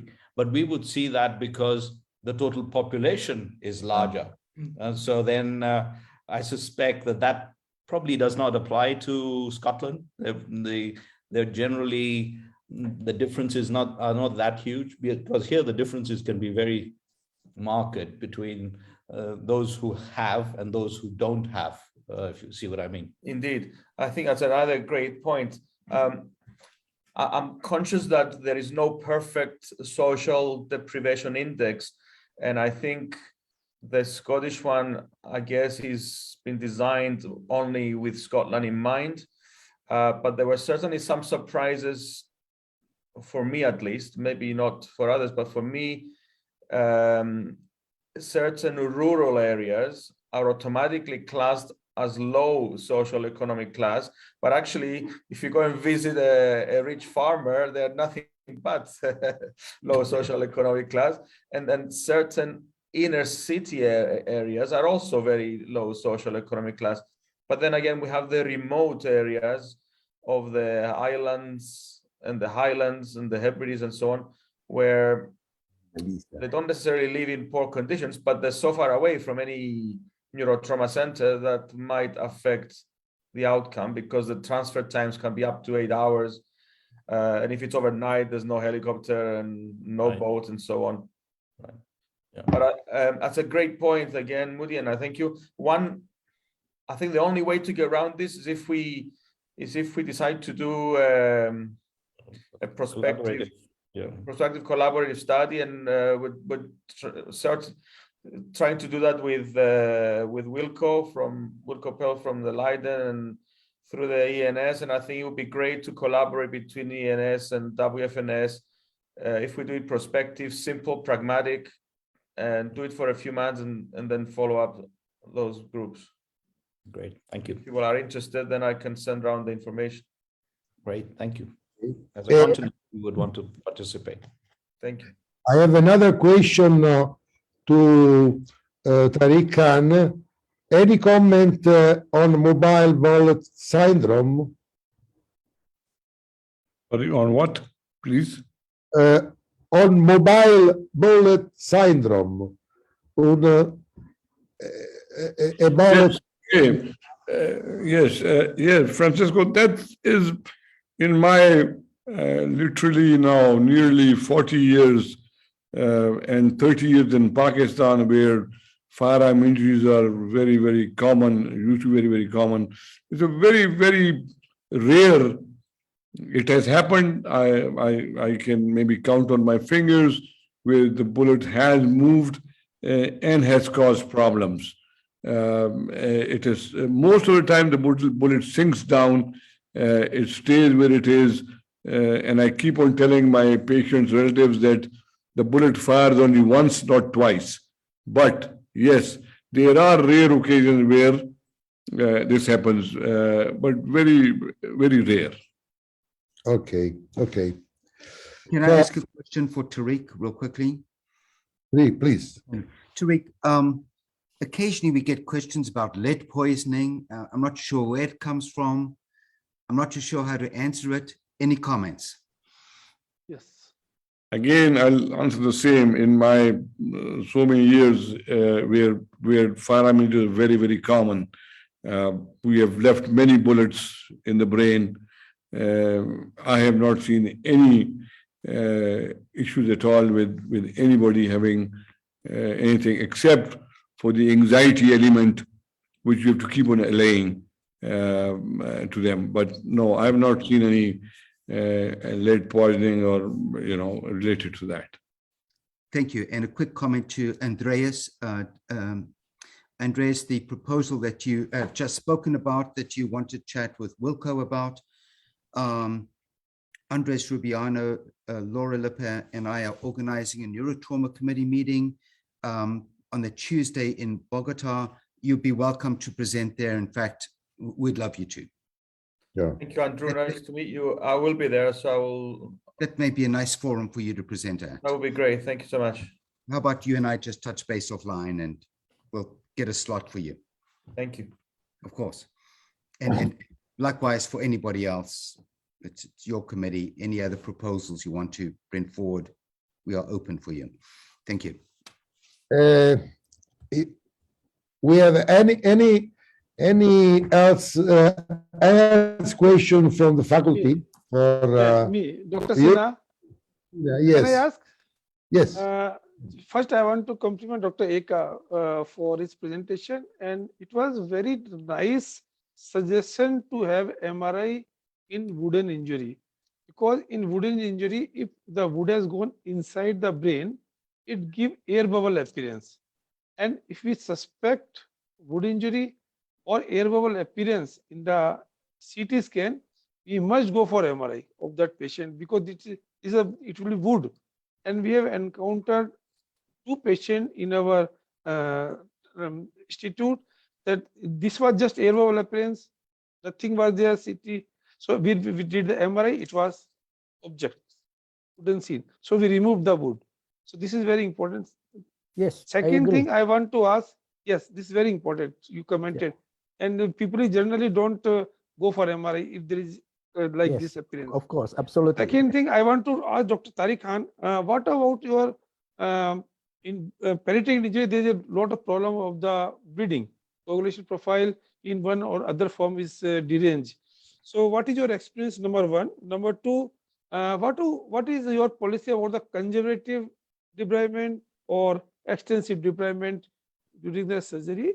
Third, do you have any encounter any time in ventricles this bullet or pellet?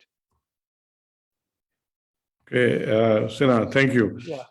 So, of course, if you have to do a debridement, you have to do it properly. You cannot do half and half. But what in my presentation I said that you do not have to dig for the bullet. You have to go into the track. You have to wash the track. You want to make sure that all the dirt comes out. But if the bullet is lying far away, you digging for the bullet is not the aim. The aim is to clean the wound completely and do that. If you have problems with the coagulation profile, of course, you need to organize FFPs and platelets and everything. But if your INR is high, if you can delay the procedure, it would be very, very appropriate. Because this is important. You do not want to go in and end up in a worse situation than what you already are. So definitely you have to stay away if your coagulation profile is not correct. You treat them conservatively, you give them mannitol, 3% saline, whatever, but make sure that once the profile, try and get it down as soon as possible to that. I have not seen yet well, it's not so many years, only 30 years here in Pakistan, a bullet in the ventricle. I'm sure it happens. I had so Yeah. if we just watch that, and after some time, patient developed hydrocephalus. It went to opposite side. So this is one case we had. Yes, so definitely it would. Yeah, I'm sure. Tariq, if I may. Yes. Yeah, I've had that occasion. That's why I'm asking. You end up with a bullet injury. You've done the debridement. It's entered from the left side, for example. There's a piece on the right side. It's accessible. You don't do it at that same time. You've done your debridement. Then the patient develops seizures. And you wonder whether that fragment, which is actually reasonably accessible, I just went ahead stereotactically and removed it because it was fairly easily accessible. But would that be something in the event of seizures, something that you would want to perhaps change the recommendation? Of course, don't chase the bullet right through at the first onset. You've done your debridement, but then there's a fragment on the opposite side, which is really sitting near the cortex. You don't want to turn the patient around and take it out. But if he develops seizures, which this patient did, you said, okay, it may be a source, so let me take it out. No, Moody, what I'm saying is that if there's a bullet on the other side and it's accessible, you better remove that. Like what I'm trying to say is if a deep-seated bullet. Yeah, of course. Yeah, you don't go into the track. Yeah. Yeah, if it's on, but I'm not sure whether that will sort out the seizures though. No. I'm just saying, what I didn't want to do at that point was to turn the patient around to try to take that out. I left it. But then the patient did develop seizures. And the question in my mind was EEG wouldn't help because there were slow waves around that site. So we said, okay, let's just take it out. Didn't help the seizures, by the way. That is a thought. And you can argue that maybe you should remove it at that in the first round or later on. But about the seizures, whether they will happen or not is something, as I said, you need to put them on anticonvulsants anyway. Yeah, got it. Nasser, if Marcelo, do you like to add any more comments or any of our speakers? Yes, I would like to thank all the speakers of this session. Of course, Professor Tariq Khan, Professor Sina, Professor Iko, and Andreas Demetriades, because we enjoyed really very outstanding presentations on special issues related to the brain trauma or spinal trauma. It's not easy in an event, in a meeting, to have a so important overview of different issues as we had during this seminar. I would like to congratulate you, Nasser, once again, And I would like to give the last word to you and Professor Borba for this important collaboration in educational activity. Thank you, my dear friend and great Professor Tomasello, for moderating this session or for accepting our invitation. Actually, the session was great, and thanks to speakers of the last session, my dear friend, Professors Andriy Dimitriade, Tariq Khan, Virendra Sinha, and Iku Brazitia. Louis, do you like to say any closing remarks before I make announcement and close the webinar?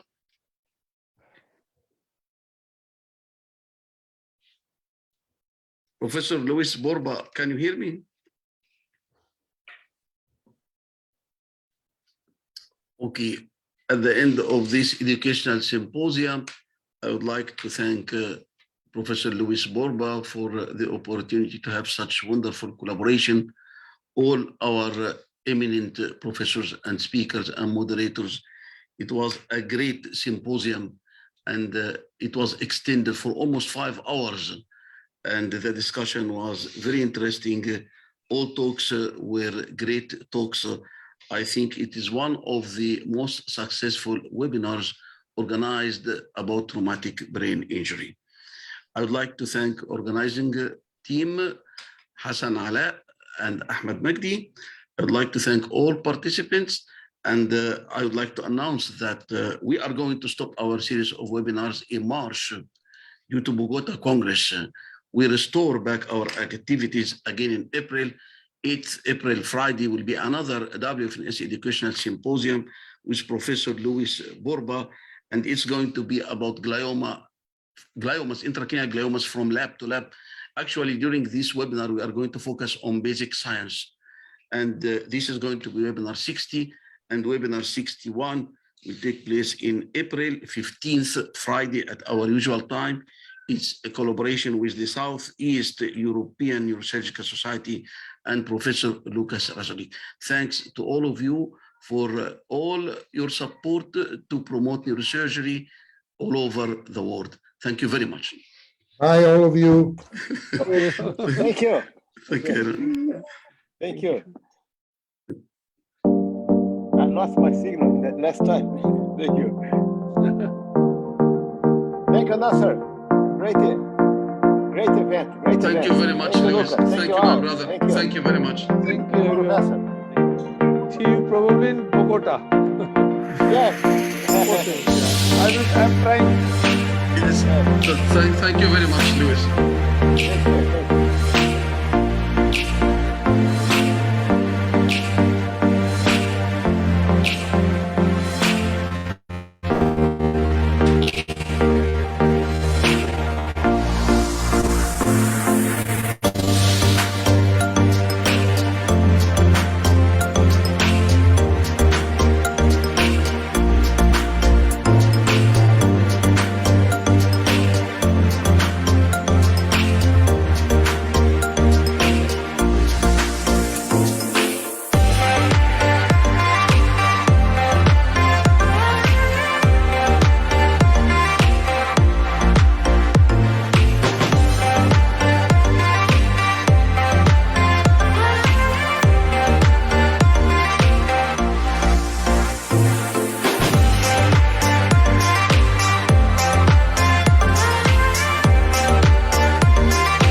Thank you.